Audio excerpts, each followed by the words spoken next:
We're live. We're called to order the Albemarle County Planning Commission for February 10th, 2026. Madam Clerk, we have a role to establish quorum, please. Yes. Mr. Moore, Present. Mr. Murray, Present. Mr. Claiborne, Present. Mr. Carazana. Here. Ms. Firehawk is not at the 4 o'clock meeting, but should he be here by 6? And Mrs. King. Present. Thank you. Thank you. And now we're moving into a work session for CTA 2024-1 RIO 29 form-based code. Staff, can we have the presentation? Yes. Hi, my name is Mariah Gleason. I'm a senior planner in the Planning Division of Community Development. This is the second of 2 work sessions with the Planning Commission about proposed changes to the RIO 29 form-based code. Can you hear me? Mariah, if you don't mind, can you speak a little bit more to the mic there? Great. How is that better? Okay. Yeah, thank you. This presentation focuses on the questions in the staff report. And I've grouped the questions into 3 topics. So there will be 3 breaks in the presentation to allow discussion on a few questions at a time, but I'd be happy to answer any questions about either of the staff reports or presentations. I'm joined today by our consultant team, Todd Gordon with EPR and Joe Cole from Dover Cole and Partners, who are joining us online for this meeting. It may please the Commission to know that the consultant team are form-based code experts and have worked on award-winning projects throughout the U.S., including Columbia Pike in Arlington, Virginia. And we've been grateful for their help and contributions to this project. So I'm going to hand the mic over to them so that they can introduce themselves. Okay, Joseph, go right ahead. Sure. Hi, I'm Joseph Cole with Dover Cole and Partners. It's a pleasure to be able to help on this project. As the staff knows, I grew up in Charlottesville, even though I've lived most of my life down here in Florida. I went to elementary school at Woodbrook, and I went to high school at Albemarle, and my family went to church at the former Branchlands farm.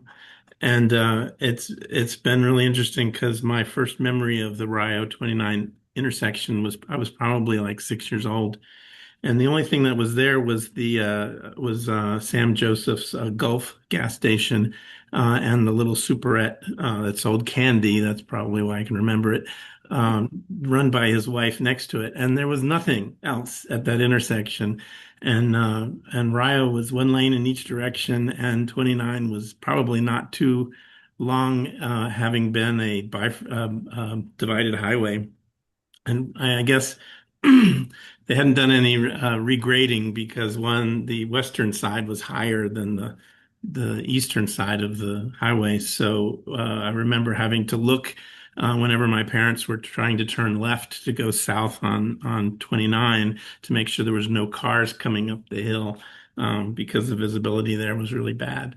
So having I guess and growing up in the Berkeley neighborhood and later in Carsbrook, this was my downtown growing up, and all through my grade school years, the site of the mall was a cleared site of trees and sat vacant for all of those years until I got to high school. So um, uh, so transformation in this part of the county seems natural, since I watched it growing up. And so that's why I've been very excited about having to help it transform into something better than what I saw happening as I was growing up. And Mariah said, my office has a lot of experience in form-based codes. I was one of the founders of the Form-Based Code Institute, which was a private not-for-profit, but is now part of Smart Growth America in DC. And so I'm still involved in that capacity.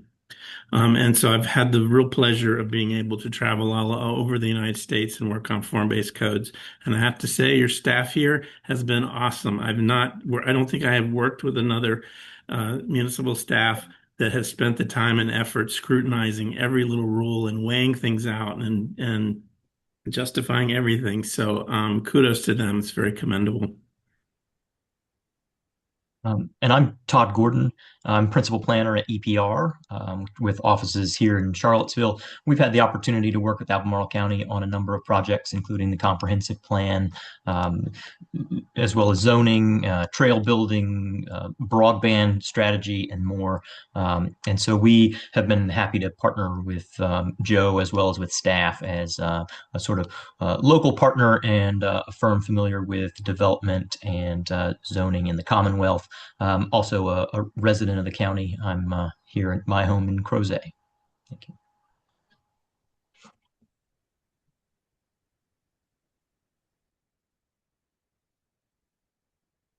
Sorry.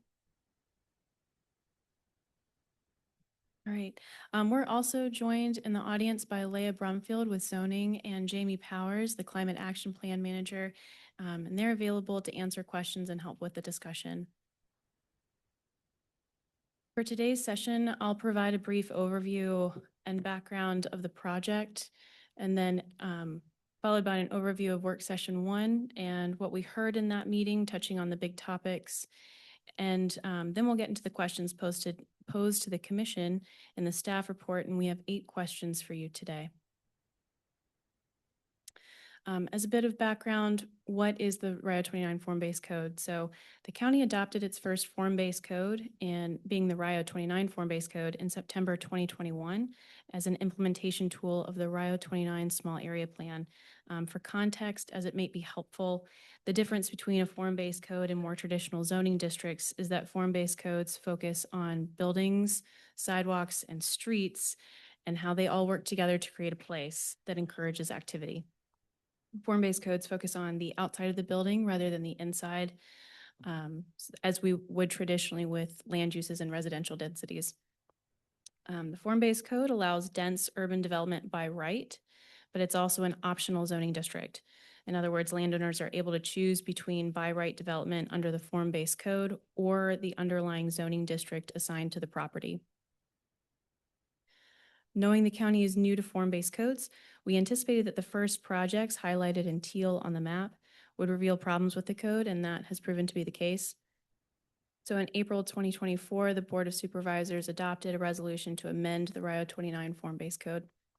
And based on what we've learned and heard through numerous discussions with the design and development community, we've proposed changes that address aspects of the form-based code that were problematic while still achieving the goals of the RIO 29 small area plan. In the first work session, we discussed 6 fundamental changes to the form-based code. The 2 that are important for our discussion tonight are the proposed changes to the character area boundaries and the streets. So starting with the first, character area boundaries, the form-based code is organized into 3 character areas, and the character area designations identify the intensity of development as well as the level of activity.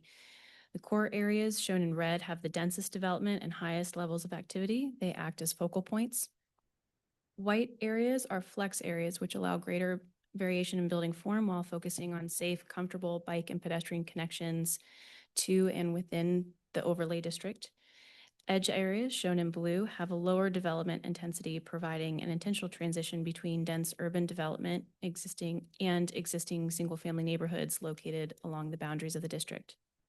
There are 2 issues with the current map.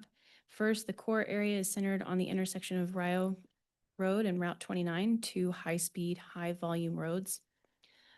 This positions dense urban developments up against 2 high-traffic roads, which creates concerns about pedestrian safety and the ability to create a successful pedestrian-oriented environment.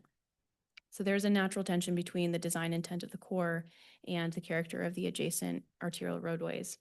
The second issue is that the form-based code requires commercial or retail uses on the ground floors of every development within the core. With the core area being 109 acres in size, we found that the core is just too expansive for that requirement. It dilutes instead of concentrating commercial activity. So to address these issues, staff offer 2 changes to the map. The first is shifting the core area to align with existing shopping centers, RIO Hill Shopping Center, Albemarle Square, and Fashion Square Mall, where in these areas, there's already a density of commercial activity present and the ownership isn't as fractured. And this essentially separates this high-speed vehicular corridors from areas that are meant to prioritize pedestrians and the pedestrian experience. And the proposed organization of character areas is similar to the squares design that was offered with the small area plan when that was going on. In the proposed map, parcels that are no longer core would be redesignated as flex, shown in white. And there are no changes to the locations or extents of the edge areas, shown in blue. The second change is the addition of a new destination streets street type. A good example of the look and feel of the street type is Bond Street at the shops at Stonefield. So similar to Bond Street, these street types are envisioned to be at least 1,200 feet in length, which is a little less than a quarter mile. And requirements for ground floor commercial uses would be tailored to this streets type instead of every street type within the core. These streets fundamentally act as the mechanism for creating commercial focal points within core areas, supporting the facilitation of mixed-use development. And I've generalized these takeaways, but getting into what we heard in the first work session, the big aspects were about clarifying the proposed street types and functions, a desire to see the Route 29 form-based code encourage stormwater management, housing, and parking garages, and the need for more incentives to develop under the form-based code. Woven through that last point, but really the whole discussion was this underlying question of how we encourage developers to opt into the Route 29 form-based code. Understanding there aren't a lot of incentives now, what we've consistently heard is that the ability to do high-density residential development without a rezoning is attractive to the development community. There are other opportunities for incentives, but what we want to do is avoid creating a sentiment that development under the form-based code is more burdensome than other zoning districts. So in other words, development under the form-based code should be no more difficult than development under other zoning districts if we want to encourage development like this. So now I'll stop with the background and get to our questions today. As I said earlier, we've organized the questions from the staff report into 3 groups, but each individual question has a slide like this one, which has the question from the staff report, a reminder of the problem, and then possible solutions. So where it was appropriate, I mapped possible solutions on a sliding scale of least flexible to the left to most flexible on the right, and identified where the current form-based code and the recommended change each land on that scale. We can come back to these individual slides whenever you like. Their purpose is to support discussion. So for the first question, the problem was a hesitance within the development community to be an early adopter of the Route 29 form-based code and limit future development opportunities. Right now, the current form-based code does not permit opting out once a property has opted in, and the proposed changes recommend allowing properties the option to opt out if the site plan is not built and it expires, which is about 5 years. Well, it's 5 years and then whatever the state code allows if there are extensions. In the second question, the problem that we've identified is that large mall properties assigned to the core area have to undergo a special exception process to phase development and retain existing buildings.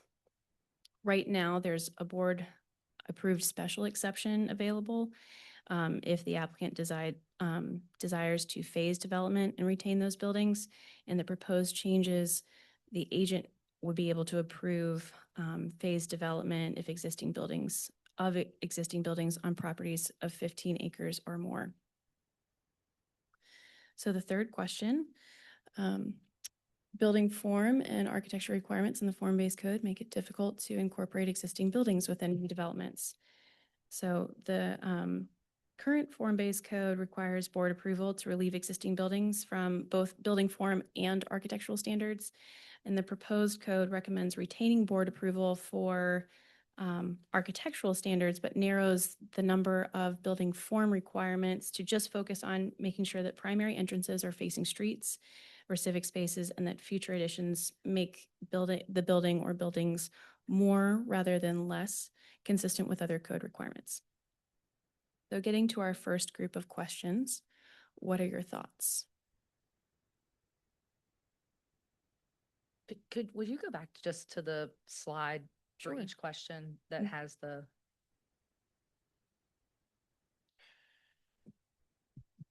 Okay. Anybody want to tackle one of the questions? I'll go.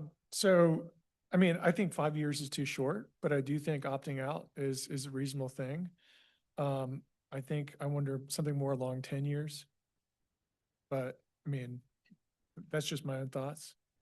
I mean, I think, 5 years is such a short time span, given the scope of a lot of developments,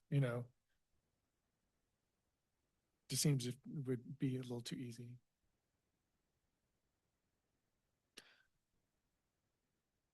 Oh, Fine. I'll I was just. just gonna do a follow-up on that, but go ahead. Okay, no, please do a follow-up because mine's a little different. So just for clarity, so it's the 5 years, when does that start? Is that when they make the application or when do you have a final It starts site plan? as soon as the site plan is approved, the day that Okay. it's signed.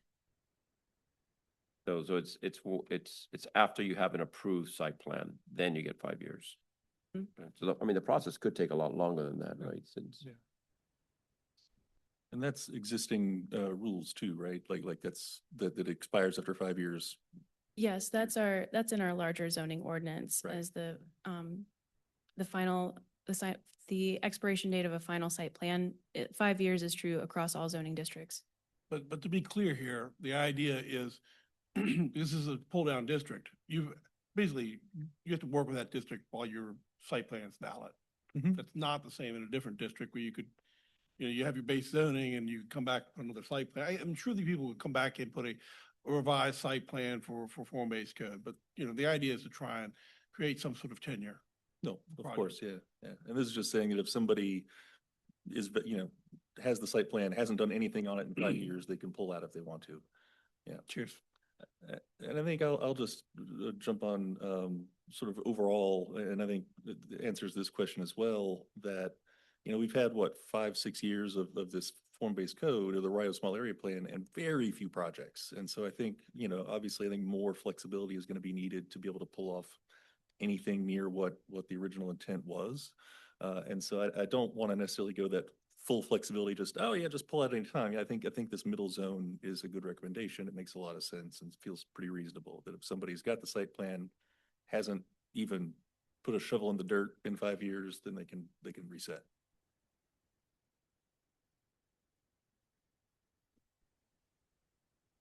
That's a great presentation.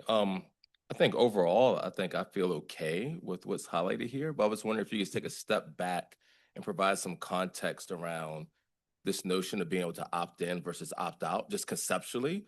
And like, where is that done successfully around the country? It almost seems like given the choice, you're probably not gonna do it, right? But I'm just curious, could you just take a step back and provide context around that piece, and not to relitigate, if we made the right decision or not, but just some context there. And who does that successfully? I'm not sure who does it successfully. I think that one of the unique aspects of this code is that this is an optional zoning district. So there are aspects of the newness of this. I wonder if our consultant might have some insight on like a greater context to that. But I would say that even tackling this issue was really the seed of it came from the development community. When we asked them what would entice you to opt into this district, this was one of the comments that came back was there is some hesitancy because it's new and they don't know the process yet, and it's requiring a lot. So if they're trying to give their client some map of how to get their development approved, they noticed that their client was having a lot of hesitancy in the lack of flexibility to opt out. Joseph has some comments. I wondered if I could even back up to it. Oh, Thanks, somebody else. I've got a question, then I've got a whole different question. He had his hand up. You can't do both at the same time. Joseph, go ahead and talk. Oh, I just wanted to add, it's kind of like you need to wonder why somebody would want to undo something they started.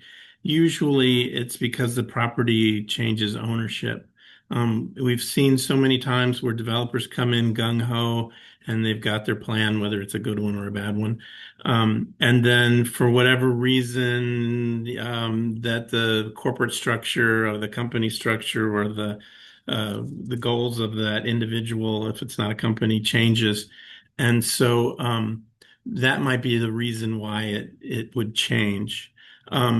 If as the governing body, if we're really wanting to make this place walkable, then it seems like you'd want to try to get them to stick to it. The other thing that happens is that people come in just like the house flippers. They'll come in and buy commercial property as an investment and then try to change it over. And so if someone was buying the property with the rules in place to make the place walkable, then they might the ones that would purchase it would be the ones that would want to do that as well. So that's all the more reason to try to keep some of the rules tied to the ground for as long as you can. But I do think it might be unreasonable to think a really long time or to tie them indefinitely. It might be better to loosen that up for the long term.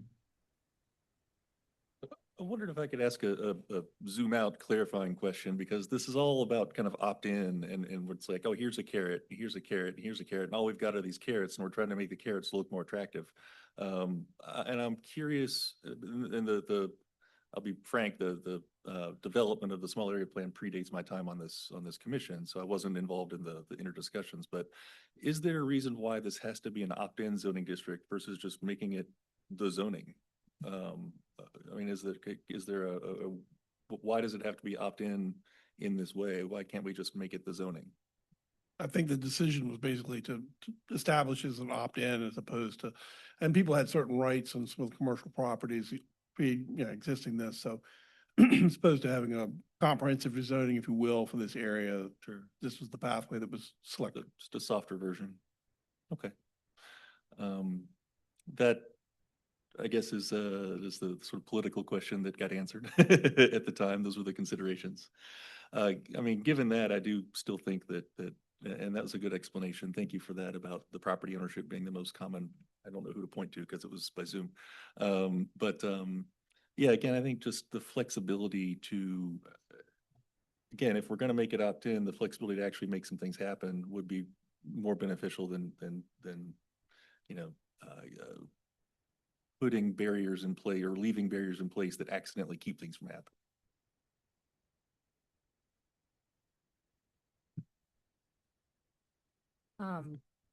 So my question is more about why we want the time to be long. So basing it off of what the gentleman said online, if the property is going to be purchased by potential developers and we have a current owner who wants to market it, then, and they put in a site plan for a potential buyer at form-based code, and then that buyer goes away, we're then restricting that seller from selling it again to somebody who might want to use existing by right zoning. So I actually don't understand Why to have it at all? why have it at all. I personally don't see I know we want people to go that way and we want to make it easy for them to redevelop the property. So let's make it easy for them to do that. If we're going to give them an option, give them both options. Why is there a 5-year period? Yeah, well, I think there's two questions that are coming out in this. There's one question that's about a time frame. How long should they have to wait before opting out? And there's a second question about if they've already developed to form-based code, should they still have the opportunity to opt out? Are you trying to say didn't in all? I didn't understand that to be the question though, right? Because this is if they Right. don't build at all Okay, and it expires, right? That's what we're talking about? right. Okay. I didn't know whether you were expanding the Yeah. question or not. No, if they've Thank already, you. if they've already opted in and they've already started developing the parcel to form-based code, it's form-based code. But Mhm. if they just have an approved site plan and then they want to submit, but they haven't built anything. And they want to go Got back it. to the underlying rezoning or the underlying zoning district that previously existed on the property. I think I can see an argument for that.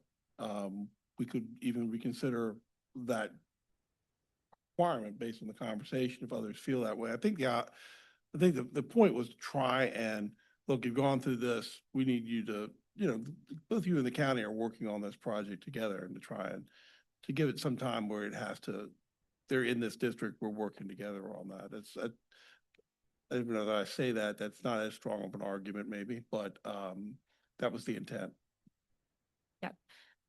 I mean, I'm in favor of, my experience, which is limited, has been, if you want to develop your site by right, submit a site plan. If that's not approved, or even if it is approved and you want to amend it, you have the right to amend it. There's no waiting period to amend it. So I would be in favor of more flexible. Okay.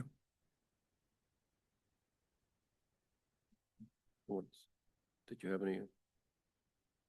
No, I mean, I thought it was an interesting thing that you brought up, Stonefield, because the history of that site actually, it originally was, some of you may remember it came forward as Albemarle Place. It looked very different, was much more, you had shops at the bottom, residences up top. And then after that, the original developer, ended up, selling, I don't know the exact details, but basically the entire plan ended up being switched. So the residential is now not part of Stonefield.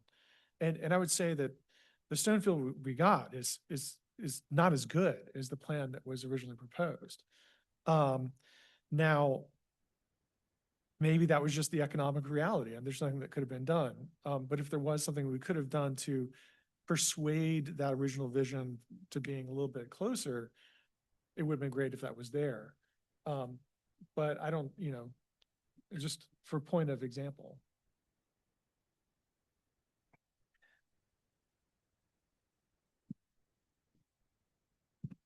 Moving on to number 2. Well, if we could clarify, I think we've heard everything from 0 to 10 years. Is there some consensus that staff could hone in on? So I don't know that you got a unanimous agreement here. I mean, I think what I heard is that there is some general agreement around having some flexibility. Question is how much? So no one's saying you can't opt out. So I think everybody's saying you can, you should be able to opt out. The question is the 5-year the right time? Is given 5 years for the site plan once that expires? Personally, I think that's appropriate from my perspective. There should be some commitment to it. I mean, we have applications here that come in for a CMA or CTA, and then there's a change in those site plans. They don't wind up the way it was presented. And sometimes it's after the final approval and there's changes. So I think there should be some commitment, and 5 years seems reasonable to me. You have a 5-year plan, with your site plan, and then once that expires, then it can open up again. Thank you. But I don't know that I'm speaking for everybody here. I think you heard a couple different voices, but everybody is in agreement with the flexibility. I think given the clarity that was given about when the 5 years starts, I'm okay with 5 years. Okay. Thank you. Question 2 or question 3 can answer both at the same time.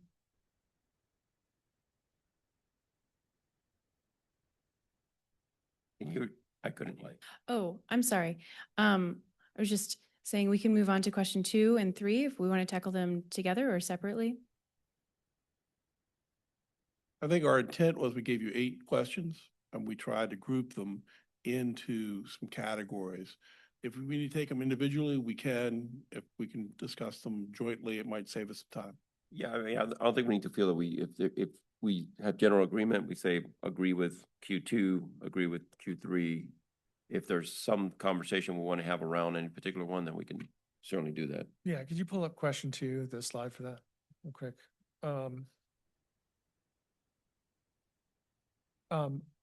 In this one, I would actually go for allow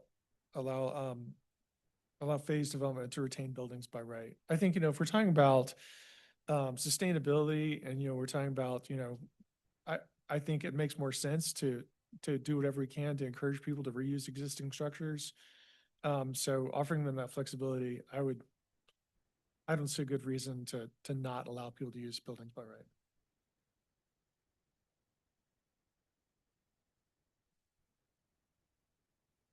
I agree. Do you mind putting question 3 on there, just the different options there? Yeah. So question 2, I'm in favor of phasing above 15 acres. I think that makes a lot of sense. These large projects often have complicated financing and the rest. Phases makes a lot of sense there. For question 3, if you don't mind going back, I know I'm just dancing around on the slide deck. Thank you.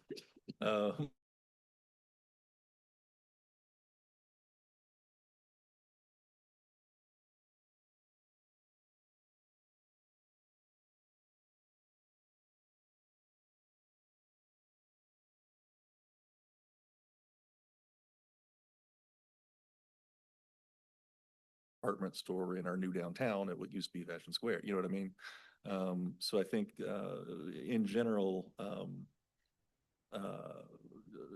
allowing that in some way, I think Commissioner Murray might be even more flexible on this than me, but I do think there's a room for a good deal of flexibility. Well, I mean, back when I worked in Charlottesville, I worked in the old Sears building. So, I mean, if you look at downtown Charlottesville, you see this mosaic of, older and new buildings together. And I really don't have a problem with that. I think that's actually what makes most, livable cities interesting. So, I mean, now in terms of the question 3, I would gear towards the recommended option. I think there may be some things that need to be adjusted around the building to make that building work. I would want to make sure that we don't treat all existing buildings the same because they're not all created equal. Some probably aren't worth saving, right? Some are. And so I kind of like the safety valve that you have in there right now to do that. So I think for question 2 and 3, if you go back to question 2, I think agent approval to phase. I'm supportive of that one because it gives you a checkpoint to evaluate. Sometimes you don't know what you're missing, right? If you keep that, somebody could come back with a better, more efficient building, right? That's newer, right? And so, though I do agree with you, there's lots of times where it does make sense from a carbon perspective to keep an existing building. You drive around town, not all buildings are created equal, right? So I do like the fact that you have the safety valve, so.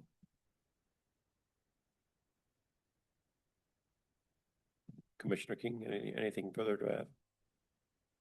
We don't have to. So- No, I don't think I do. I mean, I'm thinking it through. Not at this time. I agree with Commissioner Claiborne.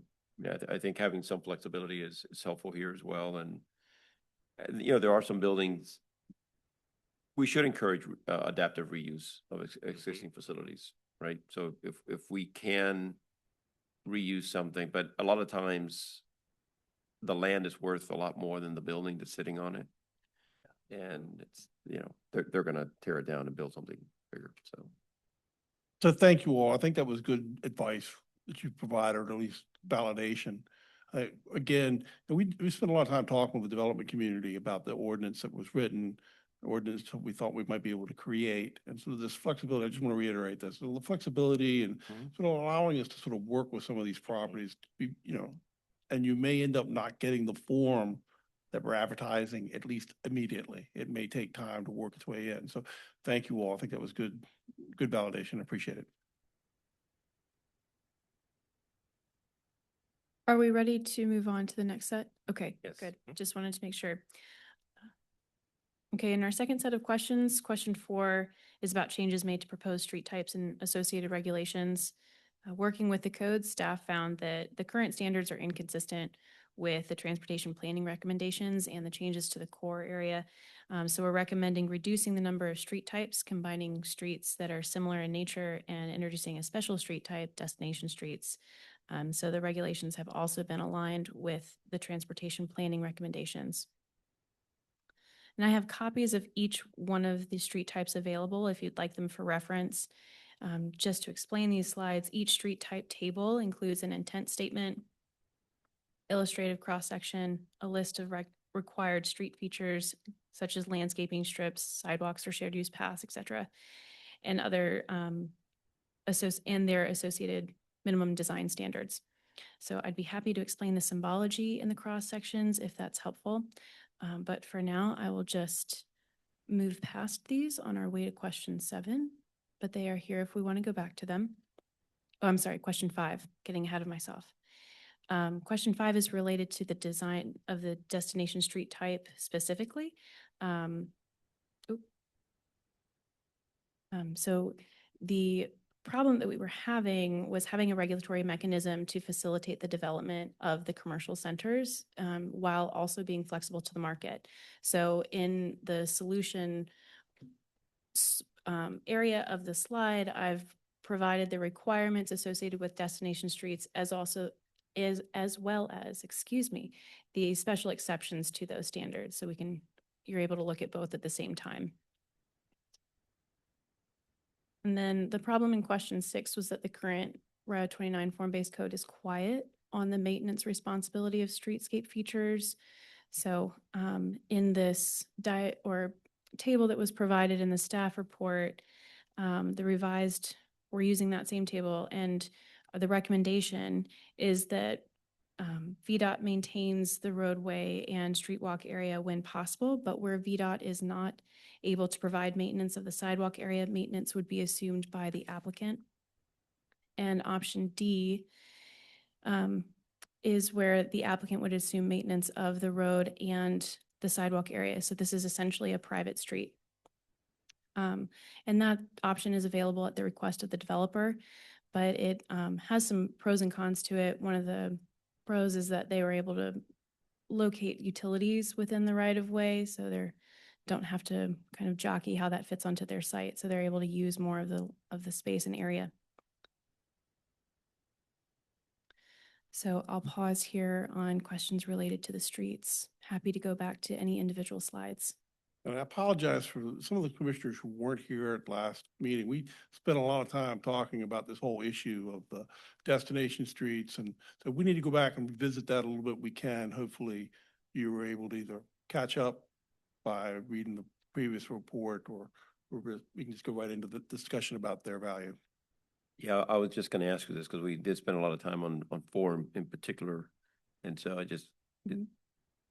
it seems like is that a recap versus, I mean, what, Yeah. or is there something specific that is additional? I'm sensitive to the amount of time that we have. I mean, I think what we really were trying to do, again, the last one, we were talking about the big issues. This one, we're like getting down to the weeds. So if somebody's got a problem with some dimension on a street section or something like that, this is our opportunity to sort of talk about that down at that level of weeds. For those of you all weren't here, remember one of the big things was previous code put it at the intersection, or I sort of said it at the beginning, put the focal point at the intersection of Rio and 29, tried to build a district around it. That had problems from a market acceptance standpoint of that being the location. But the other point was you had this big 109 acres that was all had to be commercial or set up so the ground floor could be commercial. We felt that was overly ambitious for our market, and also meant that every street that would show up in it would be commercial. It would sort of dilute the things. What we've called this idea of destination streets, which will happen in each of these cores. We say, look, we want 1,200 lineal feet that corresponds to Bond Street at Shops Stonefield. What we've allowed people to do is come in and sort of, hey, maybe I can't get 1,200 lineal feet on this site, and come in through waivers to like reduce that length and to maybe meet what the market acceptance is. We may be able to create another Shops and Stonefield up here, maybe 2, but maybe we not be able to do 3 in the core areas we are. So this is a way of focusing that commercial activity, the sort of sense of place along a single street, and focal point that within the core area. Quick summation. Yeah. Commissioner Murray, I mean, you had brought up a particular point last time when we were talking about these street trees or street designations. And I think you were talking about the sectional quality of the street, if I recall. I believe what I was talking about, and I think Karen talked about this a little bit too, is we're talking about, if you look at downtown Crozet, where we have effectively a green street, right? We have a street that's integrated stormwater features. And that it might be helpful to have a design concept for a green street as a separate street type to, if we wanted to come back later and, provide incentives, maybe that would be something we could say, come back and say, well, we have this definition of something, and now we can incentivize that thing that we defined.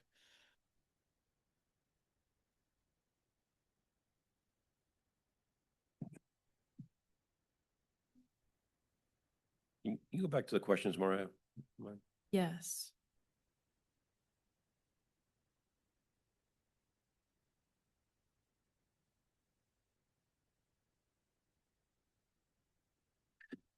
The maintenance one is, can you go to that chart where you're showing so is A an option?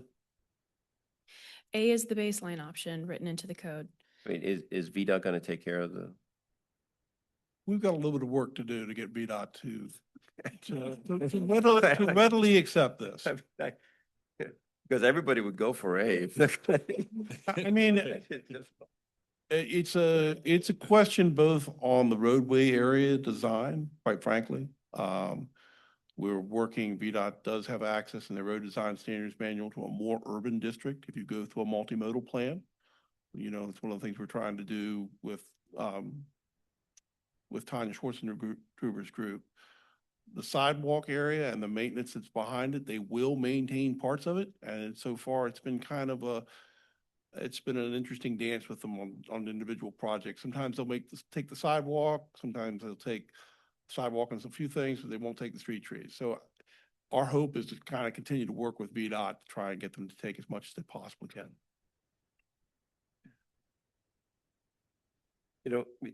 This is obviously a smaller scale, but it brings to mind the San Antonio Riverwalk for those who've been there. So the developer, if you're building on the Riverwalk, you have a responsibility to add amenities to that Riverwalk. And they do that, but then there's a shared maintenance of that. So the owners of that parcel have to maintain it. I make sure it's cleared. However, the city actually waters plants and does a lot of maintenance for them because they're getting a lot of revenue, obviously, from the Riverwalk. So that may be an interesting way of thinking. Is there some kind of cost sharing in the maintenance, particularly for some things like these green streets that Commissioner Firehawk brought up last time, and Commissioner Murray, that if you do have a green street with some additional amenities and stormwater, is there some cost sharing that can go into there? So it's not 100% on the applicant. Yeah, no, we've discussed this at length, and that's the reason we thought it was important to put all these options up, knowing that this kind of a debate would come up. The reason you don't see the B option there as one of the ones that we are sort of writing into the ordinance is comes back to a frank capacity of the county to be able to provide that level of service. And so that wasn't advanced as an option in the ordinance. I'm curious, how is Stonefield, like if we put Stonefield there, which one is that? Because it's They're going to go on actually- parity. They're a D. They're in D.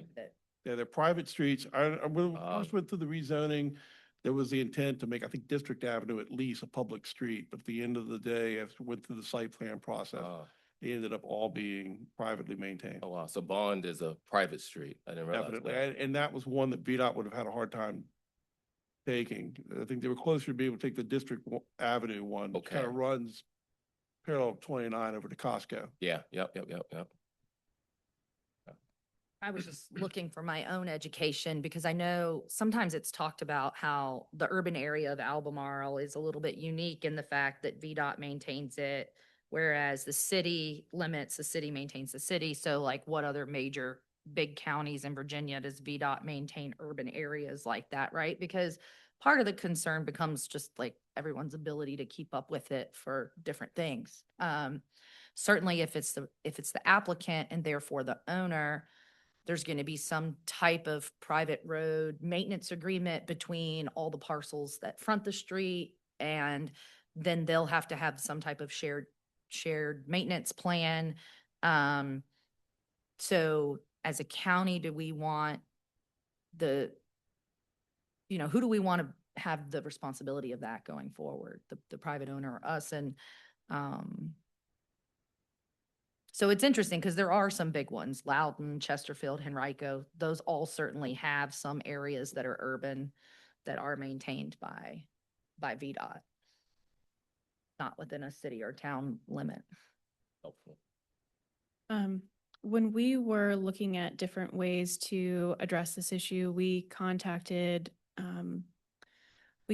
James City County, Chesterfield, Henrico, and a couple of others, and just the ones that had kind of the urban street sections that we were looking at, or that were similar to what we were proposing.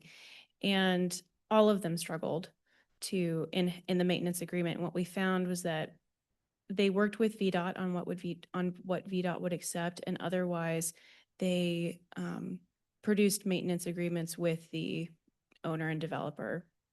And so that is a regular course of action, at least with working with VDOT here. Yeah, that's the part of this that has been, so question 4 and 5, I think are fine. The proposed street types and the destination street concept. I wasn't here in early January, but I read closely, and those both seem fine. The maintenance part is definitely kind of tricky to me because I keep coming back to the notion that public goods should be publicly supported. And so if we're putting in, these lovely streetscape features and benches and little pocket green spaces and all that, or, flower beds or whatever, to then expect the developer to sort of maintain those forever, feels like privatizing public goods and putting that onto the private onus as well. I don't like that. I realize realistically, we may not have the tax revenue without some increases at some point to have a public works department. Right now, we've got, I think, Sweeping Beauty, the street sweeper, and that's about it. But if there can be as an option at some point, I think, recognizing that this part of the county is quite urban, and will become more so over time. And as an urban place, we should act like a city in some ways. And, a city maintains its lovely trees and flower beds and things, at least in the sort of prime, come look at us spaces, and so that part keeps kind of like rubbing at me that B is not really there. I mean, I think otherwise the solutions are the solutions, Stonefield is an interesting one. You made the example there and how, those are actually private streets in most cases. And that green area is actually like private land that, I mean, yeah, they open it up sort of out of the goodness of their heart for farmers markets and things, but it's not actually public space. And so I think that keeps bothering me, that we sort of privatize what really ought to be public goods. And so I think, in as much as we can get to the point where B is a viable option, A, not working, that B is a viable option, I would like us to try and do that. Otherwise, I think, C where or Louis, Commissioner Carzano's point where there's some kind of shared agreement where, the county handles X and the applicant handles Y, All right. Do you have enough on that one? I had one comment. If I may. There might be reasons why an applicant wants to cover some of the costs. I don't think any of them want to cover a whole roadway, unless they intend to close it for special events. And so that's usually happens when the street is really dominated. It's more like a shopping center, kind of like Stonefield. But what I've noticed in public spaces, sometimes the applicant, if they're managing this whole entire street or public space as part of their development, then they may want to put the extra money into the flowers and the boxes and the banners and the flags, because they're trying to create the image of the spirit of the place. And sometimes a regular budget that comes from the state or the county is not going to do that. So even if, I would say, let's make sure we're not disallowing that kind of investment by the local property owners, after the fact. Yeah, I agree with that. I think that, and that's the model on the Riverwalk where they can, they're very unique characteristics as you walk through the Riverwalk. And there's some things that are consistent, but each place has its own feel, and that's up to the developer. And so they have a stake in maintaining it, but the city does provide certain services, right? Whatever that could be for us. I mean, in that case, there's a lot of watering because there's actually these little barges. If you get up early in the morning, you go for a walk in the Riverwalk, which my wife and I usually like to do when we go there. There's these little barges that go around and they have a pump. They take water from the river and they're watering along the edges to maintain this green strip that they have. And that's a city City function. function that they do. And they actually, each person has a section and they take a lot of pride in it. So there's actually competition on who's maintaining things the best. And so anyway, but yeah, so I would agree with that comment that we shouldn't take all the responsibilities off of the applicant because they may actually want to develop something unique for their environment. Perspective. Okay.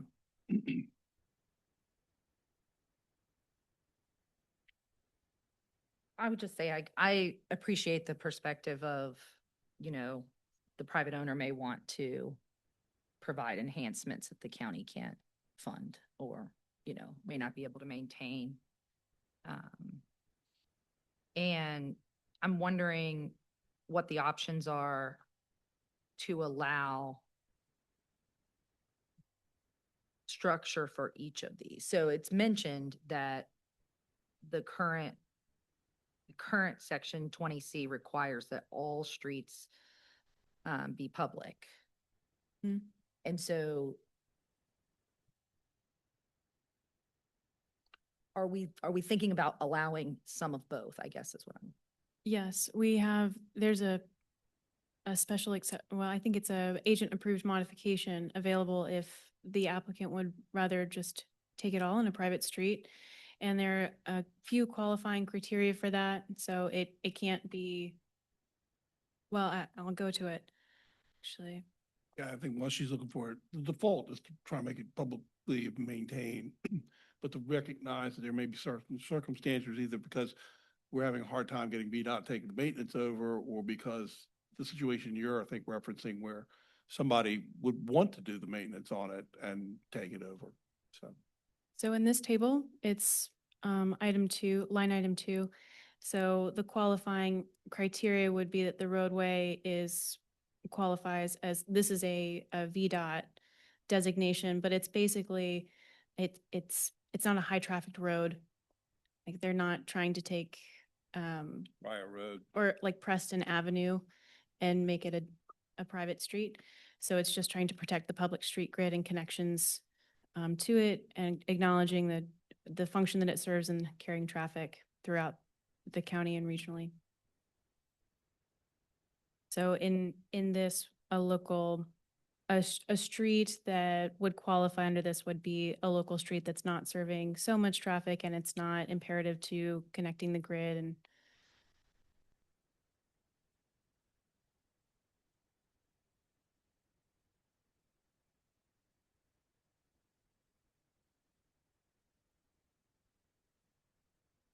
okay. Should we move on? Yes. Okay. So the issue identified for question 7, and we got to this last time, so I thank the commission for bringing this up so that we can discuss it in more depth, is right now the green infrastructure is is language that's used in the code. It's required in the code, but the requirements lack a definition or design standard. So we have no way of enforcing any regulations around quality. And due to a combination of challenges, creating a definition and standards, and while also keeping in mind that we don't want to make the form-based code more burdensome than other zoning districts, we proposed refocusing or revisions that focus on the integration of recommendations that support the county's climate action plan, just making it more broad. And so this is a copy of the list that was provided in the staff report. If there's any that we want to refer to in the discussion. And then in question 8, the challenge was, or I guess, proposed changes here respond to requests from developers to provide more flexibility to accommodate site-specific designs and constraints. So currently the code allows for only a handful of board-approved special exceptions, and changes to the code propose a combination.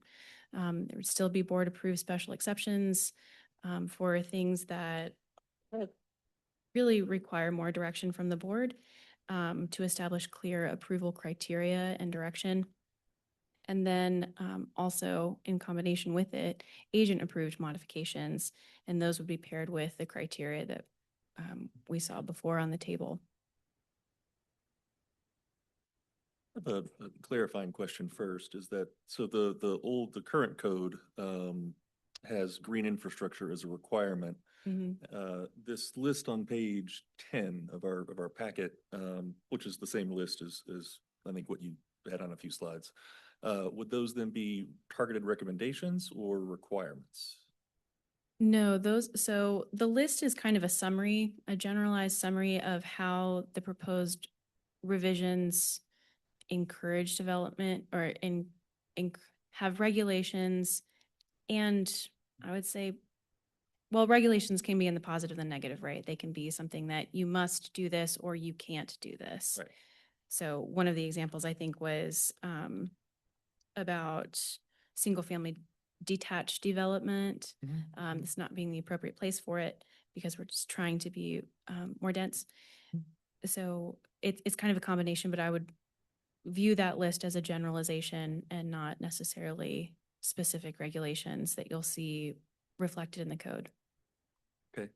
Yeah, I was looking at like section 20C.7 recreation spaces or 20C.9 parking, 20C.11 landscaping and lighting. There's a lot of sort of things in those, and I'm not saying they're bad ideas.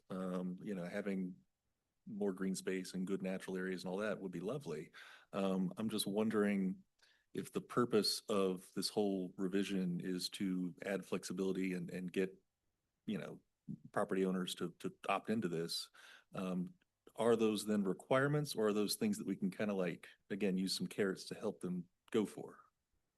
Well, I think in some respects they're requirements. I mean, it's built form. So we're trying to get somebody to the extent possible to build this form. So there are a fair amount of requirements, including how you should organize your recreation spaces. So there's some stick there too. But I think we're partially responding to a lot of discussion that came up at our last work session with you all. It was like, how is the code green? And so we tried to like list, and we talked with Jamie about this. We sort of like tried to list things that make it green. And some of that's just purely a fact of like density and allowing for walkability, which are harder to like put right on that finger, or that creates something that affects climate change, although I think you can't argue that. So hopefully that explains what we're trying to respond to here. Sure. Well, just go ahead, Commissioner. Yeah, so some things in here. I mean, first of all, I do appreciate, the section about parking and try to, and limiting surface parking. As a suggestion, if we're talking about sustainability, I think it'd be almost better to limit overall impervious surface as opposed to just parking. So if they want extra parking, but they want to put a green roof on their building, maybe that's fine. But the overall thing is the limitation of impervious surface, wherever that impervious surface is. The other thing too is, I'll bring up my pet peeve about curb cuts. Given all the other requirements that we have, I really don't see how we can't just change that to require. Because I think, among people who do landscaping, there's a name for those little parking islands. They're called hell strips because almost nothing, that's really what they call them, because almost nothing will grow there.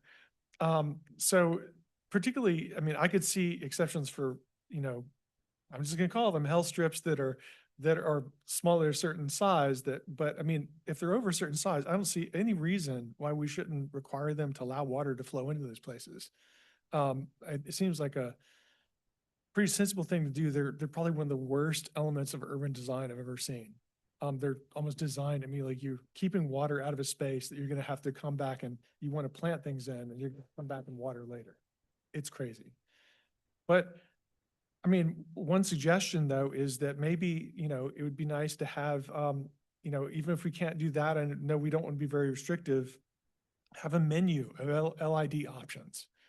To say, we would like you to choose one of these, at least one of these LID elements. But just so that we're encouraging people to push the boundaries a little bit and incorporate more sensible stormwater management in their development. Could you go, is it 20C.10? Is that your next slide? Let's skip 10, it went to 11. On 10, I think that's around buildings. And I was curious, as you all are, I guess as continuing to refine this, what I was looking for were, is there an opportunity to strengthen sustainability, whether it's encouraging solar orientation, right? Or shading or materiality and sustainability, energy performance, like any of those things to help strengthen what we're trying to do with the climate action plan. So. Yeah, it is an option, and I think we had some of those discussions. There were some challenges in it, just in trying to find it's such a good suggestion, but the research that would be required to do it, we struggled with, do we have the time to do the research? While also recognizing that we have some developments that want to come in. So I think there's just, maybe we need to really look back at that and see if we can tackle some of these things that we thought were bigger, and maybe we can make some targeted changes. If you're talking about materiality and shading and how to put on solar panels, all of those require design requirements and minimum standards. So how do we start to frame those standards in order to regulate them? Yeah, if you want, I'm happy to connect you with my team at the American Institute of Architects. Like climate action is under our portfolio. And so I'm happy to connect you with them to have a conversation, and maybe they can help facilitate some of that thinking. So just reach out to me offline and I'll take care of it. Or even resources that they can get to, whether it's LEED Yep. or green building Yep. standards or. Absolutely. Commissioner King?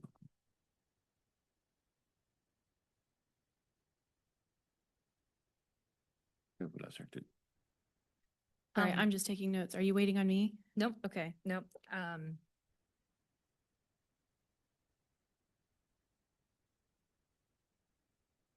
In general, I don't have very many comments about the list. I think it's suitable. One of my thoughts with respect to the types of recreation spaces and as it relates to the 20, 15, and 10% requirement that we had in the Edge Flex, and others and more dense areas.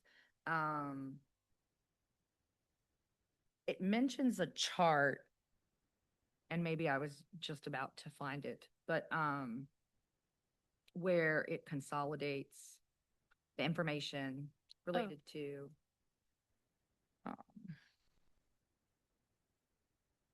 Sorry. following me. There Yes, you go. I think you're in section 7, but so where's my cursor? Okay. So we were talking about these tables that consolidate, is this what you were referring Yes, to? thank you. Okay. I'm just still interested in that information, I think, because it seems like if they're less than, if there's 70% of the parcels in the edge space are, or 72% are less than an acre and, you know, still requiring that sort of 15%. In my brain, I'm just trying to, visualize what does that recreation space look like on a less than an acre parcel, you know? Sure. The smallest size is, oh, I didn't realize that this is really not visible on the screen. Sorry. I can see it pretty well. It's, so the smallest space is a 20 foot by 20 foot. That's pretty, that's an easy low bar to achieve, Mhm. even on some of the smaller sites. Okay.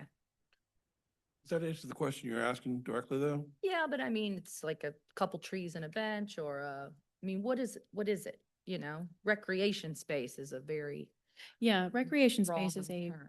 yeah, and it was kind of meant to be because recreation space can be anything from a public green to maybe it is just a quiet, more contemplative space that's a tree and a seat and something to look at, or a couple chairs and tables. This also captures indoor recreation spaces. So, you know, kind of trying to find a term that encapsulates that the aspect of this is a place for active or passive recreation that is indoor or outdoor. That's just the term that we settled on. And moreover, you recall, we talked a little bit this, the last work session, this idea of trying to structure the green space and open space stuff so that there's really 3 tiers. So that these smaller parcels that we're talking about, probably a developer may find it better just to opt out of providing the green space, provide cash in lieu, which would then go to a larger area where we would try and outfit that for more of a, I call it a regional park, but you know, something that serves a larger area. Mhm. So the developer really has both options to pursue.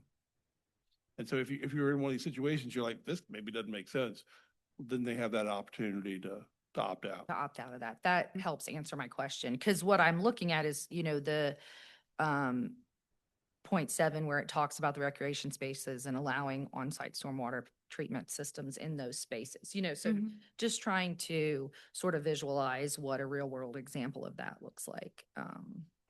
So there's an example at Crozet Elementary School. There's a little garden that the school uses, but it's also a biofilter. Mhm. So I mean, there's examples around the community of things that both like biofilters and also recreation spaces. Yeah, and I'm in general familiar with biofilters and, you know, how they work and what they are, but that's why seeing this chart with the sizes is helpful. So yeah, I don't have any other specific comments about this particular question. Thank you. Okay. Just a couple things that I heard back on the environmental section. And I just wanted to underscore them. So the pervious surface comments that Commissioner Murray made is one something that I picked up on as well. You have it under, I think the only section that you bring it up is under recreation.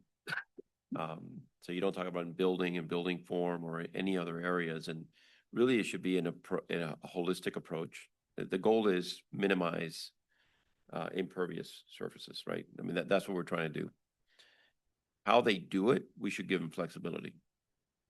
I did want to underscore that. It's exactly what Commissioner Murray said. It's like, okay, well, they're giving you a green roof, then perhaps they can have, you know, less, you know, some relief on parking or some other things, if they're applying that, you know, that element, a sustainable element into their building. So there's a lot of different ways that they could do it potentially, and not right now. I think the only place that it's mentioned is under, I think it's under recreation. Mhm. So anyway, take a look at that. And then as what I also heard about sustainable building practices, right? There's a lot of things that we can put in there, even if it's just making the suggestion or making the direct implication of what we're trying to achieve here Mhm. with sustainability, right? And you can take you can take some of those guiding principles from the LEED standards or green building standards, and I would take Commissioner Claiborne up on his offer. It's a very generous offer. No, but I guess with that, if we are going to, well, is that information that would be best suited for a user guide versus a minimum requirement?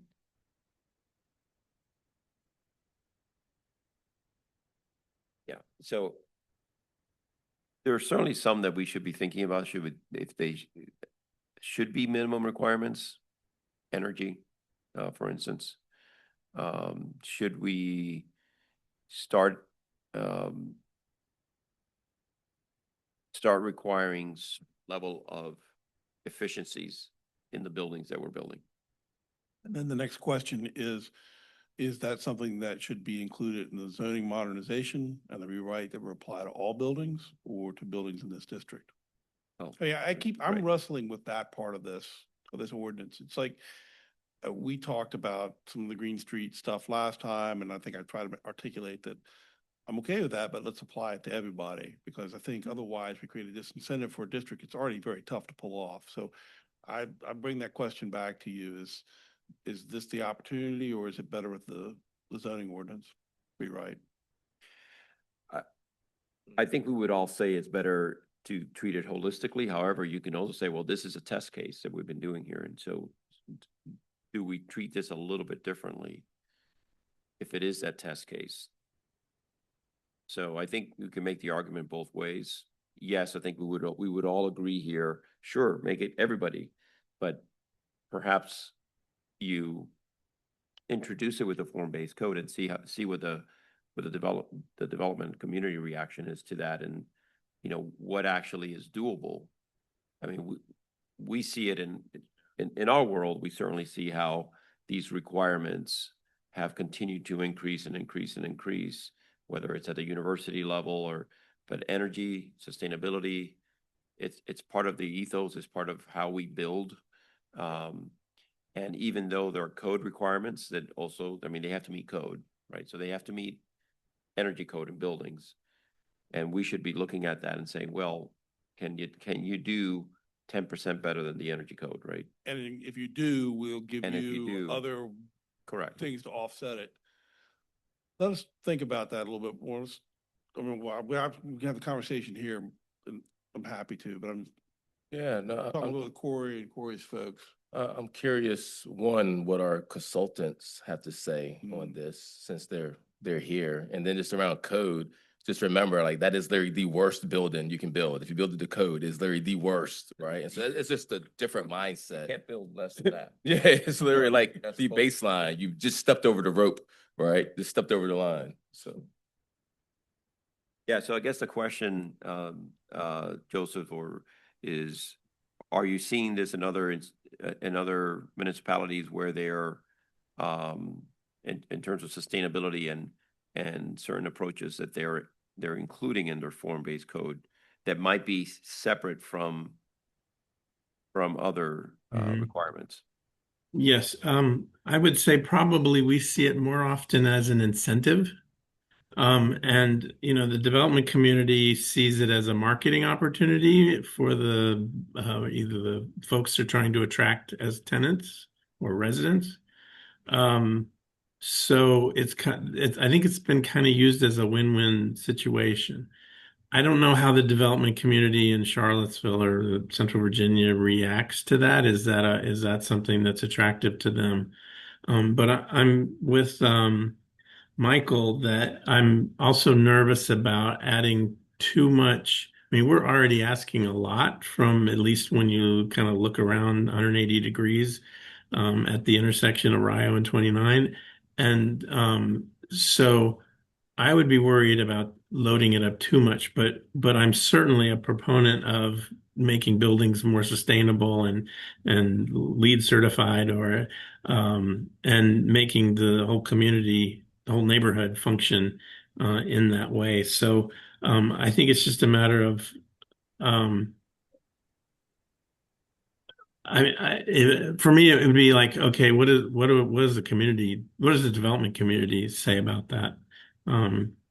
Because in case it could be like a win-win, or they're happy to do it, or it could be seen as onerous, and another reason why they might not want to follow the code.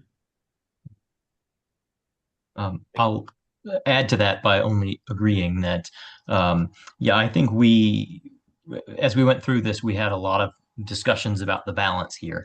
I think, as was said a few minutes ago, the worst building is the one that's built to the minimum code. We tried to keep in mind throughout this, I certainly did, that this is an optional district, and therefore, the more we load it up, we may lose people to throwing up their hands and saying, "Well, I'll just build to the underlying zoning," which is in many ways the minimum code. So I think it would be great if we could find a good way to incentivize green infrastructure without forcing it too much. Just my thought. Thank you.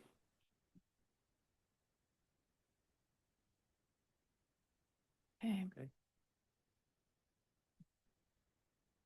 I'm going to go back to the presentation and go to our last question, and we can come back to the other questions should there be a desire to.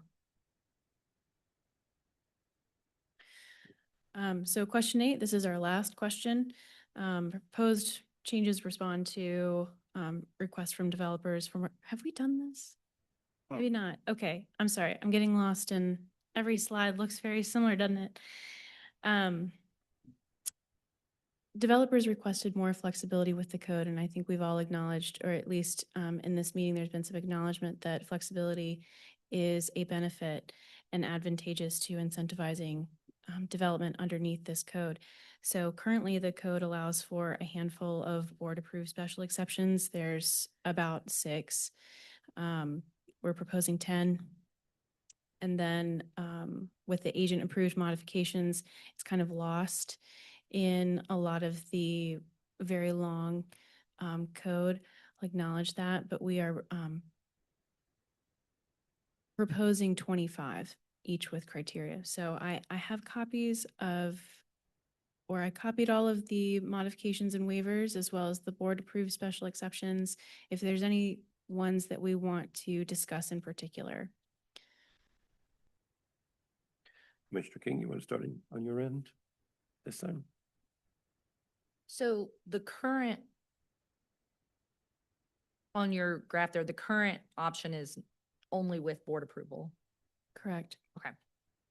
I mean, in general, I don't have specific questions about the 25 different ones at the moment, but in general, I am in favor of the recommended approach of allowing some special exceptions that can be agent approved.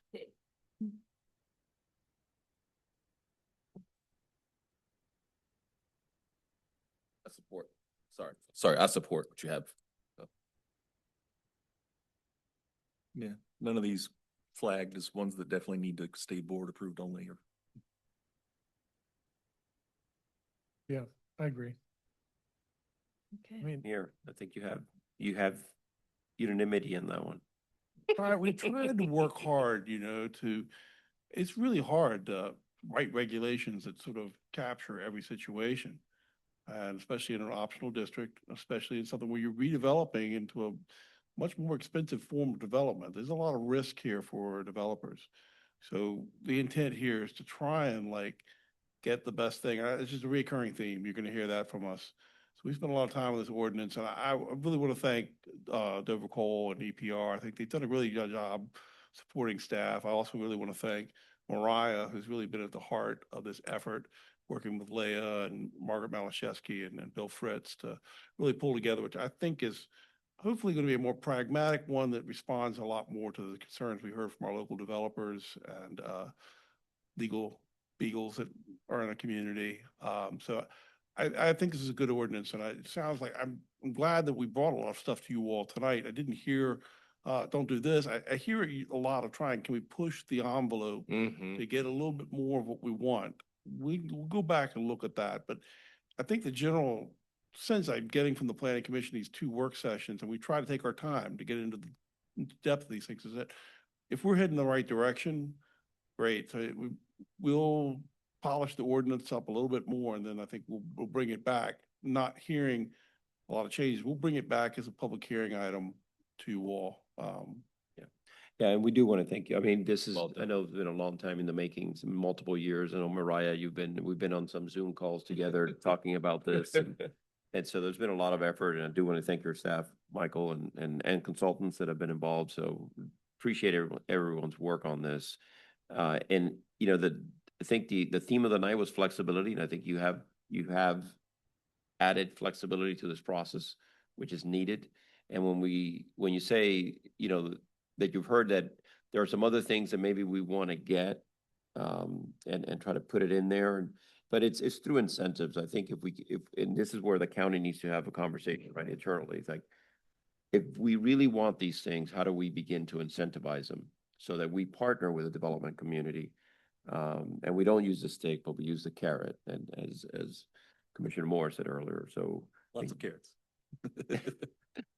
So again, just thank you to everyone. I know that there's been a lot of effort put into this, so we appreciate it. Well done. I echo that as well. This was very complex, and I can see the effort and care that went into this, and the presentation is very clear and well thought out. Thank you all for your work. Agree, and I also appreciate how quickly you incorporated all of the changes from AC 44. You know, I mean, that was timely. So that's getting, you can see several places where that's getting added as well. So thank you. Yeah, hopefully, thank you very much. Hopefully, we may even see this thing being able to apply to other activity centers beyond this one. So we've had that in mind when we wrote this as well. All right. Okay. Well, thank you all, and thank you also to staff who have been incredible in supporting this effort. Jenny, Leah, Jamie, Margaret, who is sick, Kevin. I mean, there's so many. So it really was a team effort, and thank you for your comments tonight or today.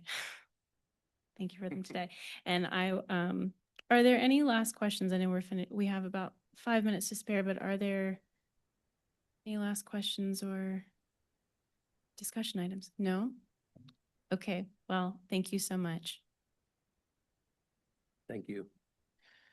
And that will put us in recess. We will reconvene at 6 p.m. Are now live. Okay. We are now live.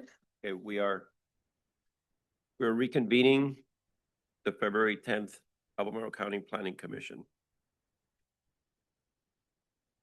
If anybody from the public would like to speak to matters that are not in the agenda, please come forward this time. All right. Seeing none, we're moving on to the consent agenda. Acknowledge Ms. Firehawk is here. Oh, but I do need to acknowledge that Ms. Karen Firehawk has now joined the committee. No, we're reconvening. Yeah. Is there anyone in the commission that would like to pull an item from the consent agenda? If no, do I have a motion? So moved. Have a second? Second. Madam Clerk? Who moved? Mr. Moore? Aye. Okay. Ms. Firehawk? Aye. Ms. King? Aye. Mr. Carazana? Aye. Mr. Claiborne? Aye. And Mr. Murray? Aye. Thank you. And we're moving to the public hearing for CMA 2025-00007 Windy Knolls. And it's two separate items for sidewalk and planting waivers. Thank you. Good evening. My name is Sid Schoaf. I'm a senior planner with the county's planning division. Before you this evening is ZMA 2025-7 and sub 2025-239 Windy Knoll. ZMA 2025-7 is a rezoning application for R1 residential to R6 residential, and sub 2025-239 is a sidewalk and planting strip waiver for a private street. The subject properties are located within Crozet's development area. They are located north of Route 250, west of the Liberty Hall subdivision, and east of Corey Farm Road. The subject property consists of 3 parcels that are approximately 1 acre each for a total of 3.15 acres. One parcel is addressed at 325 Windy Knoll Lane and has an existing single-family residence. Another recently had their single-family residence removed, and the other is undeveloped. 2 of the parcels receive their access from Windy Knoll Lane, which is a 20-foot private access easement. Windy Knoll Lane also serves a single-family residence at 330 Windy Knoll Lane, which is not part of this proposal. They're the site that's within the C. Another parcel has a driveway from Colony Drive, which is not in use, and the other parcel in the north does not have an existing driveway, but has frontage along Corey Farm Road. The site itself is hilly and sits on a knoll, hence why it's referred to as Windy Knoll. The subject property is zoned R1 residential, and one of the parcels is within the entrance corridor and is impacted by a small portion of the steep slopes managed overlay district. The parcel to the east within the C shape is also zoned R1 residential. The parcels to the north, south, and west are all zoned R4 residential and contain 1 single-family dwelling unit. The parcels to the east are zoned Neighborhood Model Development, or NMD, and contain a mix of housing types within the Liberty Hall subdivision. The subject property is also approximately 550 feet from the Blue Ridge Shopping Center, which is zoned highway commercial, and approximately 600 feet from Clover Lawn Shopping Center, which is a planned development mixed commercial.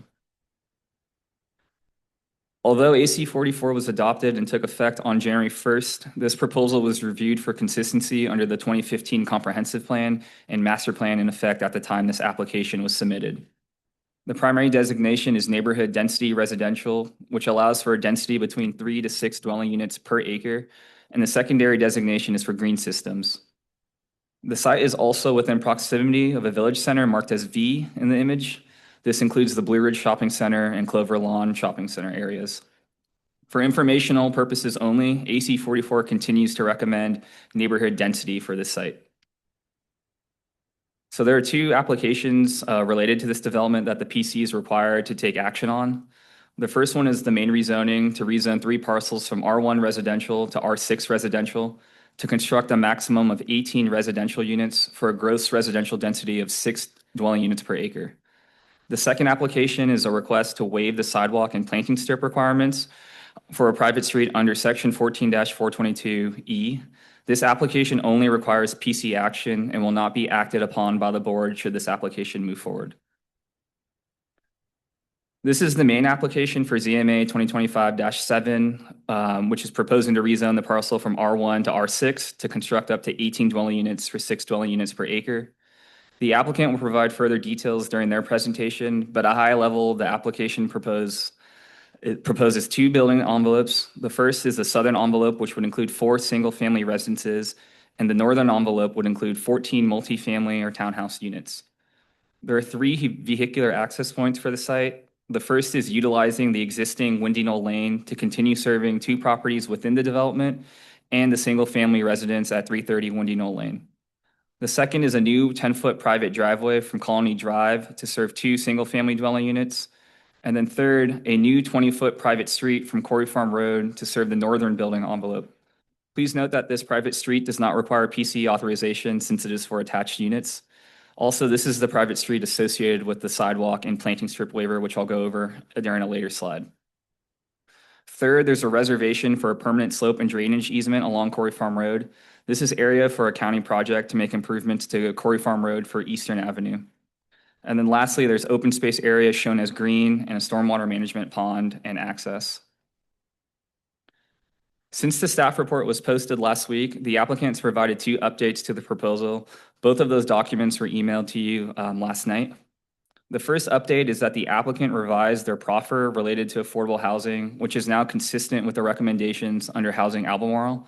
A later proffer summary slide reflects those revisions the applicant made, which were updates to the language related to area median income, or we referred to as AMI tonight, for rent units, and the minimum affordability periods.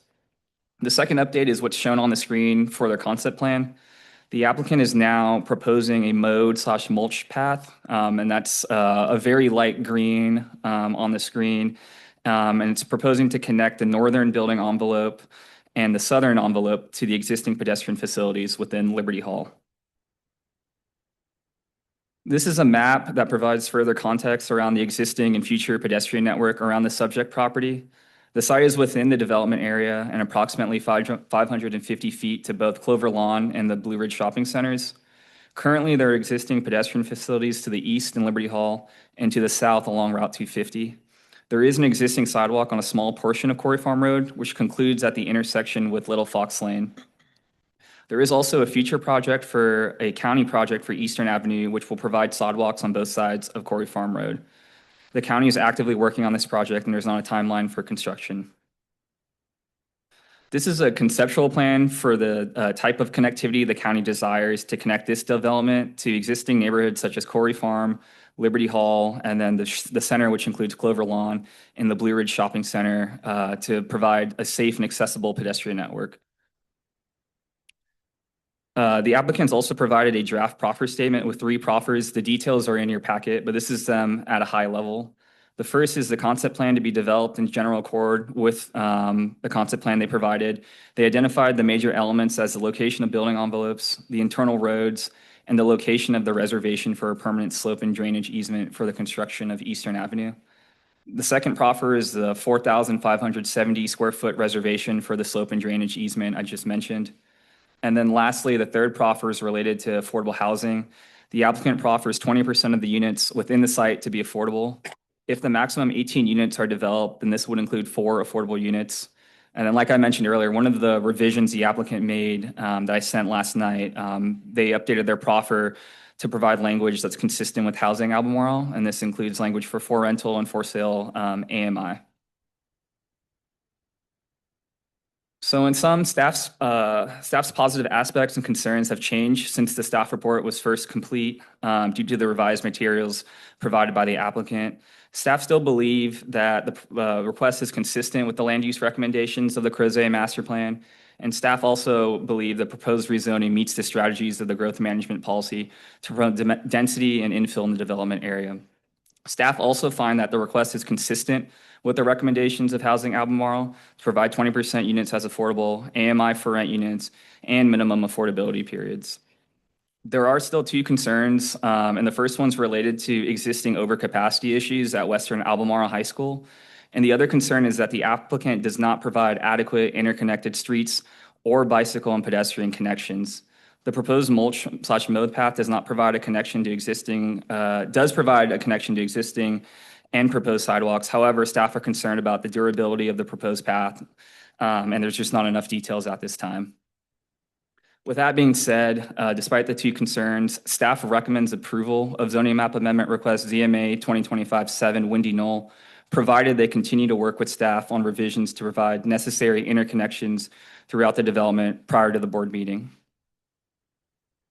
Moving on to the other application for sub 2025-239. This is a request to waive the sidewalk and planting strip requirements for a private street under 14-422E, and this requires planning commission action. The portion of the sidewalk and planting strip to be waived is highlighted with a red arrow on the screen at the top of the page. The waiver would be both for sidewalk and planting strip, and it's on the north side of proposed private road A. Although the applicant provided a revised concept plan that illustrates the mode/mulch path, there is still insufficient amount of information at this time for staff to review the sidewalk waiver request, and therefore findings cannot be met. Staff are concerned the request does not provide adequate connection to an existing or future pedestrian system. Due to the lack of detail, staff recommend denial of both the sidewalk and planting strip requests for sub 2025-239 Windy Knoll. And I'm happy to answer any questions from the commission. Thank you. Commissioners, do you have any questions for staff?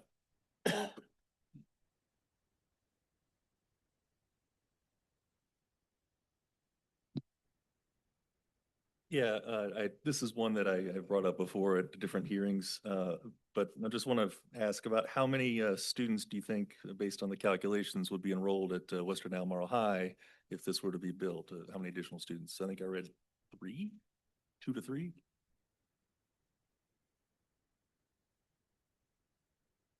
Yeah, so this information's on page 9 of your packet. For Western Albemarle High School, this data's from the Albemarle County Public Schools Long Range Planning Advisory Committee report, and they estimate approximately 2.5 students, so rounding up 3 students. Yeah, yeah.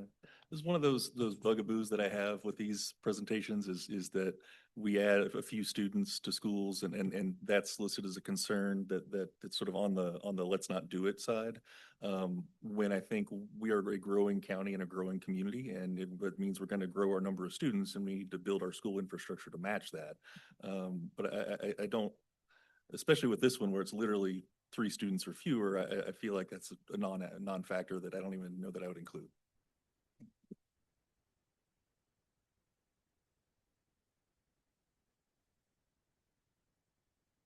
Questions? Could you go back to your revised recommendation again? Just that the language. What happens if you all can't come to an agreement on the interconnected, design and so forth? What happens then? We'll end up at the board with stronger denial.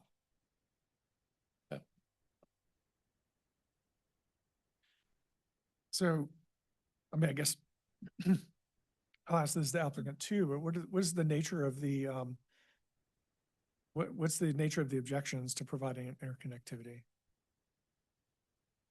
Can you rephrase that question? I'm sorry. So, I mean, what are the hurdles here in providing the interconnectivity, between Colony Drive and Quarry Farm Road, for example? Yeah, I think the applicant can better speak to that. But my suspicion is this site is, if you've been out to the site before, there's a lot of steep grades on the site. But like I said, the applicant could probably speak more to it. I'm just curious also the portion, the sort of upper part of the C where it's private road A, where they're seeking the waiver. It's outside the C-shaped parcel, as it were, where some of the road will be improved. Is that just a sort of an easement now to build that road, or is that owned by someone else? How would that construction take place?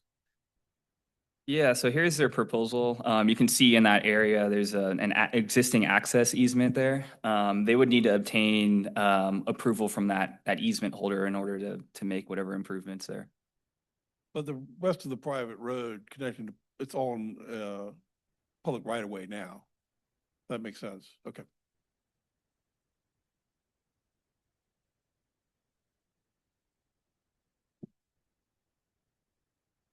Commissioner King? Oh, thank you. I agree with Commissioner Moore. I don't think that adding 2.5 students to the high school is a concern of mine in this particular application. I do recognize that some of the feedback we got from the community, which I've certainly heard before, is that there can be an argument about the calculations for how we get to those numbers and whether they're actually real life numbers or not.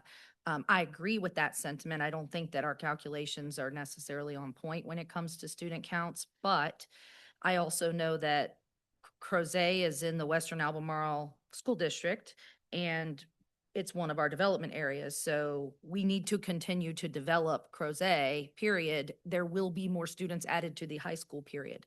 So I don't think that should be a reason to deny the application. Sid, if you could indulge me for a minute on the question on the extension of the road, Colonial Drive. So the private drive, taking that all the way to Quarry Farms, so you have is that what the position of the staff is, to look for a path for that to happen? For a private drive? Yeah, so Back from Colonial to... Yeah, the county's goal is Colony Drive is a public right of way. Our comprehensive plan, we want interconnected streets, public interconnected streets. And so when we were first reviewing this application, one of our comments was requesting Colony Drive to be extended to connect to the road with Quarry Farm. And so the applicant could speak more on what it developed on their end, but that's staff's point of view.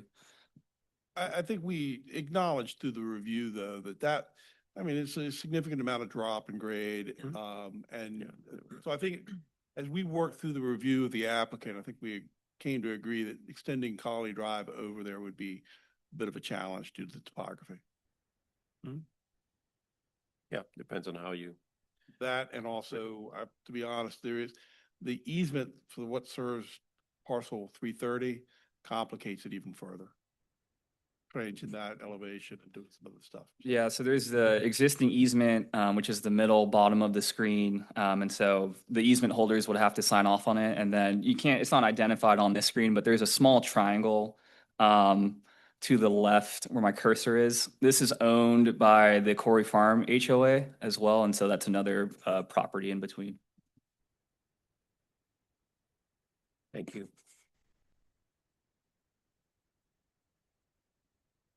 Any other questions for staff? Uh, Or open it to? Would there be opportunity Yeah, well, to discuss development of this path in the updated application to not be, I think it showed it as sort of a grassy path. So potentially one option is to increase the design of that to be a shared use path that could accommodate bikes. That would be one option, right? That would connect the two sides, at least pedestrian wise. I just say that, we worked with the applicant as we were going through the process. With all rezonings, there's lots of issues you're tracking. This is one that they didn't respond to, and so we obviously made a recommendation of denial initially. The fact that they're working in this direction sort of is what we're we're willing to work with the applicant. Obviously, making that connection is still very important to us and something that's a durable surface.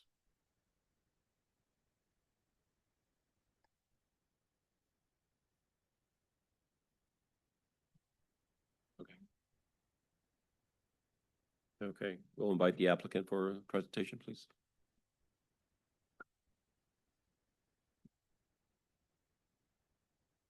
Good evening, members of the commission. Justin Schimpf with Schimpf Engineering. I am joined by Polina Andreeva from my office, and then Mr. Carrington is also here, the property owner, this evening. Get myself situated here. Thank you for the opportunity to speak, and it's good to be here in front of the Planning Commission this evening. We have an interesting project. We do a lot of infill development, but most of them are in Charlottesville City.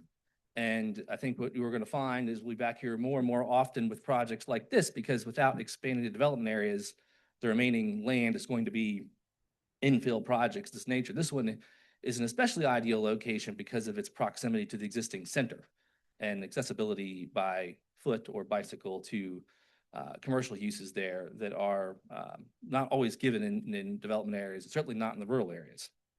So the location, I think everyone's gone through, and thank you very much, Sid, for your thorough explanation of everything. Our fundamental approach here is we're zoning R6. That is just a shy under 6 units per acre. 20% of the units do meet the affordable housing policy. Candidly, there's been some confusion on the development community's part about the relationship between the affordable housing policy and the developer incentive package the board passed. And that was why our proffer language was incorrect. And so we worked with the staff and we were quickly able to come up with compliance. So I think we do understand it better now. So we are meeting those requirements in this current proffer statement. As I noted, this is an infill development, excellent opportunities for folks to get places not in cars. And I think what you also see when I show a couple of diagrams here, it adds a little bit of different product mix to an area that's predominantly single family homes. And yet close walkable, but primarily single family homes because of the pattern of development that's occurred over the years. We are the R1 zoning, probably from the original 1980 zoning map. You'll see there's been R4 updates. We have neighborhood model, PDMZ, a mix of zoning around, all consistent with the comprehensive plan, this area. This diagram here shows a couple kind of adjacent neighborhoods that are developed in the 3 to 6 dwelling units per acre range. And what you'll see is that down at the bottom, the current development in this area is about 119 units on 52.6 acres. That's the net density. So we're not talking open space, stream buffers, talking in the yellow. So you're at 2.26 units per acre. So we're actually below the 3 minimum. If you add our 18 in there, I calculated something like 2.6 units per acre. So this infill is actually still putting it below the minimum recommendation density in the comprehensive plan for this particular area. You'll see, again, predominantly single family with a small amount of mixed townhomes, apartments over closer to the center here. What's around us? Sparrow Hill, Corey Farms, single family house types, which we will have 4 single family houses added to that, but then a mixture of units, townhomes, and potentially a type of multifamily product as well. So here's the concept plan that we submitted. This is you saw the block planner. This is the actual concept, and it shows basically the existing Windy Knoll Lane, which there's an existing house that remains here. A house was torn down here, and that gets rebuilt.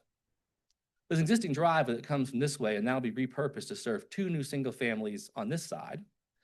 And then we have the townhome block over here on the north portion.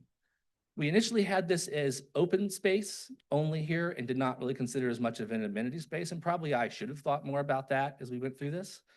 But when we were working through this, there was the county had got a RFP response from a developer on the Eastern Connector, like, okay, that was back in the fall. So this is moving along. So we really imagine that is coming through. So there really needs to be sort of an alternative, like, what if that doesn't happen? What are we going to do? And so upon thinking about that and talking with the staff, we revised our application to include this mulch and a grass path.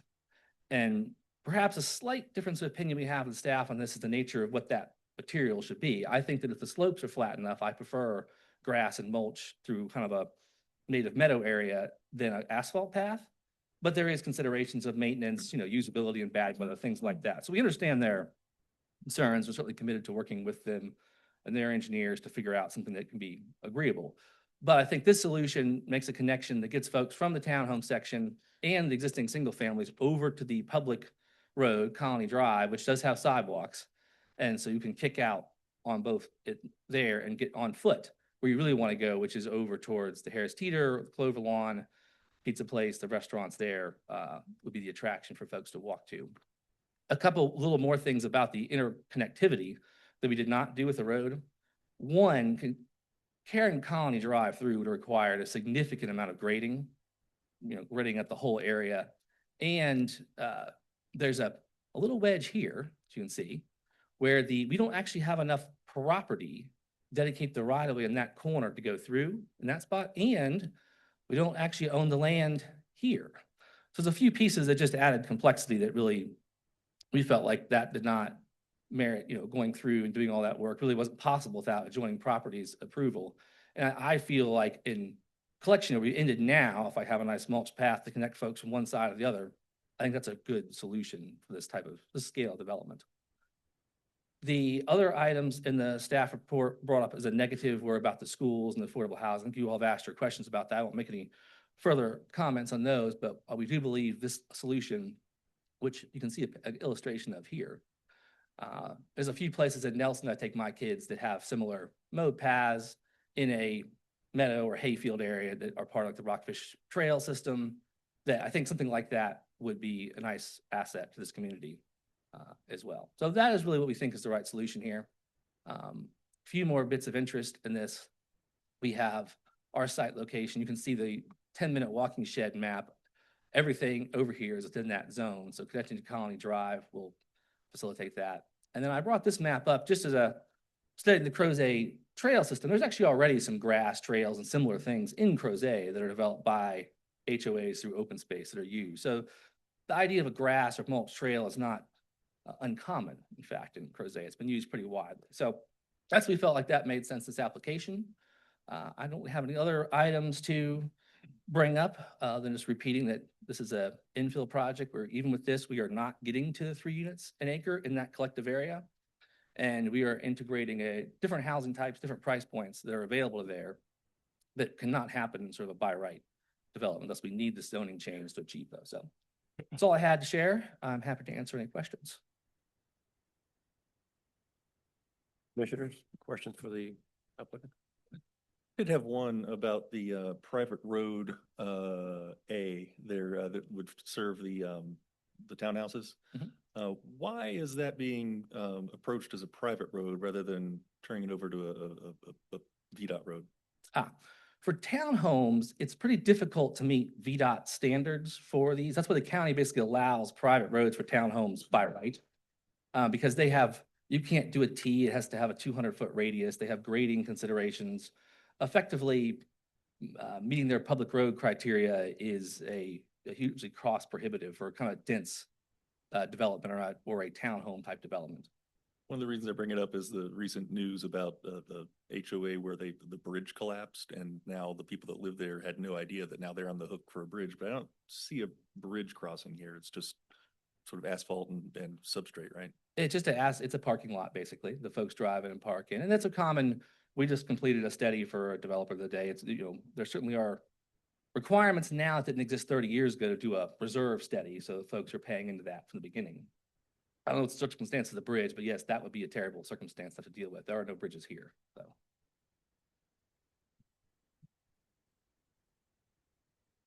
Yes, so one of the concerns that I've heard is if in the part of the property behind the townhomes to sort of the northeast, I guess you'd say, there's a steep ravine in that area, and that there's currently a lot of problems with stormwater in that area. And I know that the adjoining neighborhood has had some terrible problems of their own, like dealing with expensive stormwater issues, and I'm just wondering, how do you plan to deal with that particular issue? And has there been any discussion with the adjoining neighborhood of maybe working together on a solution to deal with that problem? That would go, because your line kind of goes right down the middle of that ravine. It's the area between Quarry Farm Road and the 330 house. Is that what you're speaking of? No, further, like, yeah, at the top of the C. Up here. Yeah, it's there. Going behind those. I see. It's a ravine right here behind. Yeah, that ravine. I see.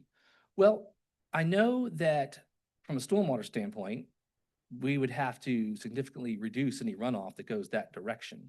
Like all our runoff has to go away from here down to the pond from our site. We would have to engineer it that way during the construction plans, or we simply or establish some kind of stormwater facility in that direction. We always tended upon taking the water the opposite direction. So we haven't had any communication about that.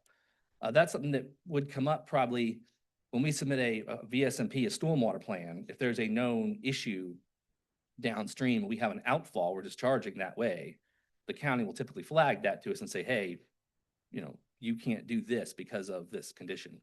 So that's not something we can do to a zoning standpoint. That's the first time I've heard of it, but it does come up fairly often on developments, not at the stage, but as we do our stormwater plans, and there's various requirements we have to meet to address that. And so I just wanted to know if you'd heard that concern from the adjoining neighbors, because I know that's something that I've heard repeatedly.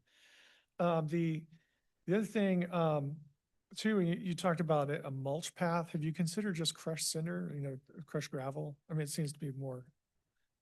Yeah, a crushed gravel would be fine. Just more natural than asphalt is my gut feeling. But there's standards for the slope of that trail and what kind of surface you need to maintain it. But a crushed stone would be okay also.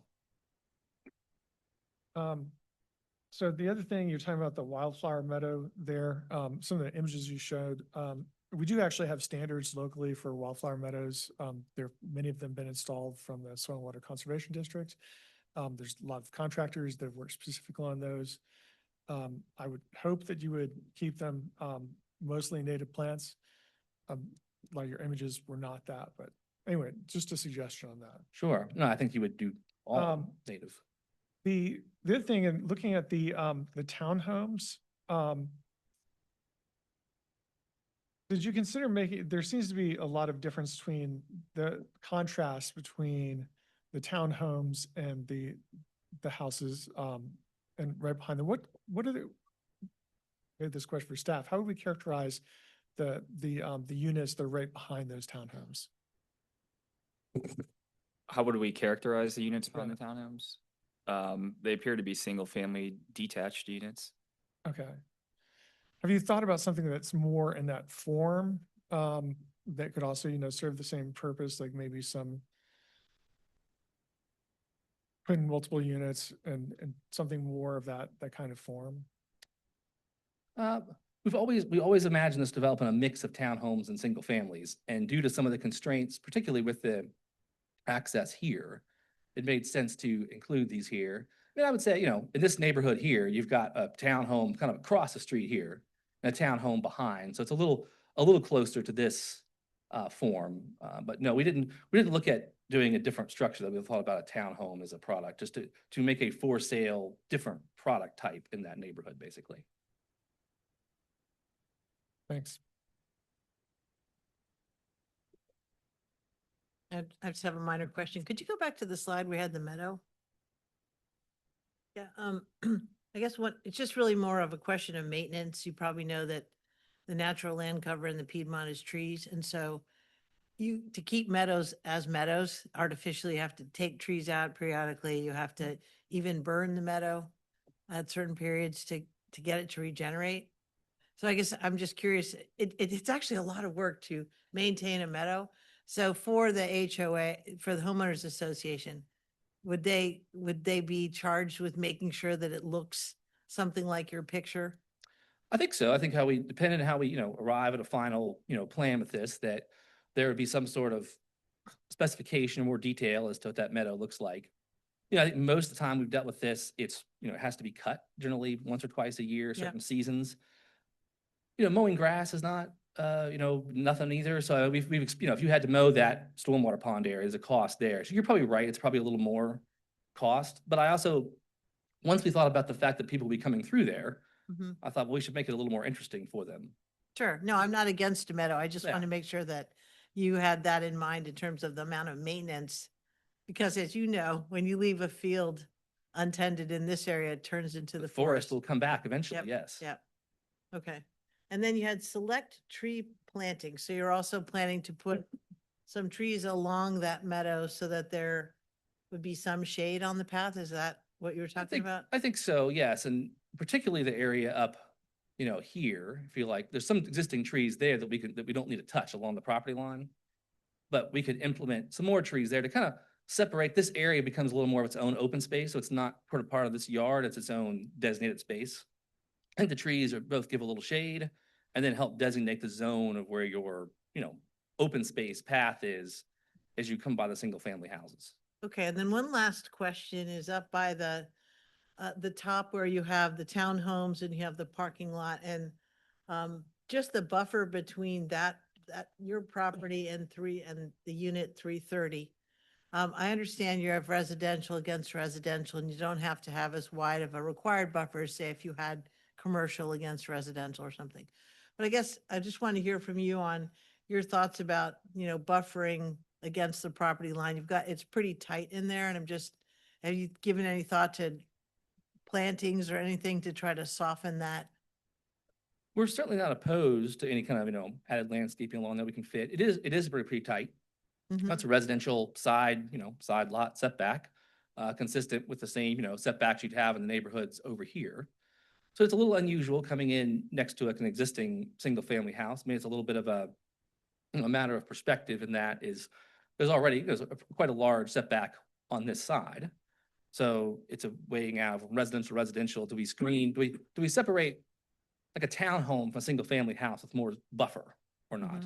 Which I can see arguments both ways, but I sort of feel like it's residential on residential, and the use of a townhome I wouldn't view as a negative to the use of a house next door, basically. So from that, just purely like a zoning standpoint, we wouldn't do that. It's something that could be done, addressed to some additional screening or something like that, if that was a concern of folks. Okay, and then the last question I had for you, you touched on this just briefly in your comments, that maybe you hadn't given as much thought to the sort of recreational aspect, and now there's this trail, and I guess kids could play there and go on the trail. But I mean, is there spaces for children to play in this? Have you thought about any kind of designated spot for gathering, or you have a cool neighborhood here? Where do they get together for their potluck or whatever? Yeah. Do you have anything? So not formally. This falls underneath the county's requirement for a amenity space from the standpoint of the 30 units. I think, the units up here sort of have their own yard space, and while they could, come down to the space, probably wouldn't necessarily have a need.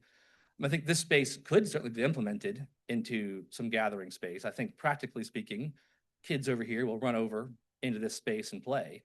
We didn't formally plan a structure or anything like that. Or benches or picnic tables or anything? No, I feel like that's something that probably the HOA would want to do on its own. We're not opposed to, if we need to apply that to our plan, we're happy to do so. 'Cause I think it's practically a good idea and practically would happen. We just hadn't gone into that detail on this rezoning. Okay, thank you. Hello.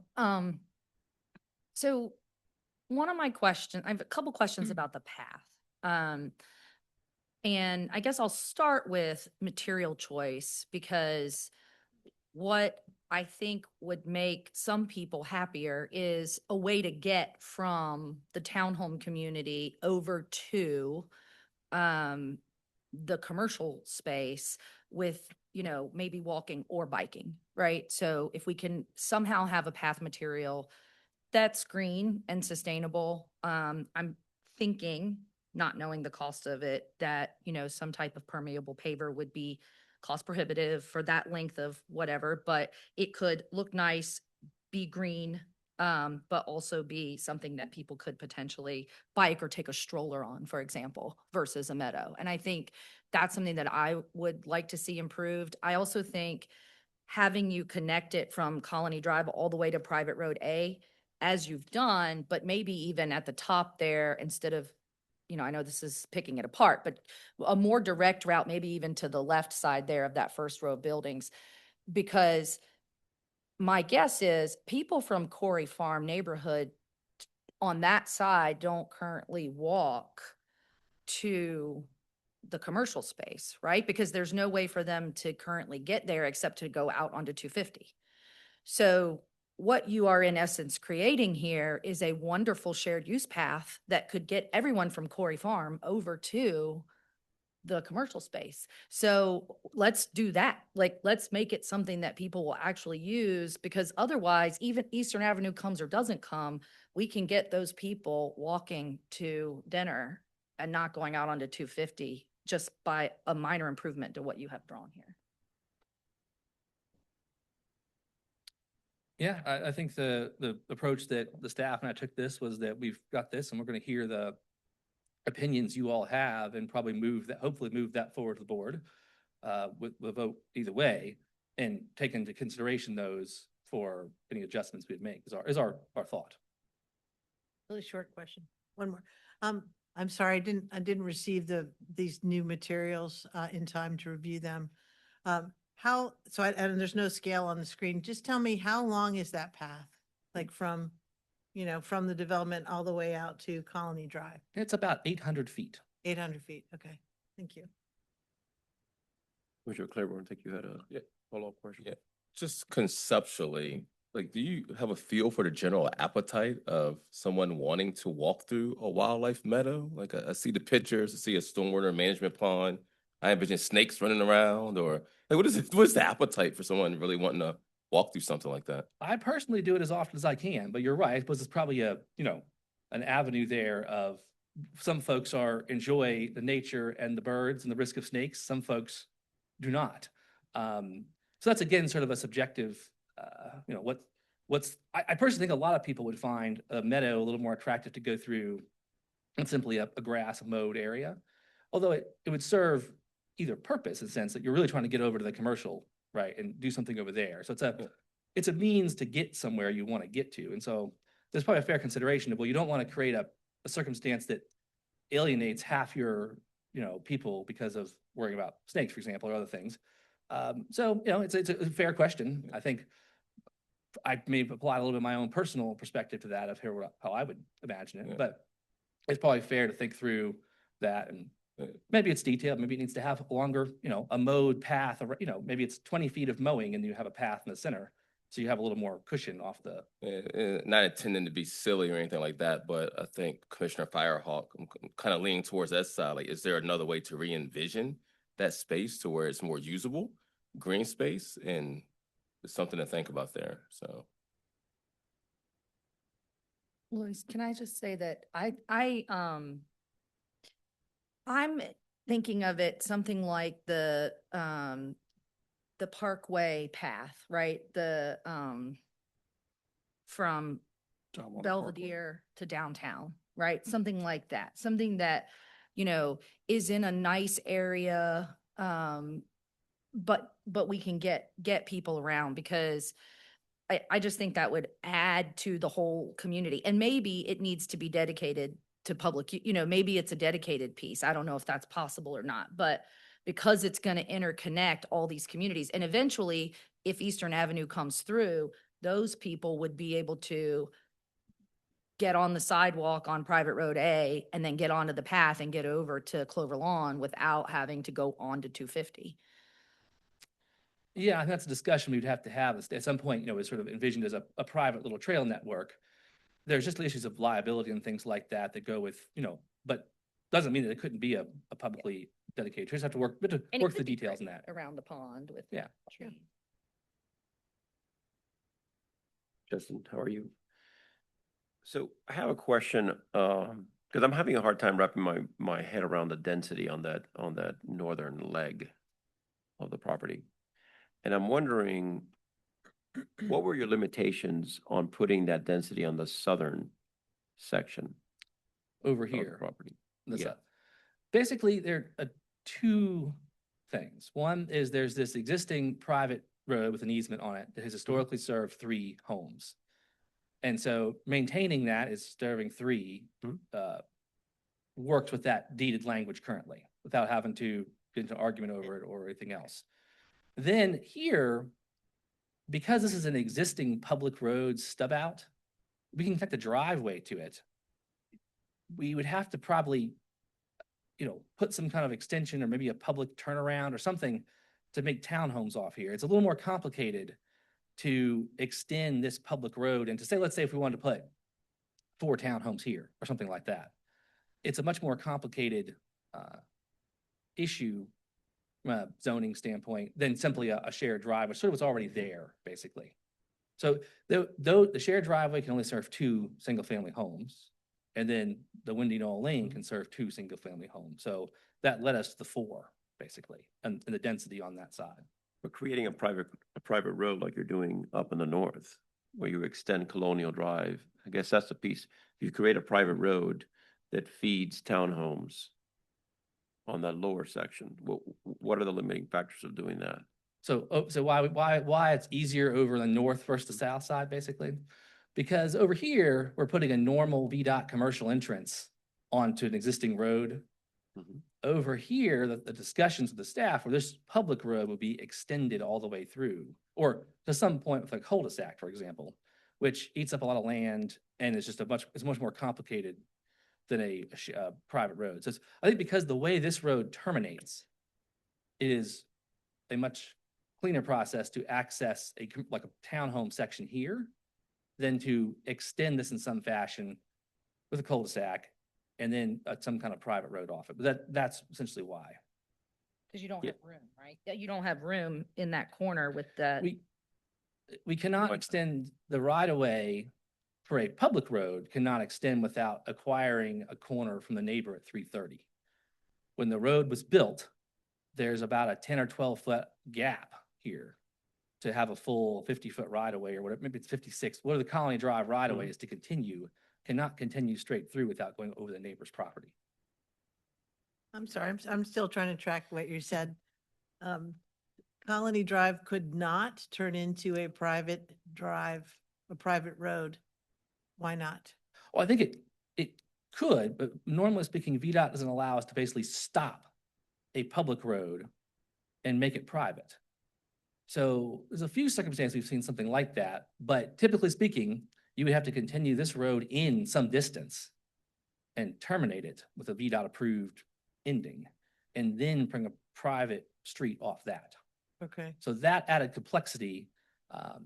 And you know, the nature of this land up here is such that you could put in these houses with really no grading or disturbance, existing trees, this nice mature trees on this property line, they can be saved with this approach, whereas they would probably be taken out with a more intense construction. Okay. Thank you. Any other questions?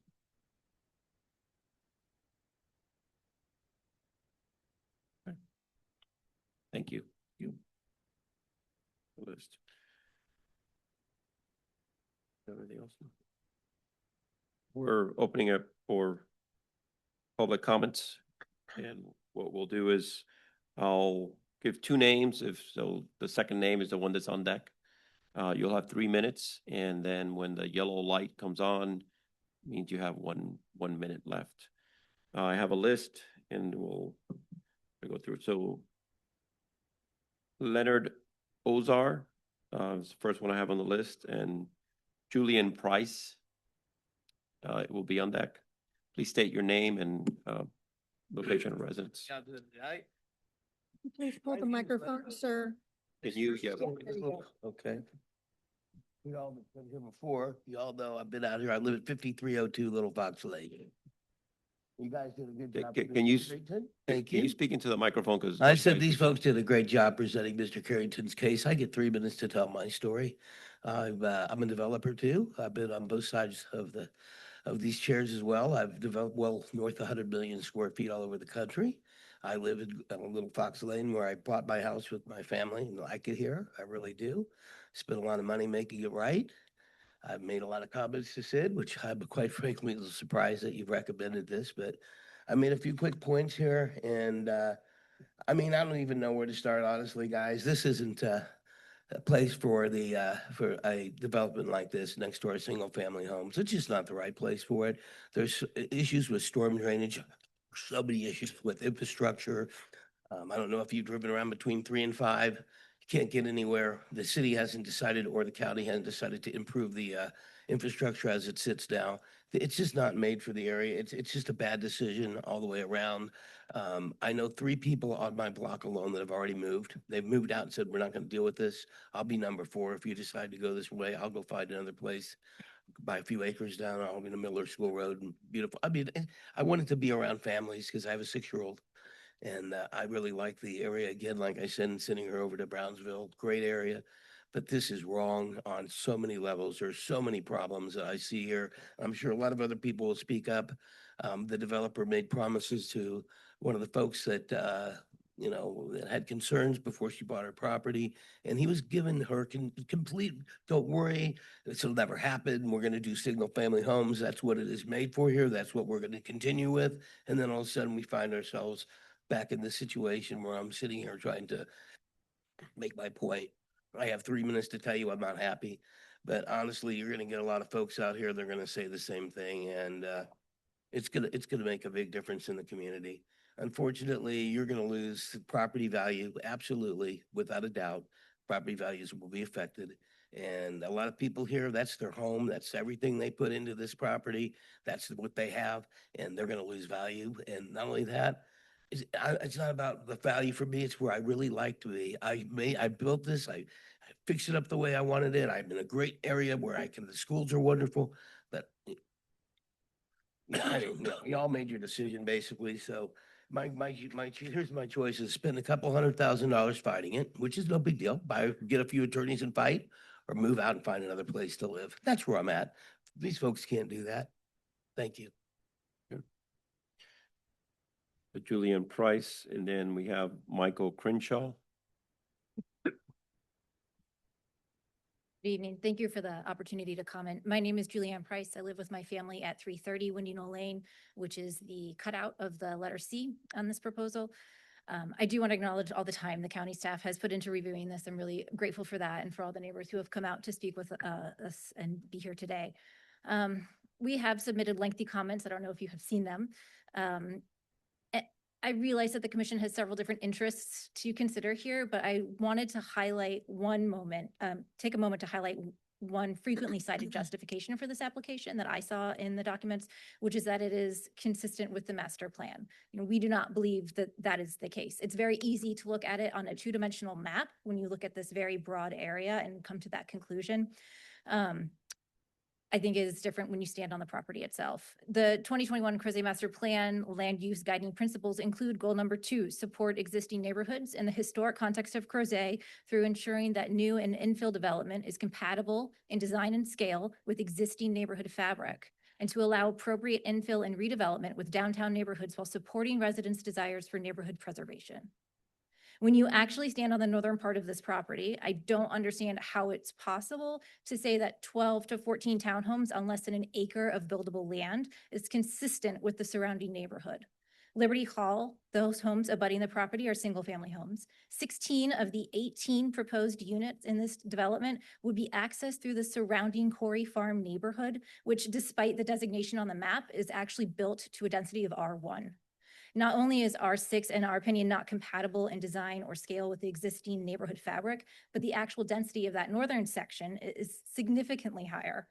This is a unique parcel. Our lot is in the midst of it, and there are many constraints related to topography that are hard to tell from the two-dimensional maps. These are steep slopes. That's part of the reason why you can't build a sidewalk from one side to the other very easily. But so the main thing I wanted to say is that we know that there's some sort of mathematical gymnastics you can do, right? Where you have 4 single-family homes on 2 acres over here. You have a stormwater management pond in front of our house and abutting a road that children play on. And then you have 14 townhomes over here on this little part of an acre. And somehow 4 plus 14 divided by 3 equals 6. But I don't think that you can in good faith say that these 14 townhomes on this part of the parcel are legitimately R6 and that this is some sort of cohesive neighborhood that is going to be, a benefit to the surrounding community. It's just not. I know that we need more housing in Albemarle County. I don't think this is an appropriate place to put it. You're trying to squeeze a foot into a shoe and it just doesn't fit. There are too many constraints related to easements, to topography, and to neighborhood preservation. In a previous conversation with Mr. Carrington, do I get 20-second extra seconds or no? Okay, so when we spoke with Mr. Carrington in June and we asked him, please don't put a townhouse development in front of our house. And one of the things that he invited us to do is to discuss options to creatively think about ways that we could preserve what was most important to us without impacting his profits. And what I want to say is I don't think that this needs creativity. I think it's quite simple, which is build fewer units. R3 is still consistent with the Crozet Master Plan and is completely reasonable and consistent with the scope of the single family homes around us. Thank you. Thank you. Michael Crenshaw and Nadia Anderson is on deck. Good evening. I'm Michael Crenshaw. I live in Crozet up by Claudius Crozet Park. The county does need more housing. We need more affordable housing, and this would bring first a type of housing that's sort of inherently more affordable. My wife and I couldn't have moved into Crozet if there weren't new townhomes that were available to us. And there will be a proffer of 4 additional units that are affordable. So this is a style of housing that we need if we're not going to expand the development area. And if we're going to work within the existing development area, there's not that much more land to work with. So projects are going to be imperfect. We need to do as staff has recommended and try to make the most of these things since they are disruptive to people who already live there. But we do need the housing, and when you're working within the existing built environment, there are things about it that's going to be imperfect. I know numerous workers within Crozet who commute from Waynesboro. I talked to someone just the other day who commutes from Stanton. She said she's very lucky to live in Stanton where things are walkable because now she can afford gas to commute to Crozet where she works. I would love for folks to be able to work in Crozet and live in Crozet so that they're not spending exorbitant amounts of money on gas. One person who works at one of the coffee shops moved out of Crozet into Waynesboro, and he and his partner now spend about $17,000 more just on commuting, not to mention the hours and hours of their lives. So these new units do make Crozet a better place. I think that it is reasonably consistent with the area. So there are like basically 3 commercial areas in Crozet. This is one of the few places where we can build density close to commercial. If you go about 300 feet from these 14 townhomes, there's another 30 townhomes. I think that it fits well within the general area. As for the path, I would really, really love to see a public connection from Colony Drive over to Quarry Drive. You can walk and you can drive down to 250 and then get over to the shopping center. That's what people will do from Eastern Avenue, but you won't be able to bike. You really can't get onto 250 and bike over to the shopping center. There are thousands of families up that will be connected by Eastern Avenue who would benefit from a bike path to get over to the shopping. If it's private, they can do what my HOA has done and what we've seen up by Star Hill. They put up a sign and say, this is private, only residents can walk across here. It's not enforceable, it's not neighborly, but it sucks. And I really think that we should be providing public connections for those folks coming down Eastern Avenue. Thank you. Thank you. Nadia Anderson and Amanda Young is up next.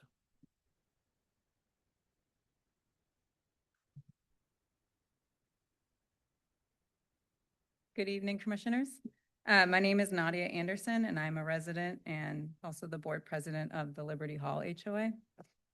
From the perspective of Liberty Hall, the proposed plan introduced significant stormwater risks, incompatible massing near existing homes, and a lack of connectivity, issues that were also identified in the staff report. There are fundamental planning concerns rather than minor technicalities. The biggest concern I have is with the proximity of a block of townhomes on top of existing homes. The concept plan places the northern townhouse block extremely close to the rear property lines of Liberty Hall. The Crozet master plan calls for infill that is compatible in scale and design with the existing neighborhood fabric. However, this layout compresses 14 attached units into a narrow band directly behind existing single-family homes with a minimal buffering or transition. This represents an abrupt density shift rather than a gradual one. Furthermore, the C-shaped configuration around 330 Windy Knoll Lane suggests that the design is being forced onto a site that cannot comfortably accommodate it. The proposal also fails to provide necessary connectivity. As noted by staff, the design does not include interconnected streets or pedestrian bike connections. For Liberty Hall, this results in more vehicle trips funneled onto Colony Drive without offsetting improvements. New developments should not be designed in a way that discourage walking. And while the proposal does not explicitly state that Windy Knoll will utilize Liberty Hall infrastructure, the current design, grading, and layout make that the practical outcome. Because the property slopes downhill towards us, the development effectively uses our neighborhood as its stormwater outlet without providing a downstream analysis or demonstrating that peak flows will not increase. By placing dense units behind our homes without meaningful buffering, our backyards become the de facto buffer zone for this project. Without clear plans for how runoff will be tamed or slowed, the project relies on our yards and existing drainage infrastructure, which we've talked about. I have a lot of issues with Liberty Hall's stormwater to absorb increased flow from new impervious surfaces.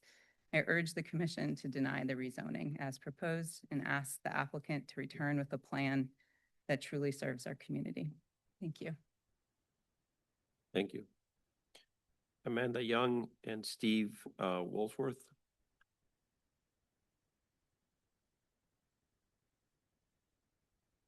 Hi, Amanda Young. So as introduction, I've been in Crozet for about 7 years and a resident of Quarry Farm. I am a parent of a small child in the school system in Western Albemarle, which one of the many reasons we moved to the community was for that school system. Before I, dive into what I want to share, I want to first note and ask that the commission note that the signs that were placed for this meeting specifically were all clustered at the top of the Windy Knoll Lane driveway. And many residents of Quarry Farm were not even aware that this meeting was taking place, including myself, where I found out only from neighbors texting me personally. and that one of the signs is not even close to the relevant property. It's at the house at 325, and none of them are visible from the public roads in Liberty Hall or Quarry Farm. So, which I think is required by county regulation. So I don't know how many neighbors missed this meeting tonight that would have been here because they weren't, aware of this meeting even taking place. So that aside, obviously we've already talked and people have spoken to the Crozet residents that are concerned about the lack of adequate infrastructure. I know that that's something that came up in this discussion, and accommodating significant growth. I think most people that moved to Crozet were aware, except for the people that have been there for many, many decades, we're aware that it is an up and coming place. It's one of the reasons we wanted to be there, is because of that growth, and excited about the opportunities of having more walkable spaces.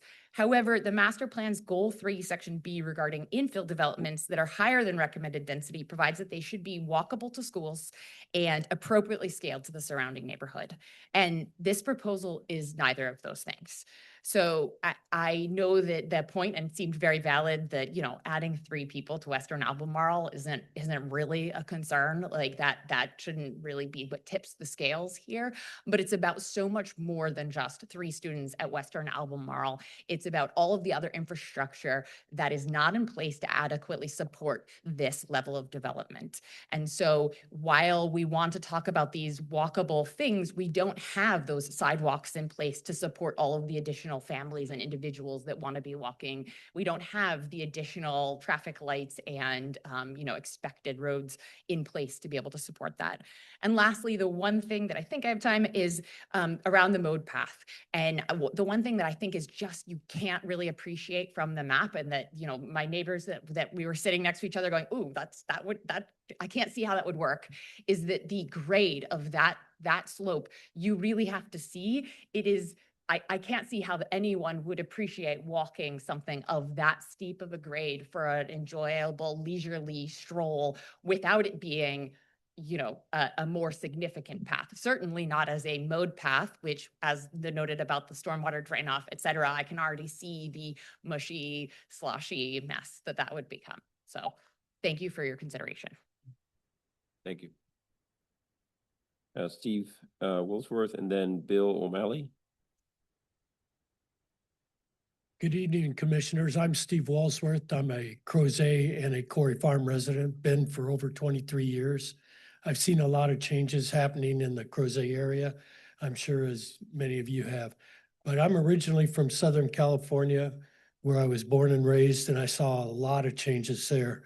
There was a big housing boom, and a lot of orange groves were ripped up and turned into housing areas.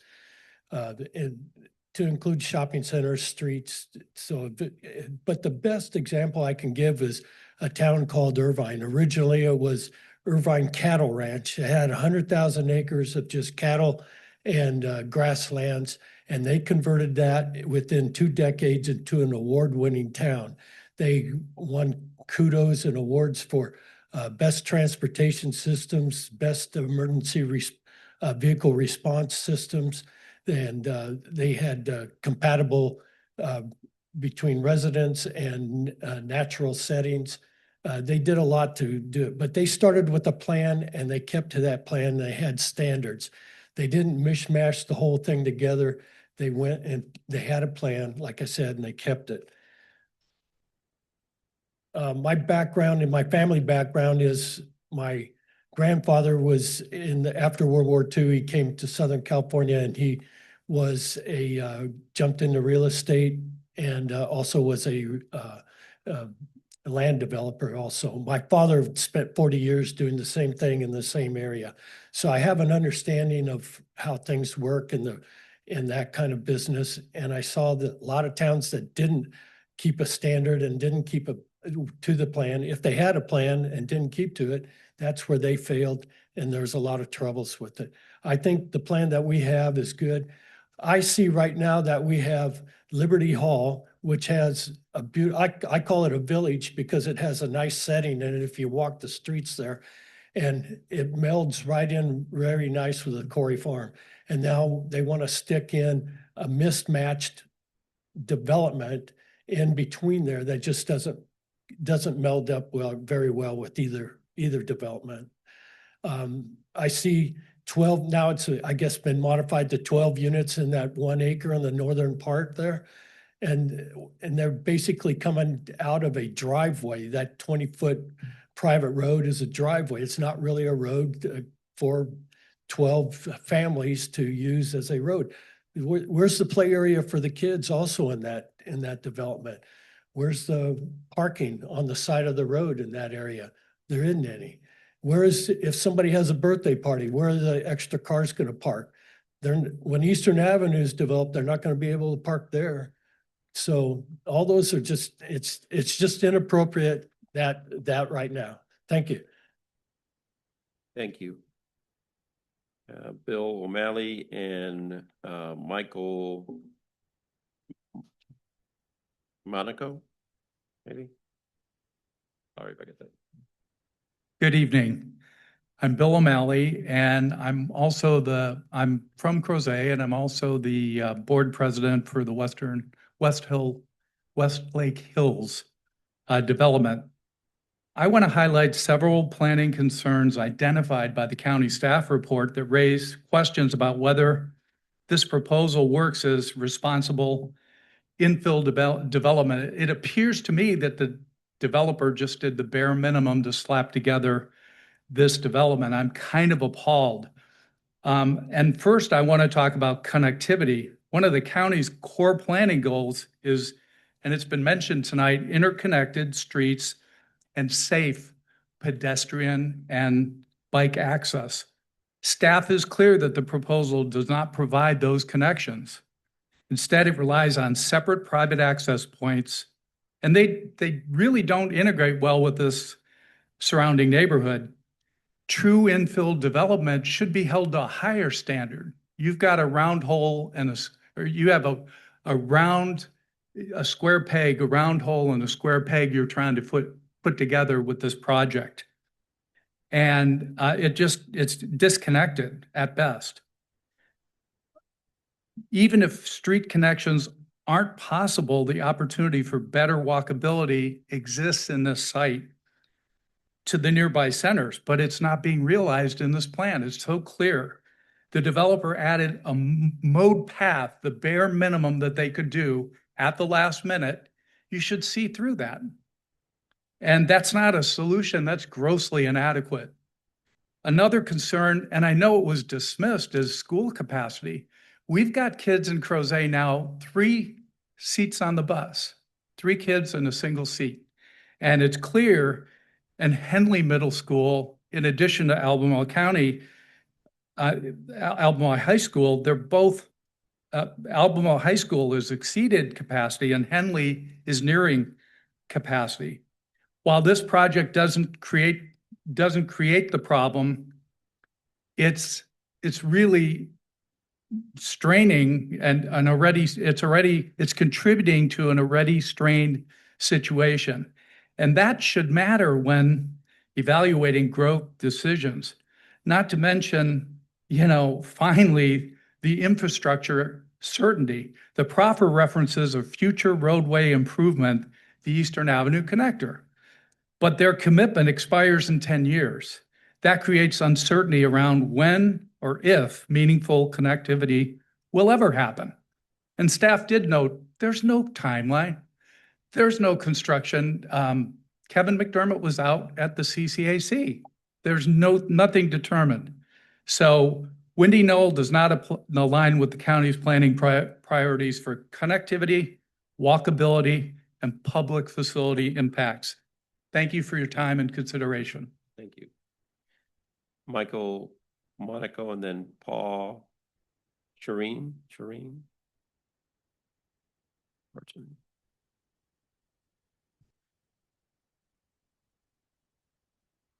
Good evening, Planning Commission. My name is Michael Monaco. I also live in the Whitehall District. I live in Crozet in the development area. I live in Crozet in a neighborhood that was built within the last 7 years, over the last 7 years. A neighborhood that currently has 4 single-family detached homes and 16 attached townhomes, one of which I call home. That all is set on about a little over 3 acres of developable land. I live in this neighborhood with my neighbors, working families that serve our community, retired locals, all active members of the community. My neighbors do include kids, about a half dozen elementary school age, half dozen middle school age, one high schooler right now. We are connected to one of the centers in Crozet, downtown Crozet, by a patchwork of intermittent sidewalks, shared use paths, and even a rough, muddy meadow trail through a neighboring property. Those get us to the grocery store about a half mile away. Folks who live in our neighborhood and have worked in Crozet are able to do so on foot, are able to get downtown on foot or on bikes.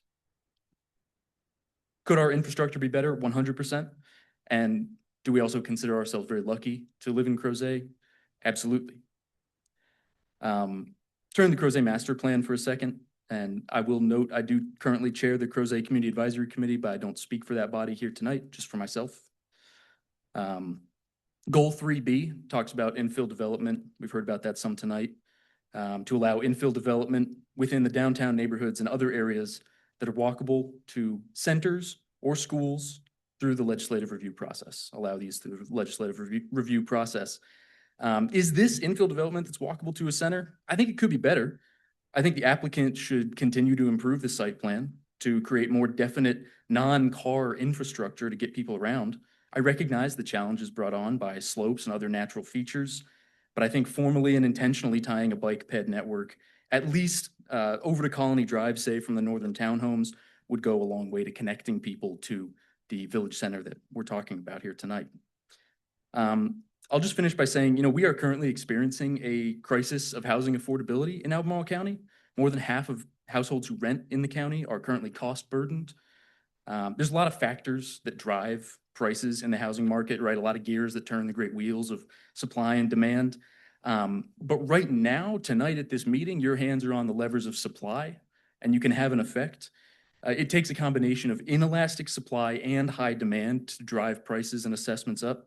And like I said, right now, in this room, you have some power and responsibility over at least the supply lever. I hope you consider that. Thank you very much. Thank you. Paul, Shireen, they're good in your. It's Sharon, close enough. Thank you. And Ben Cow is on deck. All right, thank you for the time. I want to echo several of my neighbors that are in the room. My name is Paul Sheeran. I'm a resident at Liberty Hall. I'm one of the houses that's cornered in by this northern block that we keep talking about. When we bought this house, we didn't expect that this beautiful wooded lot behind our house would stay a wooded lot forever. I think that was kind of always understood. There would be development. I have to be candid and say I didn't expect to have the opportunity to look into 4 sets of bedrooms and living rooms in the future. That's my personal issue with this. That's actually not what I want to talk to you about.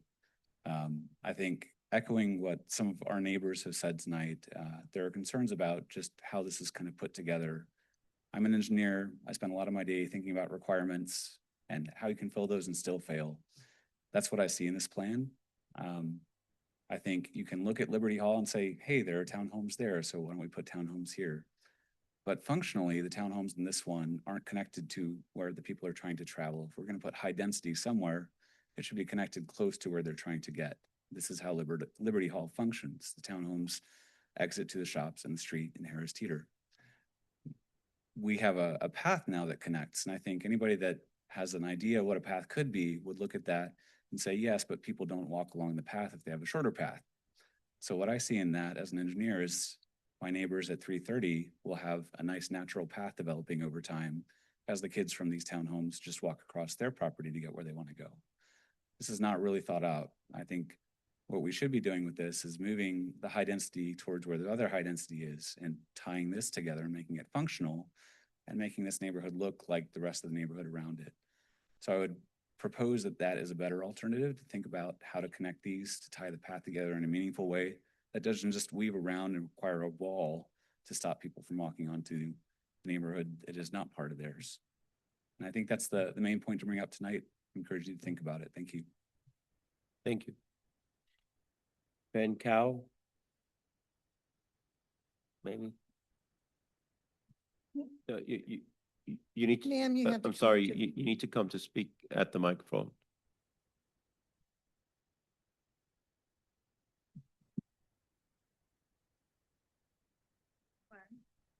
Yeah, my name is Feng Kuo.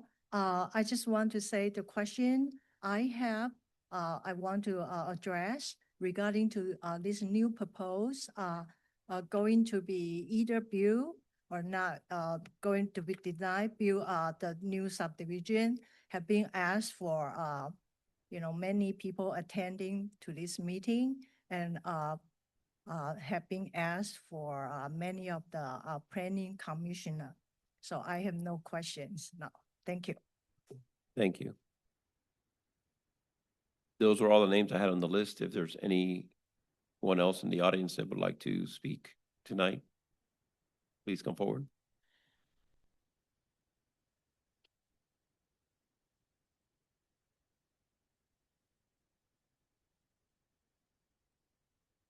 Hi, Janie Holbrook, and thanks for indulging the latecomer.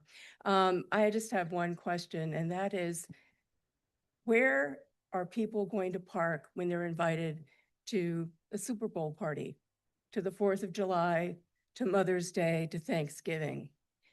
That density with those 12 units, very few buffers, no public streets, no on-street parking, and really no ability to spill over elsewhere if Eastern Avenue is built. Otherwise, you burden, I guess, your neighbors until that time happens. I think that when we build infill townhomes, it's important to think about how people live and how people want to live, and that they don't want to just be isolated and never have guests. And I just speak from having lived in one of those where I couldn't have people for the important events that happen every year. So anyway, just a thought, and see if they've come up with a lottery system that they're going to use for the folks who are going to buy those townhomes. Thanks. Thank you. Anyone else?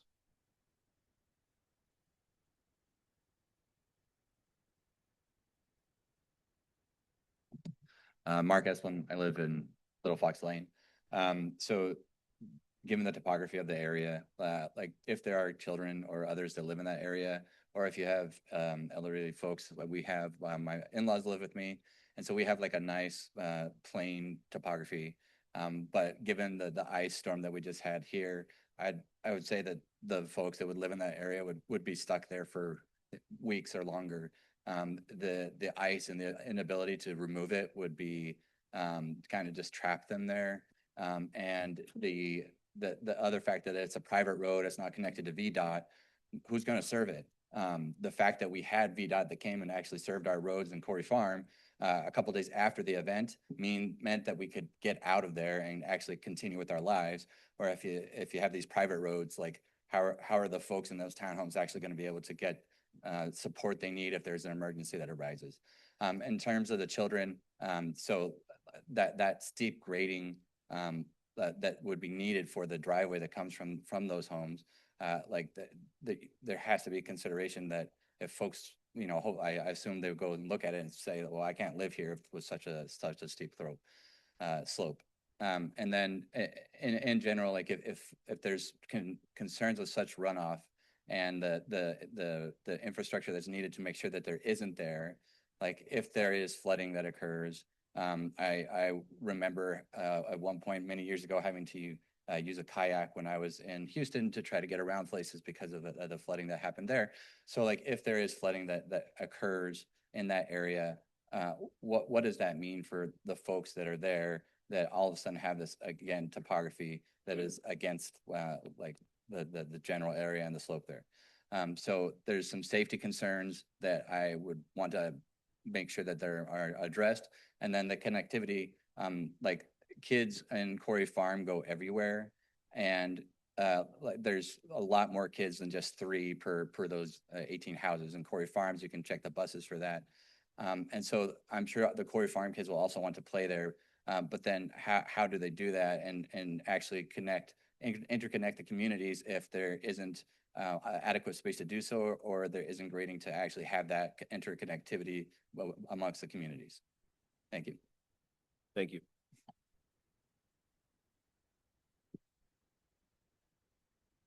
Hi, I live in Quarry Farm. I gotta say. Can you please state your- Oh, my name is Kiersey Ide, thanks. I wasn't expecting to be here tonight, so I'm glad I was able to make it. We have an incredible neighborhood.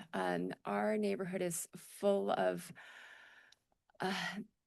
people who just really love and watch out for each other and help each other out and take care of each other. And I think that a lot of what has bothered me is our neighbors who are honestly, the development is kind of like a slap in their face of like, you know what, move away, because you could tell what's going to happen there. It looks from how the development has been made and shown that like they're just waiting for this house to, finally fold and say, you know what, I'll sell to you, and then you're going to have massive other stuff there. I don't think that's neighborly.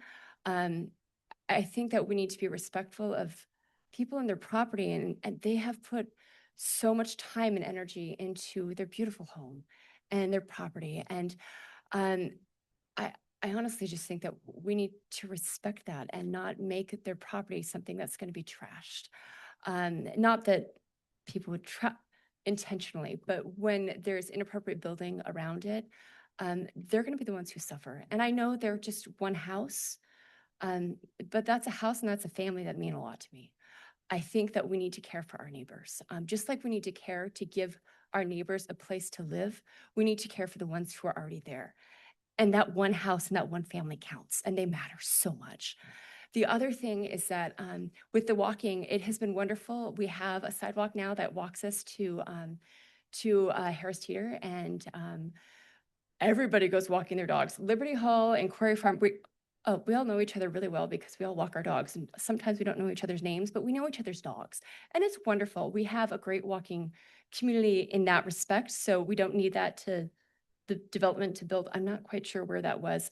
The other thing is that water is a huge issue. The runoff will come in that area right there. And there's going to be a lot of kids there, and there's going to be a great opportunity for someone, quite frankly, to drown. Because it's so close to where the homes are. It's also close to where the street is. And I know that we, just in our own neighborhood, have a lot of flooding issues where the grates are. Anyway, I am done. Yes. Anyway, I would like them to redo. I would actually just like it if they just put 3 homes there, just like it should have been originally. So thank you. Thank you.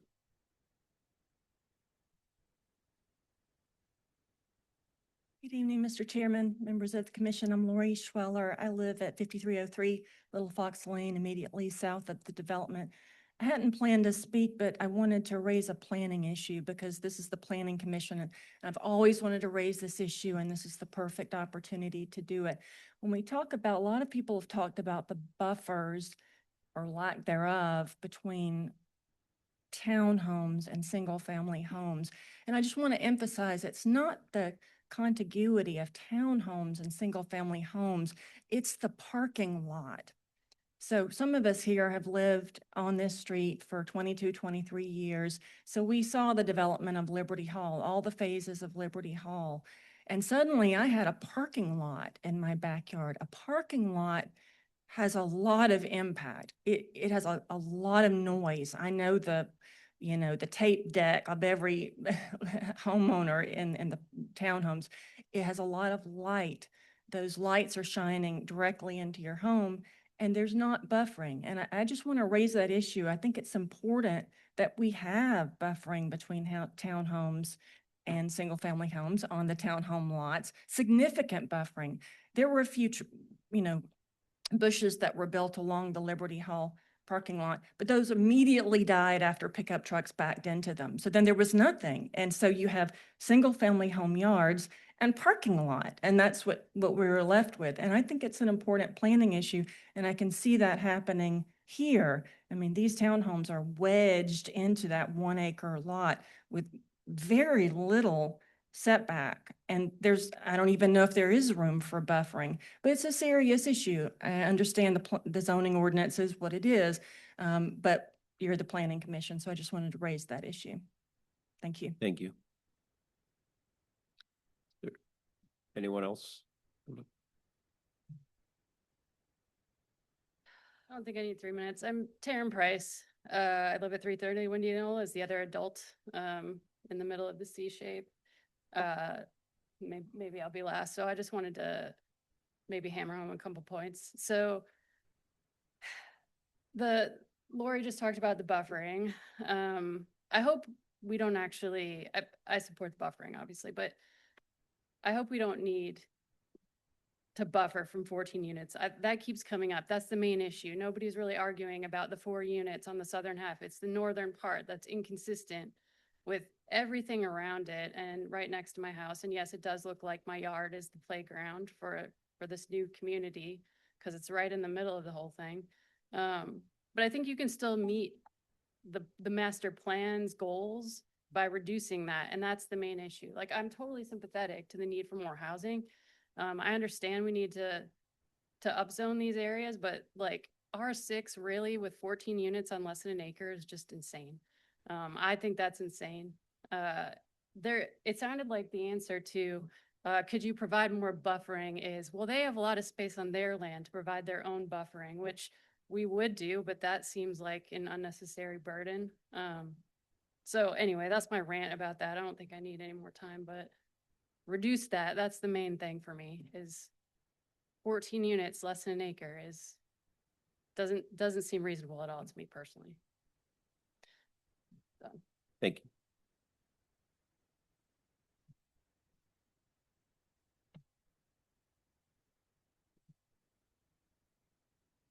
As a minority, I understand that housing is important and affordable housing it is.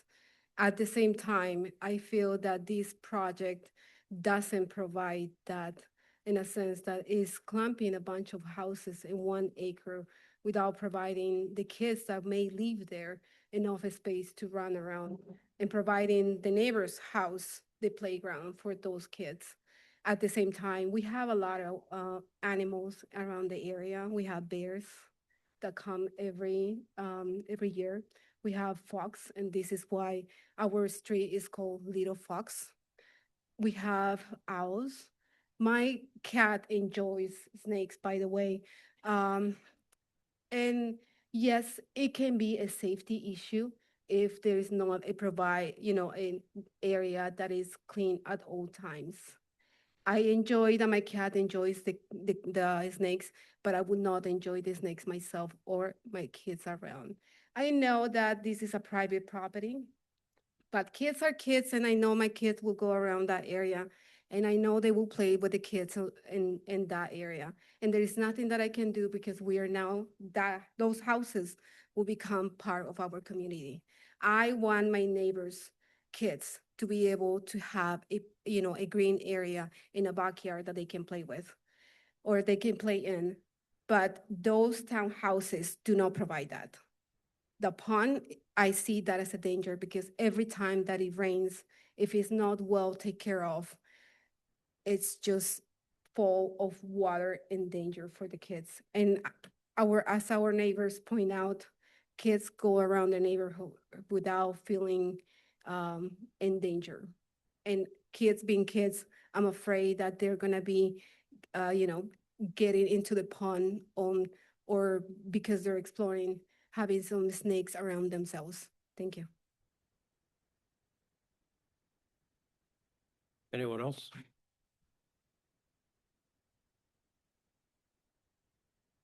Do we have anybody online? I do not have anyone with their hand up at this time. No, sir. Mr. Ship, would you like to respond to any of the comments that you heard?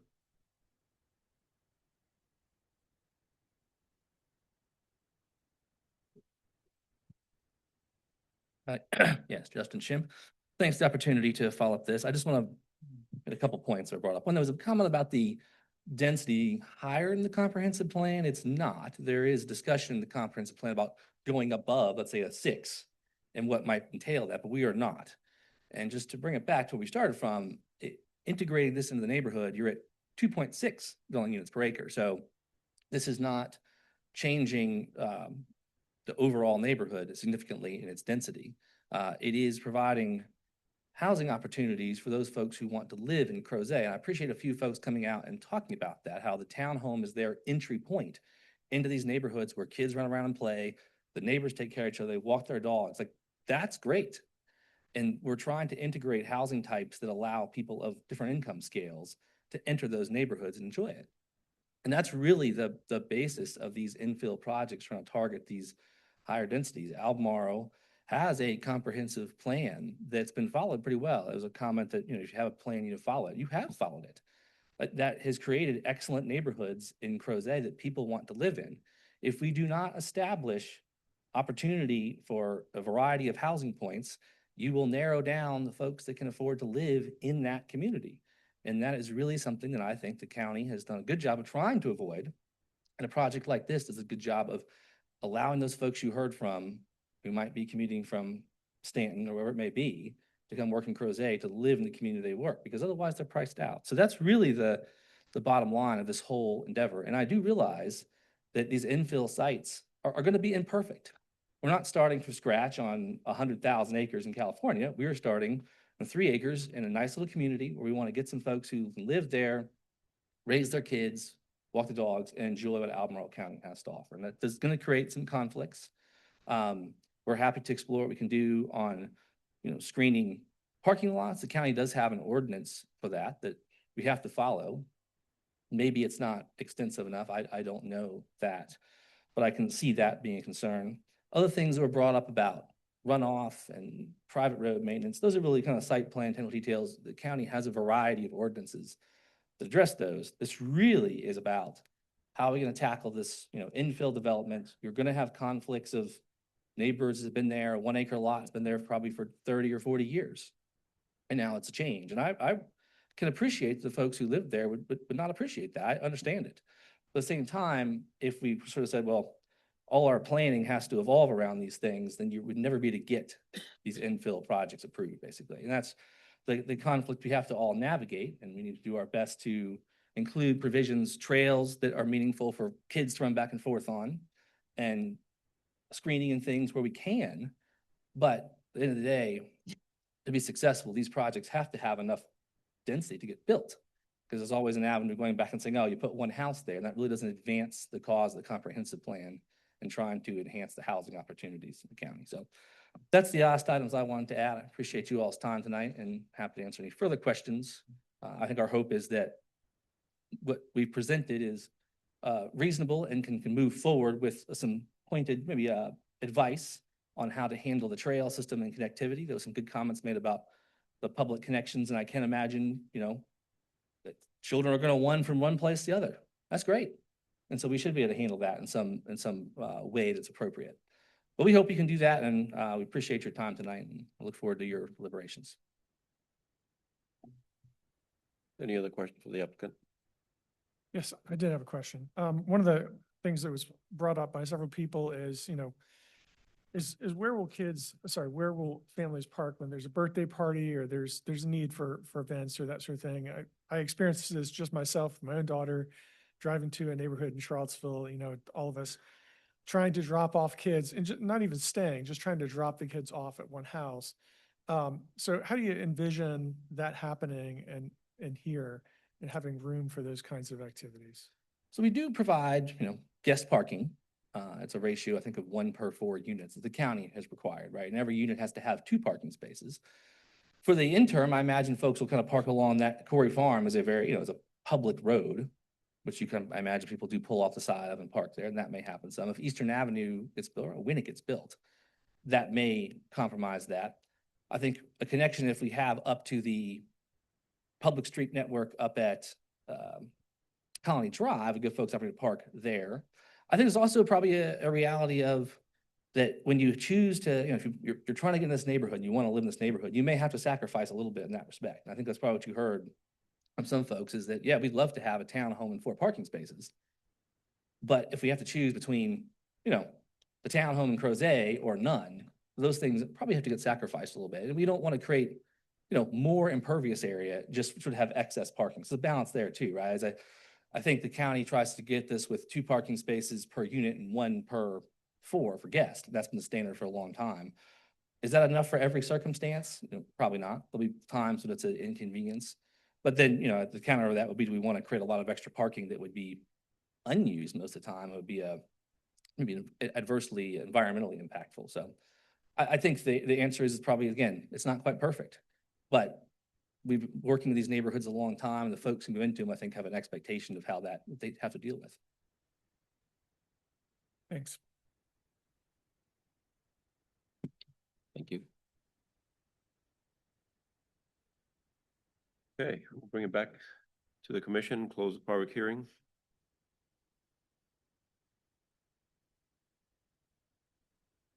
Time for our deliberation. Initial thoughts? My thought is that I think some more density is here. I don't think more single family is what I would want here. So I think some amount of density, but it does seem like that this is inconsistent with the neighboring properties, and it's not it's very abrupt. So I mean, I want to see, I think if you had a little bit less density, you could have more room for some buffering, maybe some more accommodations for the families that may be there. I just think at the scale that it's at, it's a little bit too dense, particularly all of it crammed into that northern section.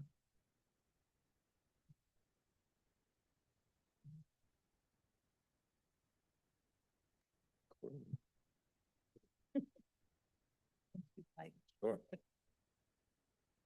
Call everybody by name. No, excuse me. First I'll say I fully support like infill development, so I'm along the same lines as you. But I was saying not at the price of quality of life. I think there's some things you don't see on paper versus like actually going to the site. But I think the good news is that it's design and that there's multiple solutions to solve any design challenge, right? And unfortunately, I feel like what's brought before me tonight is just not fully cooked. And I think we deserve to see a plan that's fully cooked. We talked a lot about poor interconnectivity, which I feel like was kind of done at the last minute. I didn't even see the plan, honestly, before I walked in the door. I didn't even see the new plan. The location of the density on the site. Excuse me. The location seems a little inappropriate. So whether that's less density in that northern end, or can you explore ways to put more in the southern end? I think that comment came from Commissioner Carazana earlier. The green space utilization. Oh, thank you. I'm struggling over here, about to die. Green space utilization just seems like it's just underutilized, especially for families and so forth. So there's a whole laundry list of things. I think it just comes from, to me, it's not a fully cooked plan yet. So with that, I'm not in a position to support at the moment. So that's it for me. I was jotting down some thoughts on this because, and this is not meant to be any kind of I also live in the development area, one of the other development areas. And if you live in a development area, things may change around you. That's just kind of the way things are around here. We are, again, a growing county, and we've made a decision to try and concentrate that growth in certain areas. And there's definitely a strong need for more housing supply. It's a whole ecosystem. When you build some homes, even if they're high priced, that means, people move into those, and that opens up some lower priced ones elsewhere. I also appreciate that the applicant brought compliance with Albemarle's affordable housing plan. That's a nice perk, although the numbers are not huge because it's just a 3-acre site, but still that's, 3 or 4 families potentially that could, get a home with it that might not have been able to. We do have pretty good infrastructure in our development areas. That's the whole point. Now, that said, it's a really tough parcel. It's a really tough parcel. It's C-shaped, for crying out loud. It's like got different entrances, and it's not Irvine, which could just be platted out, and I keep asking myself, we have so many things we've inherited from past development patterns and from past private ownership and weird shaped parcels. And why would Colony have ever been stubbed out like that if it couldn't have been extended? realistically. And I don't know if there's some exceptions that are possible or some way to look at that.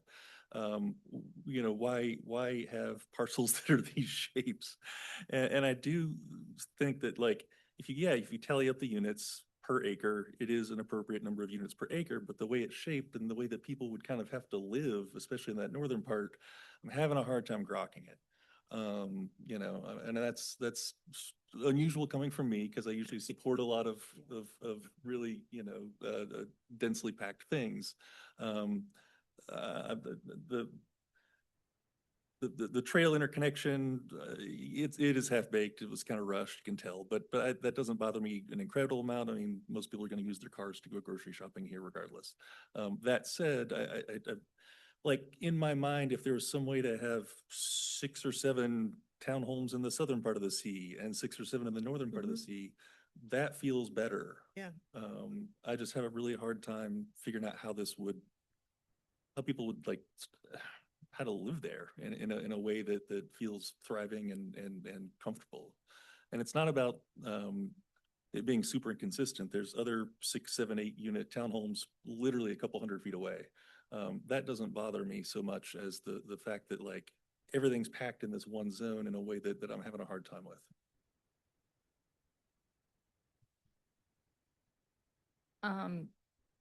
I want to say that I really appreciate the community members who showed up tonight to speak on behalf of the affordable housing perspective.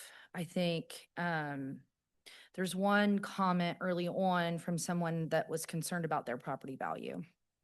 And I think I'd like to just remind everyone that, you know, since 2020, specifically 2023, your values in Western Albemarle County went up about 13.7% in 1 year. And then in 2025, another 7.8. And then this year, another 10%. So your values are actually increasing exponentially. You're correct. And this is going to help with that issue for the community at large. So it's going to help with your taxes if you don't move. But the value that you've gained over the last 5 years because of the problem, the severe crisis that we have with inventory, counteracts that. So I think that's really important. The median home income, home value in Albemarle County right now is $530,000. So people cannot afford to live here. One of the reasons they can't afford to live here is because we don't have enough land to develop on. And the only way that we get that is by potentially expanding the development area, which most people don't want. So the argument that I hear constantly is we have to infill and we have to infill at the maximum capacity. So in general, I'm very much in favor of the density of this proposal. I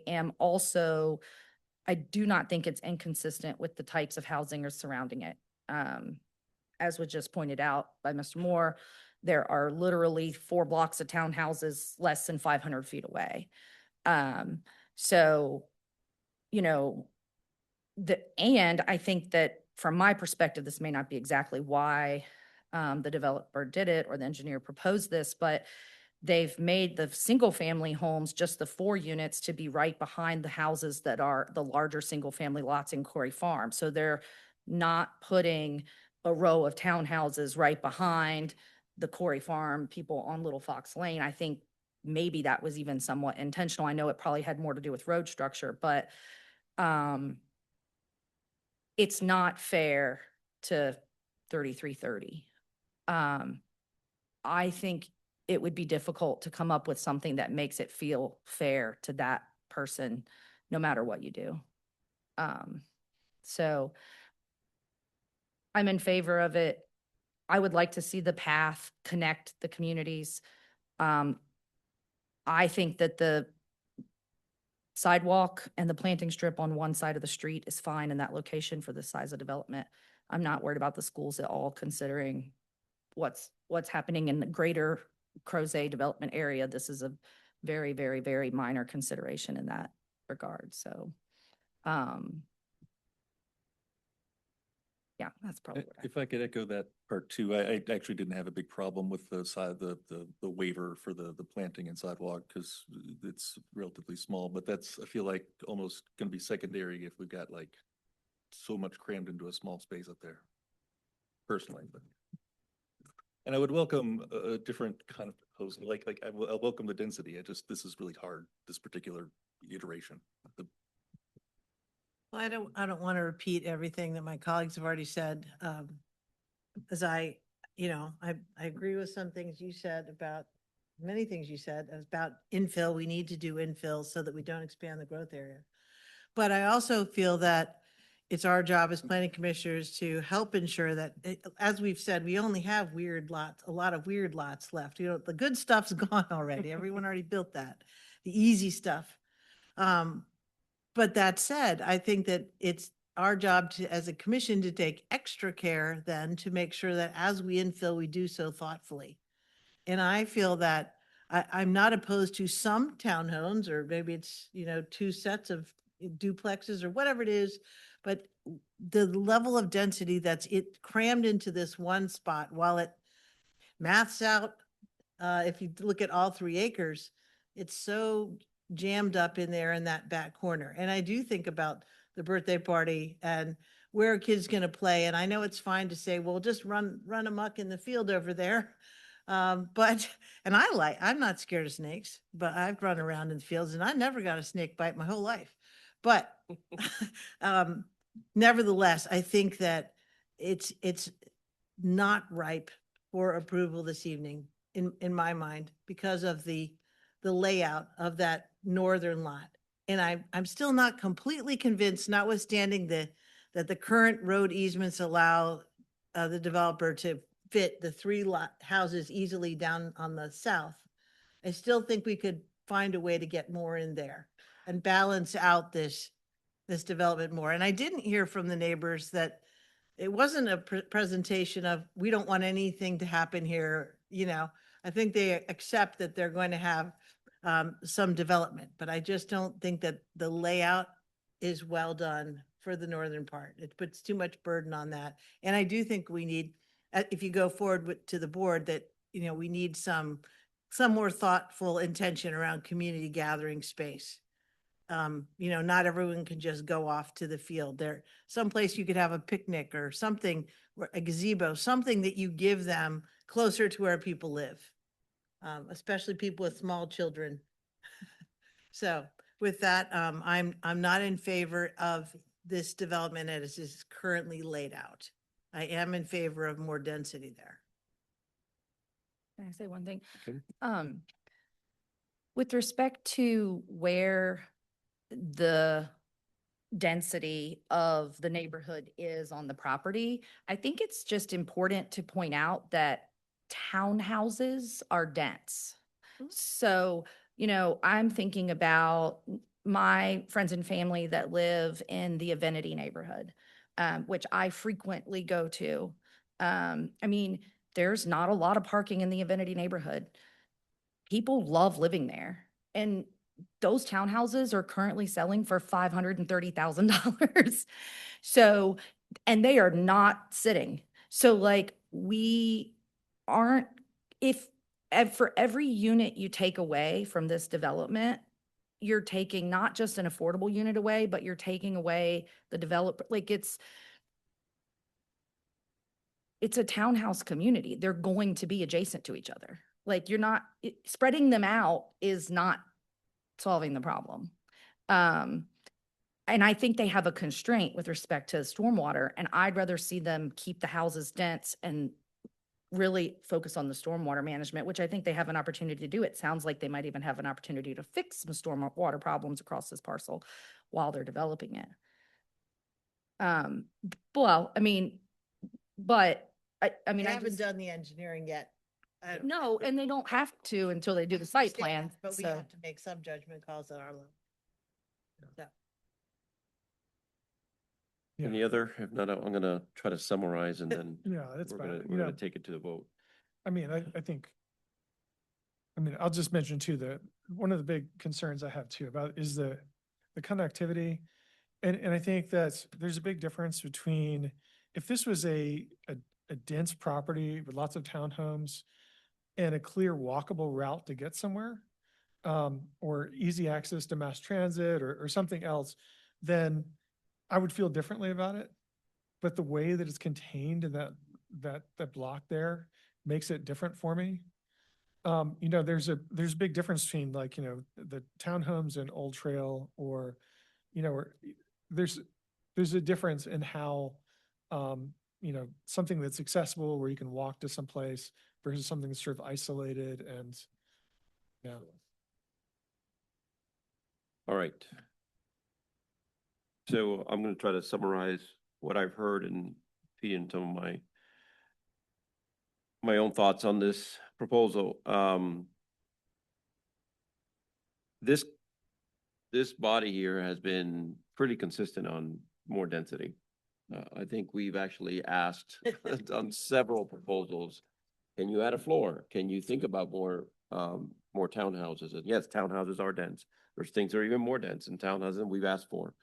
Because we realize the need for affordable housing, we realize the need to increase our housing stock here in Albemarle.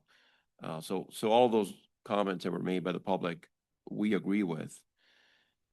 To me, it's a question of qualitative versus quantitative. Quantitatively, this is six units per acre. You can do the math, it's 6 units per acre. Qualitatively, it's 14 units per acre in a very tight location that I think has little consideration for the neighbors. And that is part of what we're struggling with here. I would encourage the applicant, the staff, to see if there's some way to free up that southern half. That to me is much more conducive to the higher density. It's actually adjacent to the townhomes that are along Colonial. So to me, that would be a more palatable way of looking at this, whether you're dividing it up or whether you put the density there and single families in the other. I don't know, we're not going to design it here. But we don't think, at least I don't think, that this is an appropriate level of density in that 1 acre parcel to the north. I think the applicant might want to say something else. It's up to you If he's coming to, that's the only thing he can say. Well, I've heard some very thoughtful, comments, and I certainly appreciate those. So I would like to ask that we defer this so that I can make one more stab at some of these changes I've heard before you vote. I can't promise you I will be able to get something everyone asks, and maybe you all even vote for, but I'm happy to take another stab at it to try to address some of these concerns we've heard, to try to get an infill project that addresses some of these particular concerns. I think it's if the commission would do that, I'd appreciate it, and we will come back to you and I'll work with the staff on trying to get maybe some tweaks that we can agree on. We'll take that request to the commission. We would, Defer if to the the applicant district could court. clarify whether that deferral is to a specific date or if it is to an unknown date, it would need to be a non-specific deferral to a non-specific date. We probably can do to an indefinite date in the sense there's a couple questions to achieve what's being asked. I'm going to have to get some special approvals from VDOT, which is not impossible, but I could have to do that. I don't know if that's going to take a week or a month or how long. So I think we can do an indefinite date, and then when we have our staff and I come up to a solution, then we'll come back. That would be our preference too. And one last point of clarification for the record, is the applicant also requesting a deferral of the 2 waivers that were part of the rezoning proposal? Yes, please. Okay. Thank you. Do I have a motion to accept the deferral? I move that we accept the deferral. Second. Madam Clerk? Ms. King, Aye. Ms. Firehawk, Thank you. Ms. Firehawk, I'm sorry, ma'am. Aye. Mr. Carazana, Aye. Mr. Claiborne, Aye. Mr. Murray, Aye. and Mr. Moore. Aye. Thank you.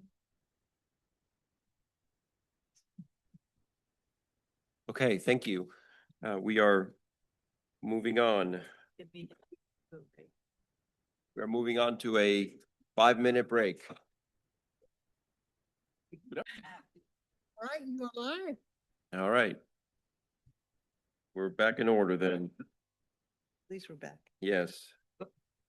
And see, so moving on to CTA 2023-6, WPTA 2023-3, STA 2023-3, OTA 2024-2, riparian buffer protection standards. Roger. All yours, staff. Thank you. Good evening. I'm Scott Clark. I'm the Conservation Program Manager in Community Development. We also have Mr. Frank Pohl, the County Engineer, and other members of staff here to answer your questions as we go through this. This is a public hearing on an item that came out of the Stream Health Initiative, which is a countywide or county project to develop strategies for improving local stream health. Just as a reminder, that was an extensive community outreach project that involved multiple stakeholder work groups, vision setting, and development of a set of recommendations, in which there were 14. And the project you're seeing tonight is recommendation number 1 off of that list, which was for better protection of riparian buffers in the zoning ordinance. A riparian buffer is an area of vegetation adjacent to a stream, wetland, reservoir, or pond. And the board adopted a resolution of intent to amend the zoning ordinance on this topic back in 2022. So the scope of this project is largely about moving the current extent of regulations from the water protection ordinance to the zoning ordinance for the multiple purposes you see listed there, to implement standards that protect buffer vegetation countywide rather than just in certain land disturbance projects. And in fact, to require buffer retention, whether or not a site has regulated land disturbance, and keeping the current exemptions for agriculture and for forestry, although there are best management practices required for forestry. So where are the buffers? Again, the overall attempt here is to move the existing regulations from WPO to the zoning ordinance without major changes in what they affect. So the current WPO buffer locations and the proposed zoning buffer locations are the same. They're listed here in this table, showing how the buffers are defined in development areas, whether for development areas that are either in or not in a water supply watershed, how the buffers apply around public water supply impoundments, and then in all other locations, which is generally the remainder of the rural area. One thing I just wanted to point out quickly from this is the distinction between the two kinds of development areas. And again, this is in the current WPO and would be the same in the proposed zoning standards, that the top line there is for development areas that are not within a water supply watershed, which is nearly all of them. And that is 400-foot buffers on perennial streams. Second line in yellow there is development areas within a water supply watershed. Present, we have one of those, which is Crozet. So there's actually a greater degree of stream protection in Crozet than there is for the other development areas. Crozet has protection on the perennial streams and on intermittent streams, and to the extent of the flood hazard overlay district. So that's significantly more protection in Crozet because it's in a water supply watershed. It is true that structures can be permitted in the outer 50 feet along intermittent streams with a mitigation plan, but otherwise there are still buffers on those intermittent streams. There's been some confusion about that, so I just wanted to run through that quickly to explain. So again, the current buffer regulations in the WPO regulate land disturbances of 10,000 square feet or more. But for disturbances of less than that, or for just changes outside of a regulated project, there's no particular vegetation protection in that ordinance. And it is true that new structures requiring building permits are not permitted in the buffers. So This screen shows you the structure of the new proposed ordinance and all of the sections. I mainly just wanted to point out the three sections in green, which is where the bulk of the regulations are. So that's where I'm going to focus most of this presentation. And then in yellow there, 42310 is a section that you haven't seen before that came up after the commission and board work sessions. So we realized we needed to add a section for standards for special exceptions. So that's new. It is reflected in the attachment that you received in the draft ordinance, but it was not included during the work session. So what vegetation changes are permitted in the buffers? Again, current regulations, they only affect projects with 10,000 square feet of disturbance. That's elsewhere they don't apply. Under the proposed ordinance, except for permitted uses, native vegetation in the buffers would have to be kept, could not be disturbed or removed, whether or not there's a development project. So this applies to all disturbances, not just those above 10,000 square feet. And those buffer areas must be maintained in as natural a condition as possible. So when I pointed out permitted uses there, I wanted to say that there are two kinds of permitted uses in this ordinance, some of which are by right and some of which are by administrator approval. The buffer administrator would be the county engineer with a mitigation plan. So in that first category, you can see there are quite a few uses, starting with agriculture and forestry, utilities, water dependent facilities, et cetera. The one thing I wanted to highlight here was after the Board of Supervisors work session, there was a question about how we were intending to regulate the removal of invasive vegetation by itself, so not associated with a project, just as part of a landowner's land management. And we were trying to hit a balance of permitting that without undue interference, but still having accurate oversight of that. Currently, what the draft requires is if a landowner is removing invasives or noxious weeds, they need buffer administrator approval, but not a formal plan review or approval of a plan. So they might submit photographs, sketches, things like that, just to document the problem they have and get the administrators okay on that removal process. We did consider simply making it a by right use without any kind of approval. The issue there is for enforcement, is you create a loophole where if someone removes a bunch of buffer vegetation that we can't document was native vegetation and they claim it to be invasives that were removed, we often won't be able to prove what happened. So it's good to have this documentation in advance. Next subsection 8 relates to the permitted uses that can be approved with a mitigation plan. These involve temporary E&S facilities, structures necessary for reasonable use of a lot, environmental restoration projects. There's a whole list there. This list has not really changed since the version you saw before the work sessions. I will point out that stream crossings for road, streets, and driveways are included here. So mitigation plans are required for that list of uses. There in 423.9, there are standards and requirements for mitigation plans. Currently, the draft says that disturbances and violations would have to be restored at a 2-to-1 ratio and otherwise 1-to-1 for permitted uses. I'll come back to that in a couple more slides.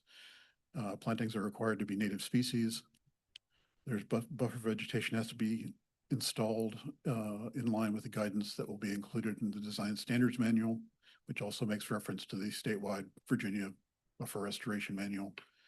And bonds can be required until the plants are established to make sure that the mitigation is successful. So here's the new section 423.10 regarding special exceptions. We realized in the drafting process that we needed to address this directly. Special exceptions are only possible for the vegetation management standards and for the uses permitted by right or with mitigation plan. And this is all written to be consistent with other recent sections addressing special exceptions for other uses. Abutting landowners must be notified. The administrator can require a water quality impact assessment in reviewing a request for a special exception, there are factors for the board to consider in their approval or denial of a special exception request, and conditions and bonds can be applied. So before I finish up, I want to mention a few things that we know we have ahead of us to do before this item goes to the Board of Supervisors for the public hearing with them. First, we've received some feedback from other staff, especially in facilities and environmental services, that we need to be more specific about the content of the site-specific surveys that determine where the buffers are on a development site. So we're planning to update the text for the design standards manual to cover the standards that must be used for determining water body types, perennial versus intermittent, and also the content of what must be on the plan for it to be accepted. In addition to that, we know we need to update some of our references to the state guidance documents on defining, for example, perennial streams, because there are more recent sources to use. And I mentioned earlier that planting ratio for mitigation plans, we realized in reviewing what we had written that with the intent to keep things the same as the WPO, we should have listed that as a 2-to-1 planting ratio for both permitted uses and for violation resolutions. So we intend to change it back to that 2-to-1 for both before this goes to the board. It was a mistake on our part to make that change away from what the WPO requires. So after that quick review, staff recommends the Planning Commission support these text amendments and recommend approval to the board. We will be happy to take your questions before the public hearing, and then after the hearing, I have a couple of draft motions for you to consider.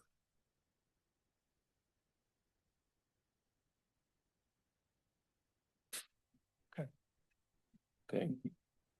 Oh, question for staff? Yes. Okay, so first of all, we talk about the exception for agriculture. When someone asks for an agricultural exemption, how do we determine that is a legitimate agricultural exemption? So the exemption for the WPO currently is based on state law, the Right to Farm Act, and there's a pretty low bar to meet the ag exemption, and it's you have to, within a year, get rid of all the debris and fence it in, or you have to, it's create pasture and fence it in, or just get rid of the debris. And that's in the state law. So we are challenged with that all the time. So if you have an idea of how to make this easier, then I would be open for suggestions. But we do get complaints about ag activity, and we go investigate, and based on affidavits from the landowner, we rely on that, and that's what we base our decisions on. So we can't, this would be, I guess, for the county attorney, would we be able to ask in the questions that we are currently asking for the land use validation program? For example, ask them, present a list of things to prove that they're agricultural, like a Schedule F, or farm income or loss statement, or any of the other things that would verify it as agriculture. We have limited legal authority to implement restrictive questions or things that we have to require for someone to prove they are in the Farm to Right. The Farm to Right Act is set out in state law, and we staff does their best to go out and work with the landowners and ensure that the activities do meet that, but we are limited into what we can request and require. Can I ask a follow-on to that, Lonnie? I know it's your turn, but it's the same. I know of a specific case, it's many years ago. Scott, you probably give Scott nightmares, so I won't name the site. But the landowner said it was forestry, and they were coming to the commission for a permit to develop the site. But then I'm telling you that they felled trees in the buffer and then left them. They never harvested that wood. So how does that get handled? You would take an affidavit and they would say, it's forestry. See, I cut the trees for forestry, but it was fake. I can't speak to that specific. And I'm not asking you to extent, like but rule on this old scar that I carry with me, but more like if that happened in any other place, how would you handle that? Like where they're not, I call it faux forestry. They're just trying to clear the land without having to get a permit. we would consult our attorneys on that. Okay. Yeah, I didn't think you were gonna be able Before I to can answer. answer I that, just, yeah, because each situation is different, and yes, if they're up here asking for something, that doesn't necessarily mean that they're not forestry. So we've seen projects where they're advertising a lot for sale, saying that they have a drain field and they've cleared, and we've treated it as forestry. okay. Let's Right. put it that way. I don't know if you had more. Thank you. There are programs, I think, throughout the state where you can potentially apply land use, and we've discussed that in the past when previous director was here present, but it hasn't been brought up since. It would require some legislative action on our part to adopt those regulations, I believe, to be more in line, I think, with the Ches Bay Act, which would require these plans, which is something we discussed during the Stream Health Initiative, but it was a larger step than what we were proposing to do with moving this into the zoning ordinance at that time. That's very helpful to know. On a similar vein, it was mentioned that farm roads are exempt, but there was a reference to another section of code that I was having difficulty finding it. So what are our regulations regarding farm roads, and whether those get grandfathered in terms of being in stream buffers? Farm roads are considered an agricultural activity and are exempt. We have a 2-year limitation for that activity from the time it was completed until potentially they bring in like a development that shows a road in that location, or something that's not, a road or an access way that wouldn't have been exempt to begin with. Okay, so I would just like to go on record. I think 2 years is way too short of a time for that. That there should be a way longer period of time, because I mean, that's almost like the cost of doing business. Someone just come in, put in all the farm roads, and then turn around and call them and say, oh, they're already there in the buffer. So I think I would strongly encourage us to look at expanding the length of time before those could be considered roads. If I can comment on that, I believe that's based on some time frames within state code, but I can double check that. Okay. Yeah. The other thing that was talked about were structures within the and Scott had a slide a little while back about structures within the 50 feet of the 100-foot buffer within the water supply area and the development area. A lot of things going on there. Is that automatic, or is that something that would be approved under special circumstances? Because I'm looking at older versions of the code, and that was saying for only necessary for reasonable use of a lot. Yes, so under, I think you're looking at 423.8 Yeah, and this, yes, B2, correct? yes. So it structures within the outer 50 feet, and A states necessary supportive infrastructure to allow reasonable use, and then located along the intermittent stream within a water supply protection development area. So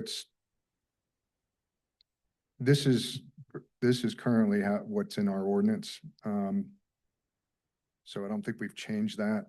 It's basically it's for reasonable use. So that I'm confused about, and here the way it's described with the comma, says structures necessary for reasonable use of a lot, comma, or development area structures on intermittent streams and water supply protection areas. So I don't see that in older versions of the of the code here. I'm just looking at. So is that a new policy? No, I don't believe it's new. I'm going to find it here in a second. So we've always allowed the outer 50, if that's what you're talking about in development areas, for perennial streams, excuse me, intermittent streams. That is a current allowance in the ordinance. And it's mean- under 17.6. It should be in your packet, Yeah. and I will find that here in a second. It's either page 6 or 7. It's on page 7 of your packet of the draft. Under 604, it says repealed 17.604A within the 50 landward 50 horizontal feet. So it has basically the same language. Would be necessary for infrastructure to allow reasonable use of the lot, or would be on a lot that is within a water supply protection area where the stream buffer protects an intermittent stream and the lot is within a development area.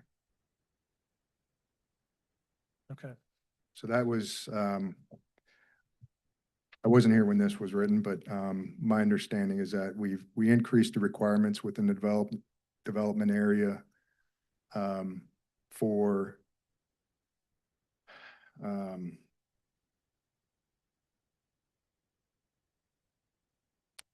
my head is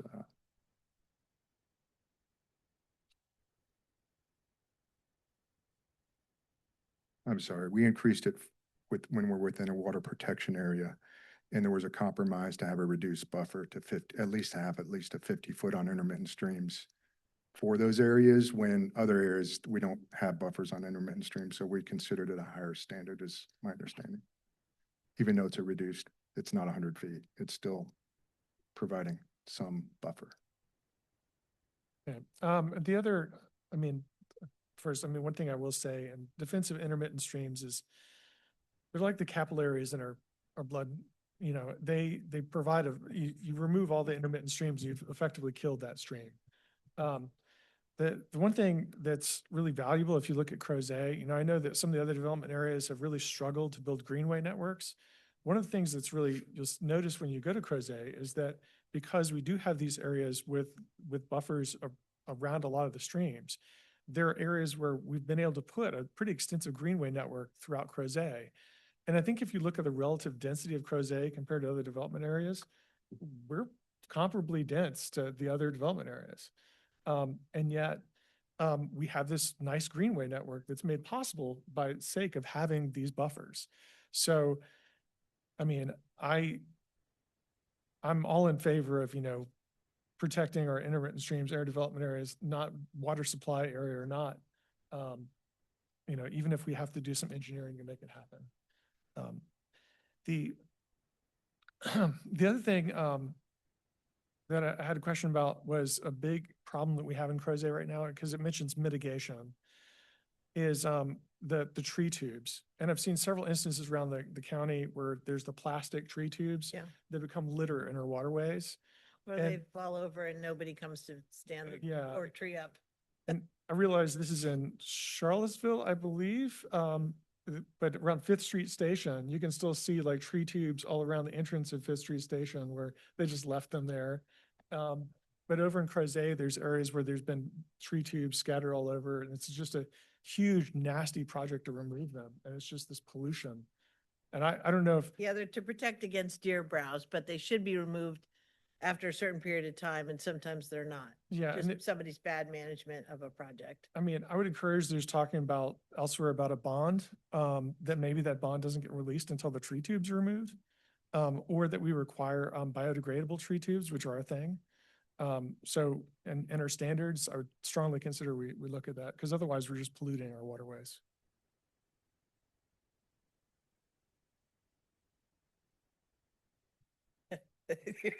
You think I want to say something about the buffer ordinance? After I'm being set up. So I'm really happy that we have a new buffer ordinance, or have it back. How it's supposed to be, I think.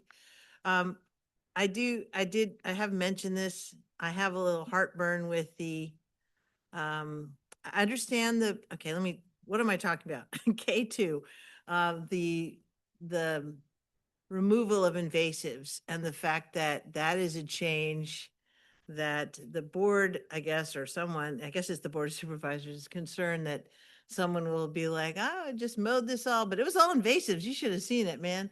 Although I'm just trying to think about the practicality of this, and I'll take my creek, which I already mentioned to Mr. Pohl earlier.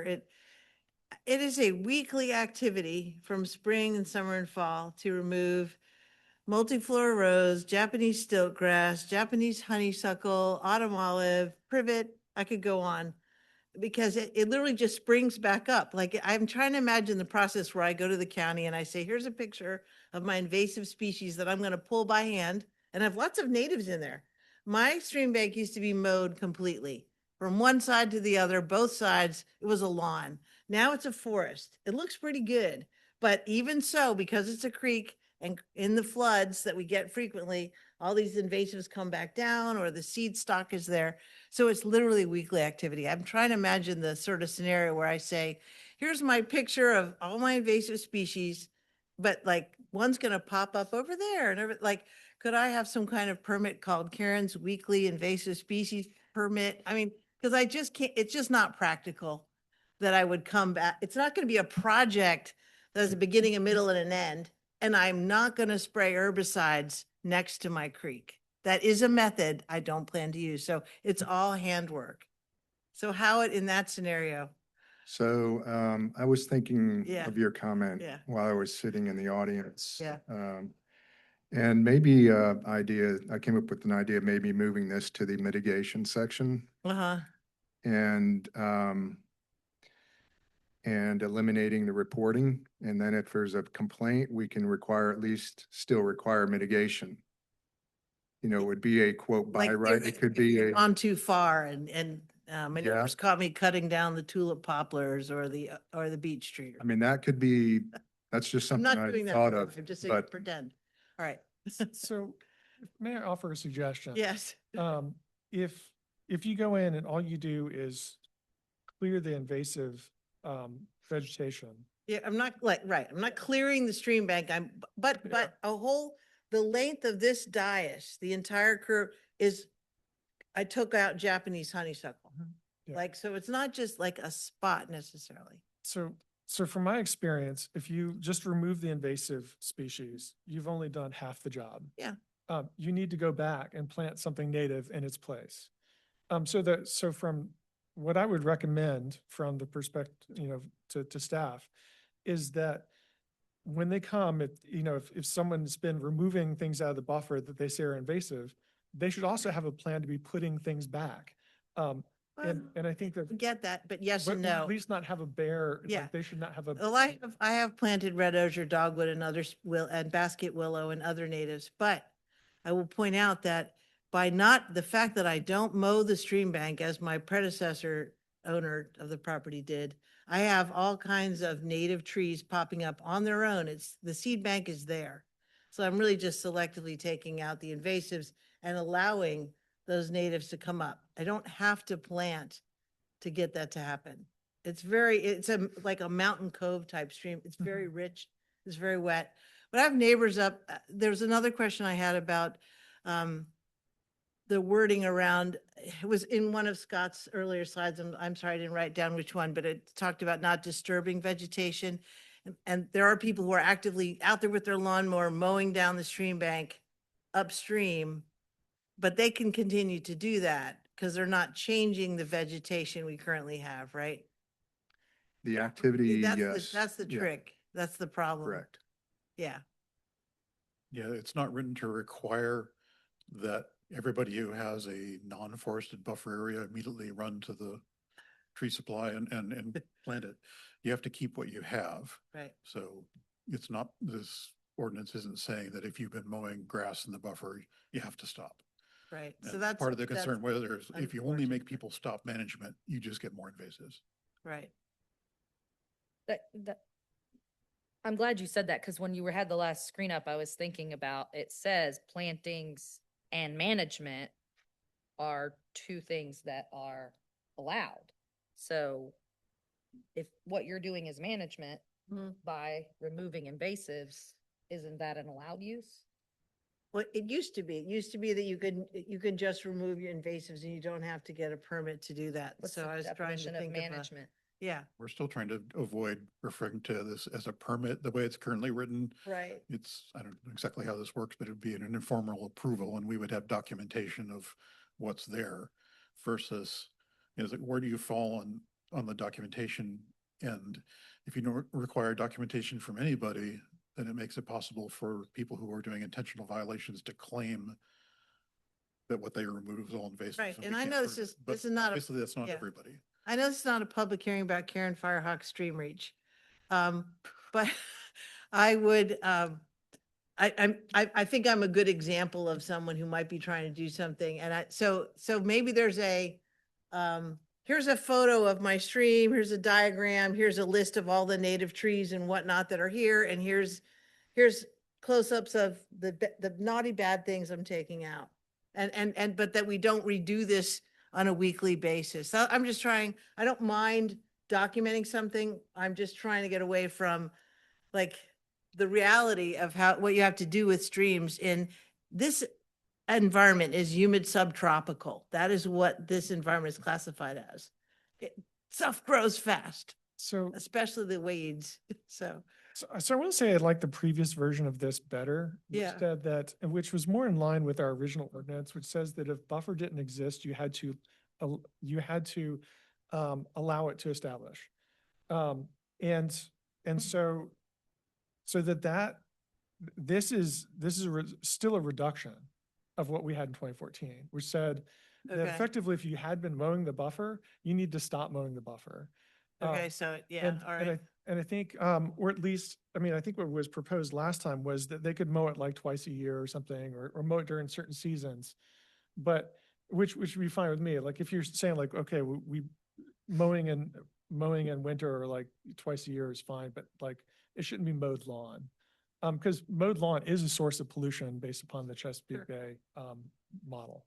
So as long as we're allowing mowed lawn, next to streams, that is a major source of impairment for the Chesapeake Bay. I think there was a concern about grandfathering and when you Yeah, that's- adopt a zoning Right. ordinance, everything that's been done beforehand is not under that new regulation. So Right.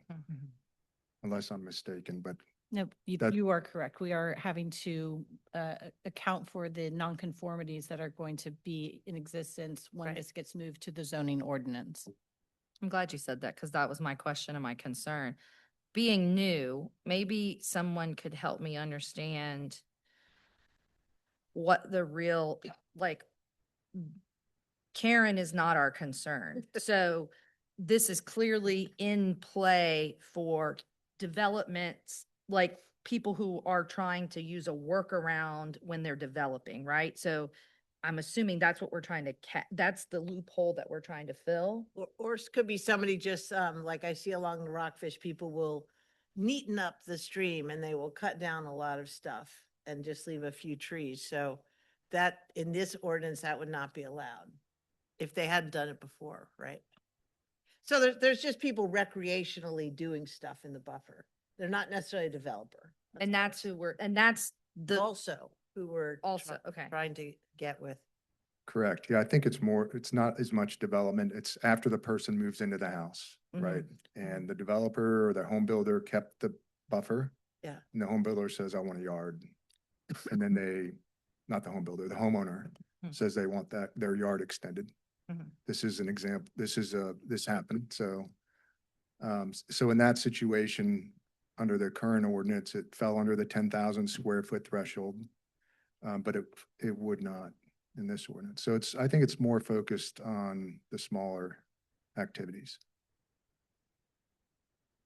What's a water dependent facility? Like a Canoe ramp. stormwater pond or a biofilter. Or something like a canoe ramp or something.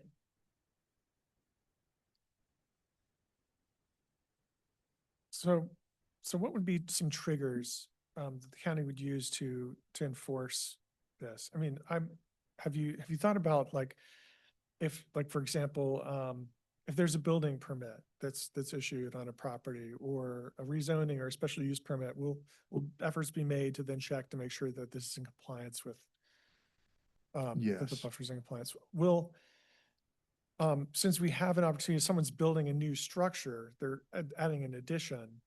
At that time, would we have authority to require planting of the buffer? Or would we say if it was grass before, it would remain grass?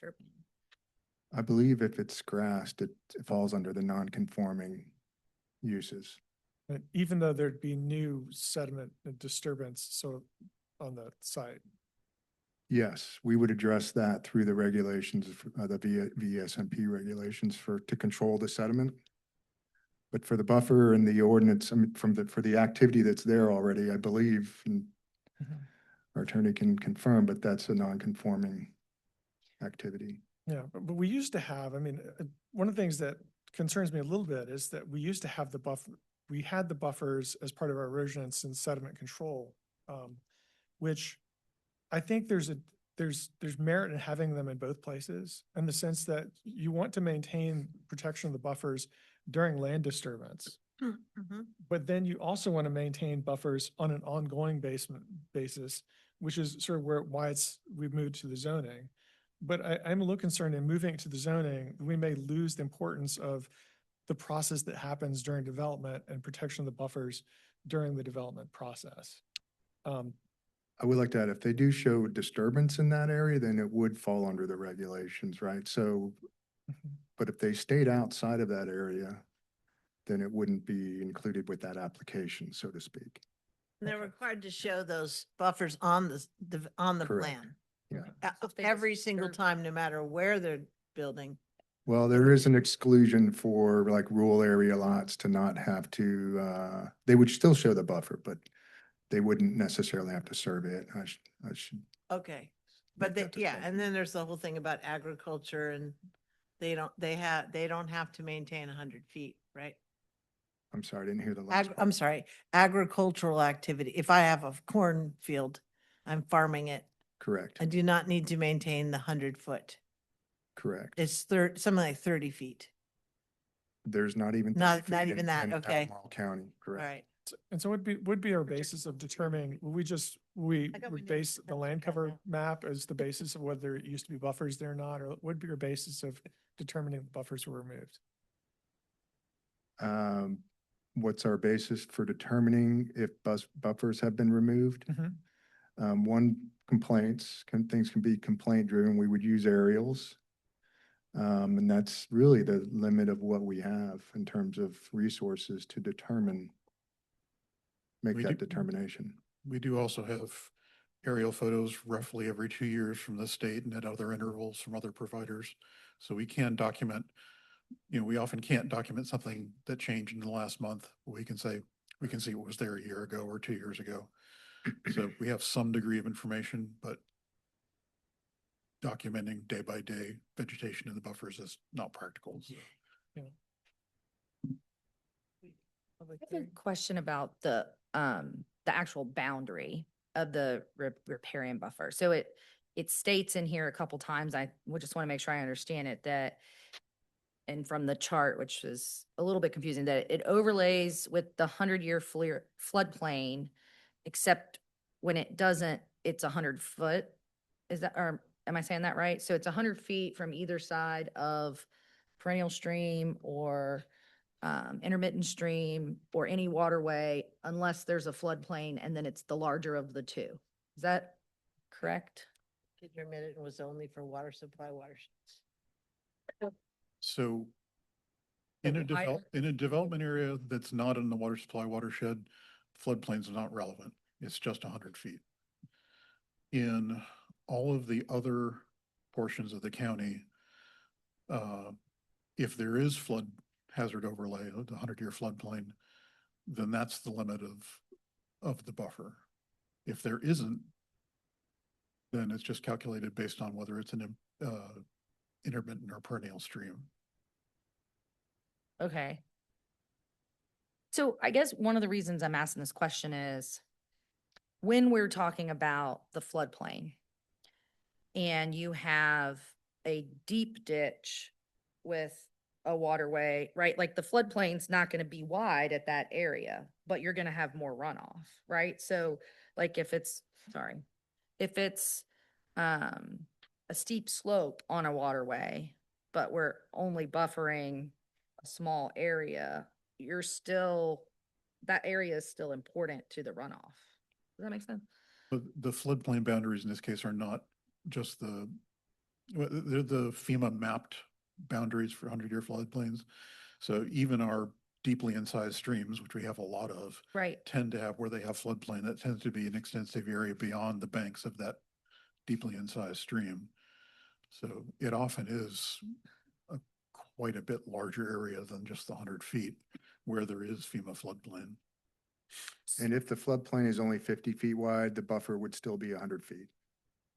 That makes sense. That's what, okay, that's what I was trying to It's clarify. whichever is The greater. wider. Whichever is greater. That's what I understood. Okay.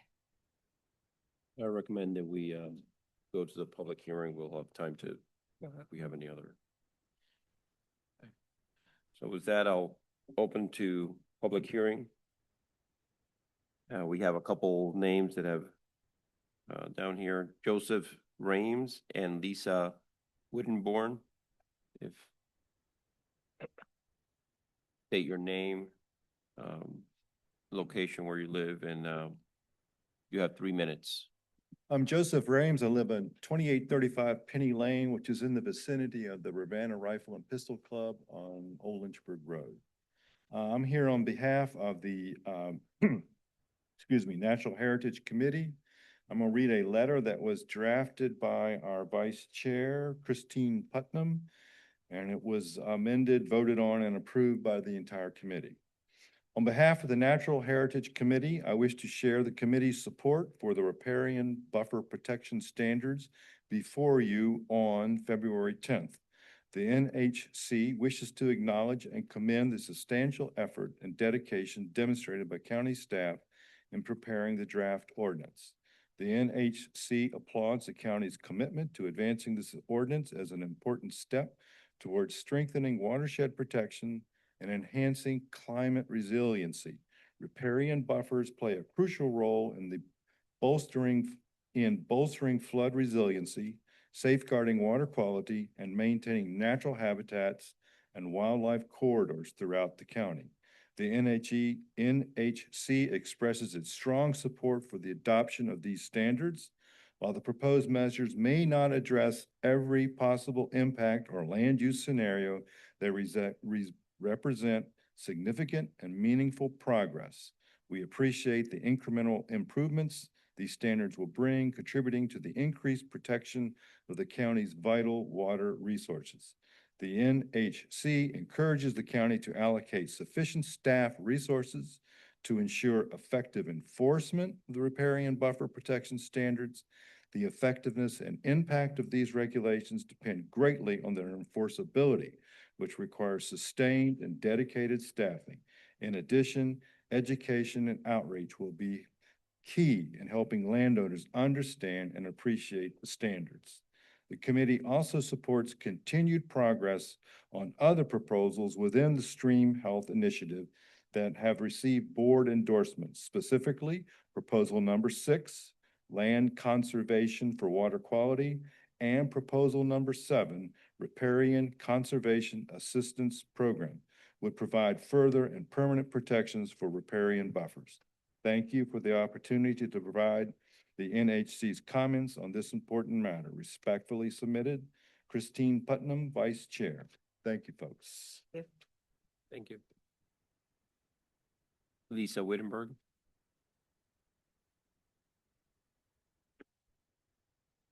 Hi, thank you so much for the opportunity to speak with you tonight. My name is Lisa Wittenborn. I live in the Jack Jewett District. I have riparian buffers on my rural Albemarle County buffer, and I'm also the executive director of the Ravenna Conservation Alliance. So I'm wearing a lot of hats here tonight. I also was part of the Stream Health Initiative, and I'm really excited to see this finally taking place in the county. Through my organization's extensive water quality monitoring work, I've seen firsthand the incredible difference that riparian buffers make for the health of a stream. I believe that better protecting existing buffers and establishing new ones are two of the most effective and cost-effective ways that we can improve water quality throughout the county. Because of this, I'm here to urge you to adopt these new standards, or not adopt them, but recommend them to the Board of Supervisors. But I do have a few requests. First, I want to call attention to the fact that there are streams that are missing buffers in the county's GIS layer, which is presumably where property owners will look to see if they need to pay attention to these new standards. As a person who spends a lot of time looking at the county's GIS buffer layer and looking at streams in real life, I have seen many instances where this is the case. New performance standards will not make any difference if they are not applied where they are needed. I want you to encourage the Board of Supervisors to invest in efforts to update the county's stream data to ensure that all streams are protected by these buffers. Second, I'm concerned about what appears to be this requirement for county residents to seek approval from the riparian buffer administrator before they can remove invasive plants from their buffers. This seems to be extremely onerous and for the county and for residents, and a significant deterrent to people doing this critical work, which is needed to protect the integrity and function of our existing buffers, and also prepare sites for new buffer plantings. I don't want to create a loophole, but please make this process very simple for property owners. Third, I think we all appreciate that no rule or regulation means much if it's not effectively implemented and enforced. I understand that this new approach is meant to help reduce these burdens, but getting the word out about the new standards, providing guidance to property owners, and administering this new approach effectively will require a lot of investment by the county. Please urge the Board of Supervisors to allocate sufficient resources to ensure it can succeed. Our streams and rivers depend on that. Thank you. Thank you. Is there anyone else like to speak?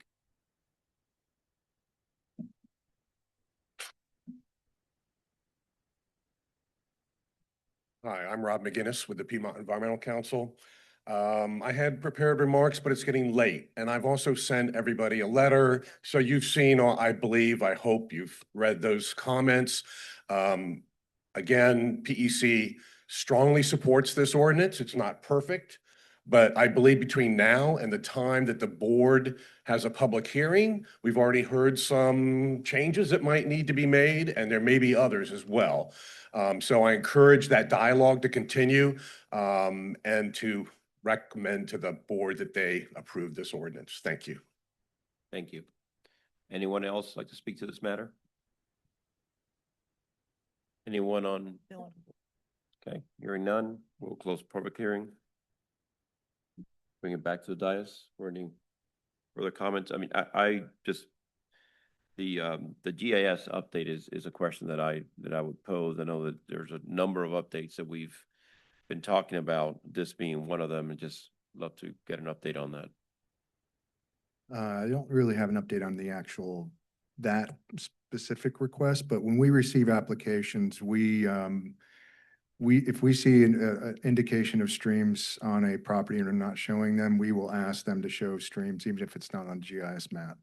So for instance, Holly Hills, which is north of, and the Brook Hill, it's shown on our map as being in a development area and not having a buffer, meaning it was assumed it was intermittent. But all of those streams have buffers on them, and it's shown on those plans as perennial streams. So our maps aren't perfect. Staff tries its hardest to catch it during review and make the corrections. And we work with our GIS staff to get those updates. So right now, it's only happening incrementally as you get Correct. applications in. Correct. So there are resources out there that I know that we can layer into our systems to look to update that. And I can, Lana, you may have some offhand. If not, I know I can go back in my office, and Helen Wilson, who's a landscape architect for the university, and I know there's resources within the university and probably within the state.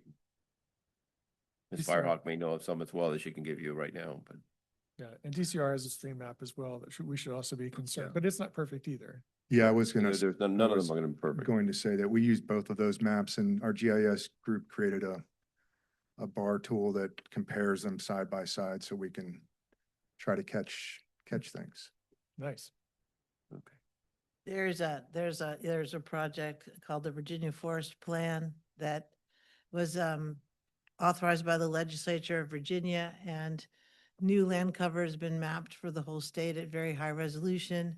And it's through the Department of Forestry, so they're obviously really interested in how forested are our streams in Virginia. So that data is supposed to be coming soon and have good information on forests along streams. So we're trying to find out from the state if we can get access to that so that a county like Albemarle could use that taxpayer-supported data to actually improve what we have here. So I I'm mean, tracking that and hope to be successful in obtaining that. Yeah, I mean, I'd love to see a GIS analysis of how many streams, how buffered are our existing streams. I mean, Yeah. that is a doable thing. Yeah. I would just like to make a quick comment about the housing affordability piece. I think there certainly can be, this won't be the norm, but there certainly can be instances where a piece of property cannot be developed unless, there's significant disturbance of some type of buffer area, right? And I know that's mentioned in here as one of the exceptions at times. But what my real experience has been sort of something that was mentioned earlier, where the property, this was a larger property, was being developed for a single residential use, and the builder, put in a farm road before they applied for the building permit, basically, right? So that they didn't have to build, years ago. And I think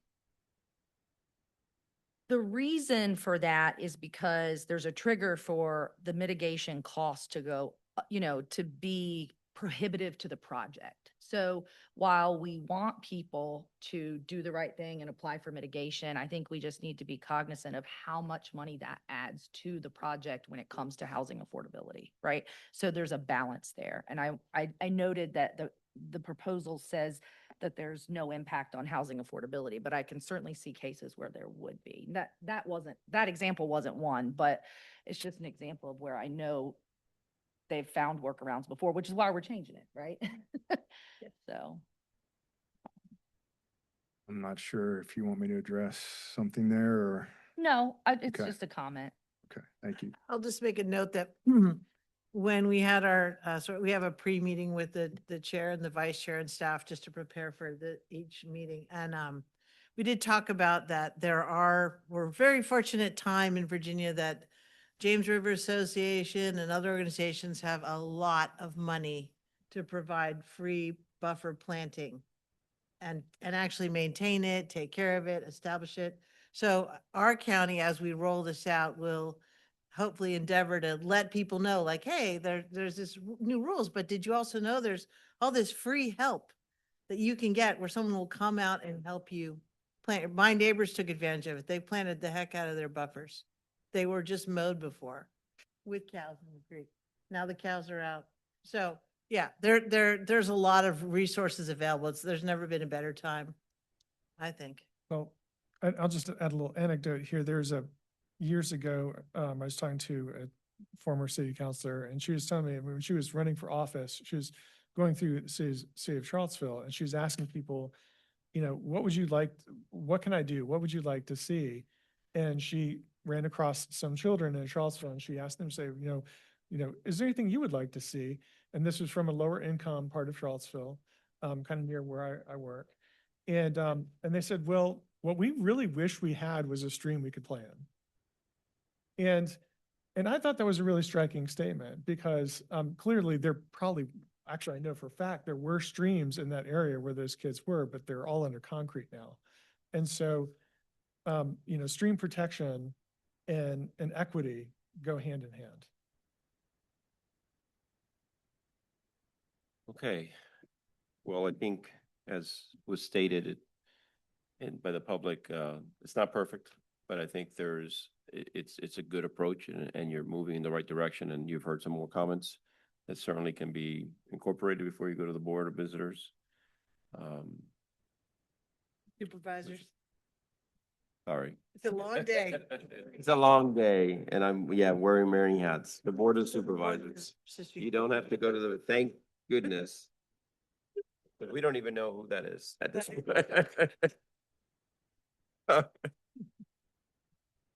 You can strike that. All right. With that, we'll close the public hearing and we'll go to committee reports. Do we have a motion on the We do have proposed to have a motion on ordinance? that, don't we? Yes. It's, A vote? yes. Go right ahead. Somebody needs to do the motion. Did somebody do it and I didn't hear it? Nobody's done a motion yet. We're waiting. You want to do Okay, it? I guess I'll move it. You're the expert. We have the, okay, there we go. I move to recommend approval of the ordinance text amendments to the riparian buffer protection standards as presented by staff. Have a second? Now I'll take the vote. Mr. Moore? Oh, no, I don't have a Do you have a second. I don't have a second yet. I'll second. Okay. No further, no further. I just wanted to make my little comment that I, counting on, Mr. Poole and others to make, if they do keep the process that you have to get a permit for work on invasive removal, that you, that it's a simple process and can allow for ongoing continued work so that I don't want, they don't want to see me every week in there with my little application. So anyway, I just want to make sure that we make it easy. And that was also a comment from some of the public that we want to not have a barrier to doing the right thing that we want to see done. So that's it, just for the record. Mr. Moore? Aye. Mr. Murray? Aye. Mr. Claiborne? Aye. Mr. Carazana? Aye. Ms. Firehawk? Aye. Ms. King? Aye. Thank you. All right. Thank you. Very much. And now we'll move on to committee reports. I'll do a quick report from CTAC MPO, that's the Citizens Transportation Advisory Committee. The report there is that CTAC continues to kind of talk through what it is and should be and could become and whether it needs to be. And in what form. There's a few scenarios that we talked about. So there's only 4 sort of active CTACs out of about 10, 15 rather in the state. And we are by far the smallest. And so a number of the CTAC members have been like, what are we actually doing at some of these meetings, and kind of having a hard time filling up an agenda except with presentations. We also have the tech committee, which is its own other thing. Yes. So CTAC is wondering, do we just, basically meet monthly during on years when we're doing a long range plan, and then just maybe an annual check-in during off years? Do we actually continue what we're doing and shift to more of a public outreach and engagement type operation? Or just conclude as a formal committee because there's so many other local citizen advisory channels and avenues that are out there. I think the opinions differ as far as members go. But I think shifting a little bit more away from continuing to just meet for the sake of meeting. Any other committee reports? I just question, is that something like that the board has to decide that there's a CTAC for us our county to participate in, or? Ultimately, well, it's the Metropolitan Planning Organization. Yeah. I think the city and county would both kind of have to say, well, let's Okay. hang it up. I It's- think ultimately we're a committee of the tech committee. Right. So I know, that's it's who a decides. little odd, yeah. Okay, thank you. Anyone else? Yeah, and so on Tuesday, February 3rd, there's all virtual meeting of the MPO Tech Committee, where we discussed smart scale around 7 project locations and submitted a letter of support. And then we also had a presentation about travel demand, the travel demand model demographics. Is the Fifth Street improvements across 64, is that coming back?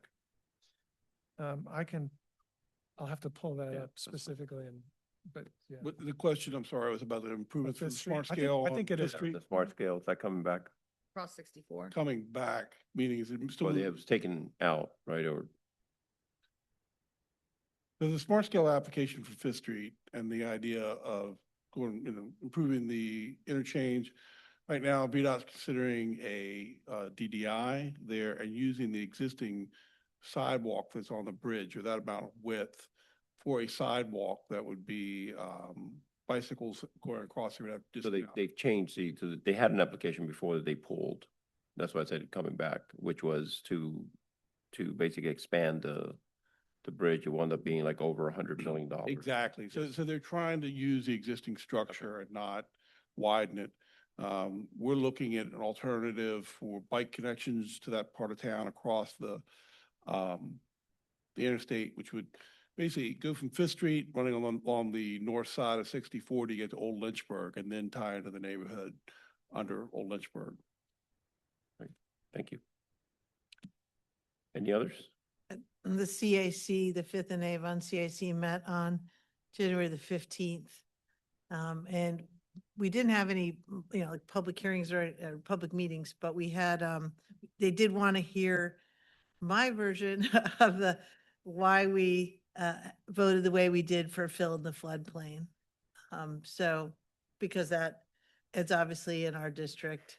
So anyway, I kind of explained all the different arguments to them, and I also had the fun of seeing Mr. Missile in his supervisor role. So that was fun. All right, that's it. And then the Historic Preservation Committee did not meet because I think it was weather, but it's all a blur now. Like we were sequestered in our homes for so long with, my brain is frozen. All right.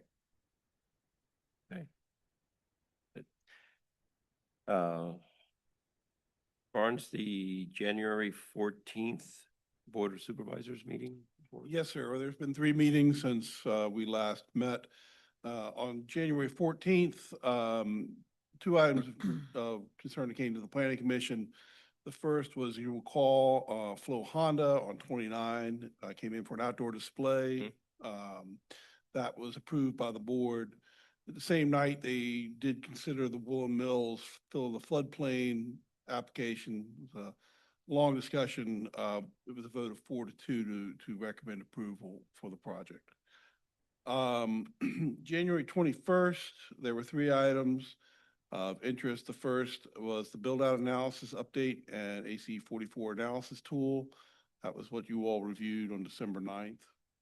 There was another request by Mr. Wood.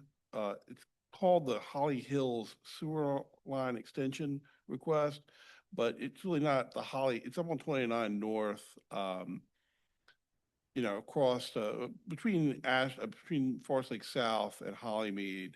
There's the Holly Hills subdivision, if you'll recall. You saw that 2 years ago. I think it got approved. It's under construction.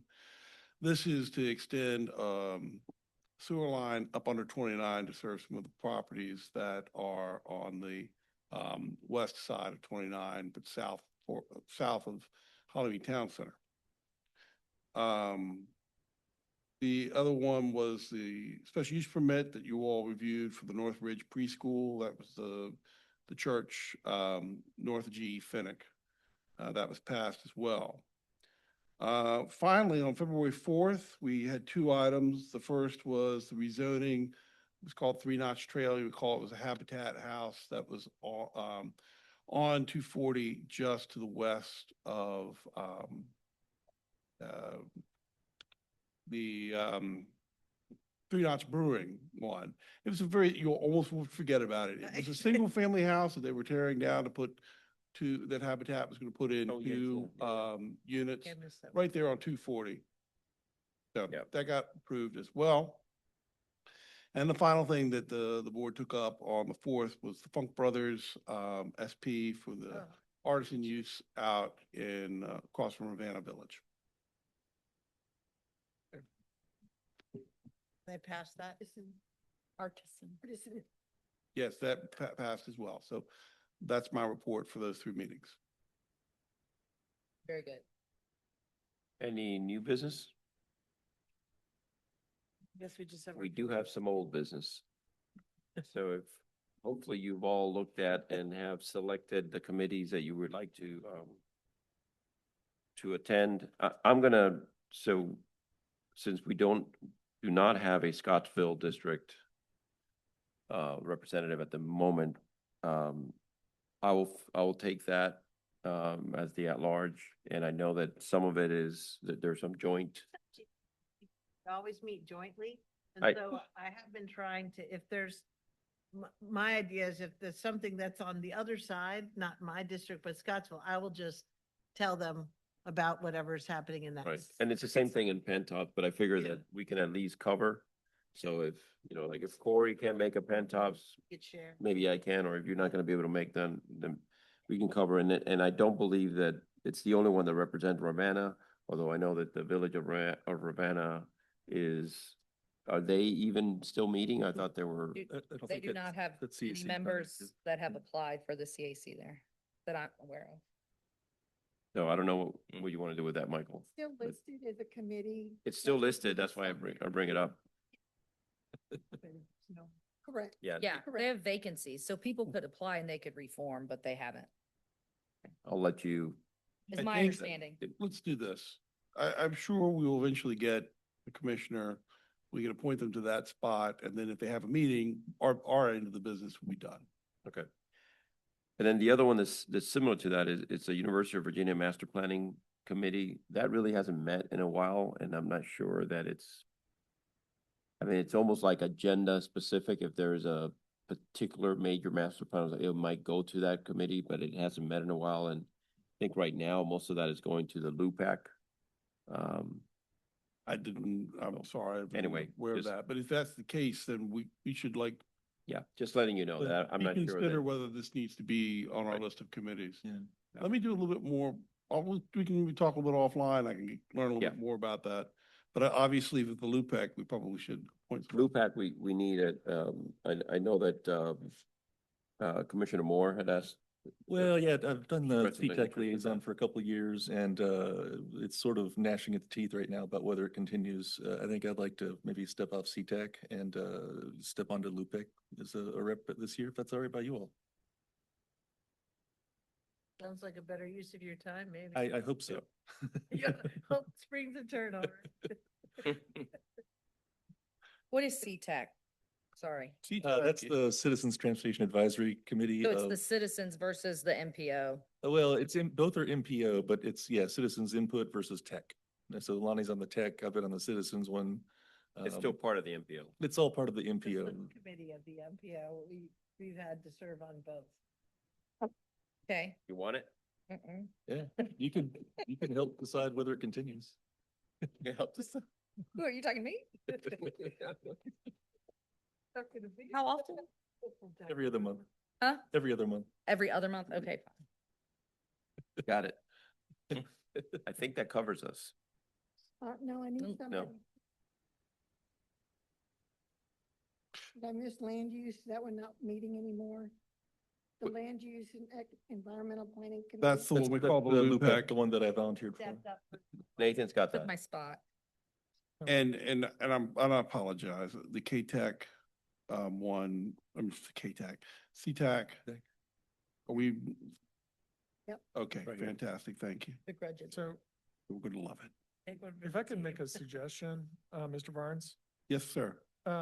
I would suggest, back in the day, and Karen remembers this, the Natural Heritage Committee had a representative from the Plan Commission.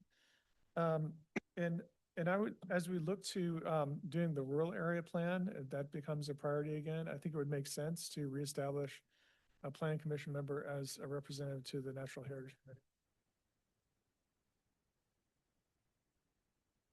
There was one, and then the board decided we didn't need to have one. Well, So it's kind of strange. I've had mixed messages from our leaders on whether they want that. I think it'd be very I'm valuable. not disagreeing. I'm just saying that's why there's been this kind of, we had one, then they're like, no, we don't need one anymore, Wasn't that during the Well, last? may I offer a suggestion? Obviously, I want to figure out exactly what's going on with the UVA Master Planning Committee. Let me find out a little bit more about this, and then I can come back to you all on those two questions. Those two committees are outstanding. Great, thanks. And I guess I have a quick, since we're going in the weeds here. just for a sec. The acquisition of conservation easements committee, that's kind of, it's dormant because the whole thing is dormant. I guess I mean, is there some move, I mean, we talked about that in the comprehensive plan about bringing it let's be back. precise, there's the ACE committee, Yeah, and then there's the Albemarle and easements, I'm talking about ACE. ACE. Yeah, at this point, it not being a funded program, they're not meeting. Okay. Yeah, all right. Just say the UVA Master Planning Council, at least on its public website, last has meeting notes from 2022. But that was my point. It's Yeah. And I don't, there's no forthcoming agenda items. They're not looking for input, in other words. Well, I think a lot of that is Yeah. going to LUPAC Yeah, now, so now. it's sort of Okay. like All right, been redundant. duplicative, yeah. Okay. Is, for the committee assignments, is there a motion to approve the committee assignments as discussed at the meeting? I don't know, is there a motion to approve these committee assignments? Touch and go here. So moved. I Second. have a motion, I have a second, and I have no further.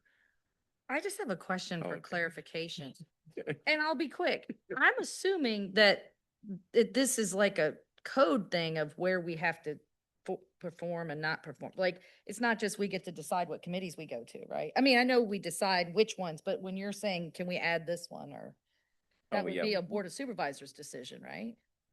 Correct, we don't. Correct, we're just asking, Okay. is that really still a thing, or not? Okay. Just asking. I was just yeah. making But sure I'll I just be understood. honest with you No, right we now. don't, we I don't. don't know. Make Yeah. committees. I need to, Well, I thought maybe. there's so many of these things. I'll figure it out. and Okay. When I come back, It's 9:20. I got it. it's 9:20, it's been a long day. But And you're right, usually the board says this is a committee. that would be my. There's a pat committee that response, they but I didn't want say us that. to, that they have to. And conversely, if there's a committee they don't want us to staff, Exactly, that's what I that was, also is. okay, making sure I understood. So are we gonna take a vote on this? Yes. Okay. Ms. King, Aye. Ms. Firehawk, Aye. Mr. Carazana. Aye.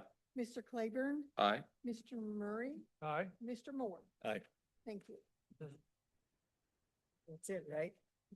Yes. Motion to So what am I adjourn. adjourning to? What happens when? Is that the wrong? Date, so we can say it. We get more time than that. Oh, you have to go to the actual. What am I adjourning to? February 4th, I believe. 20, February 10th at That's 6 today. p.m. Oh, wait, that's No. today. We're adjourning to It's the February 24th, 24th I at 6 believe. Thank you. PM. yes, 24th. I put it on my calendar. We're adjourned. The Planning Commission is adjourned until February 24th, 2026. Yay. Good work. All right.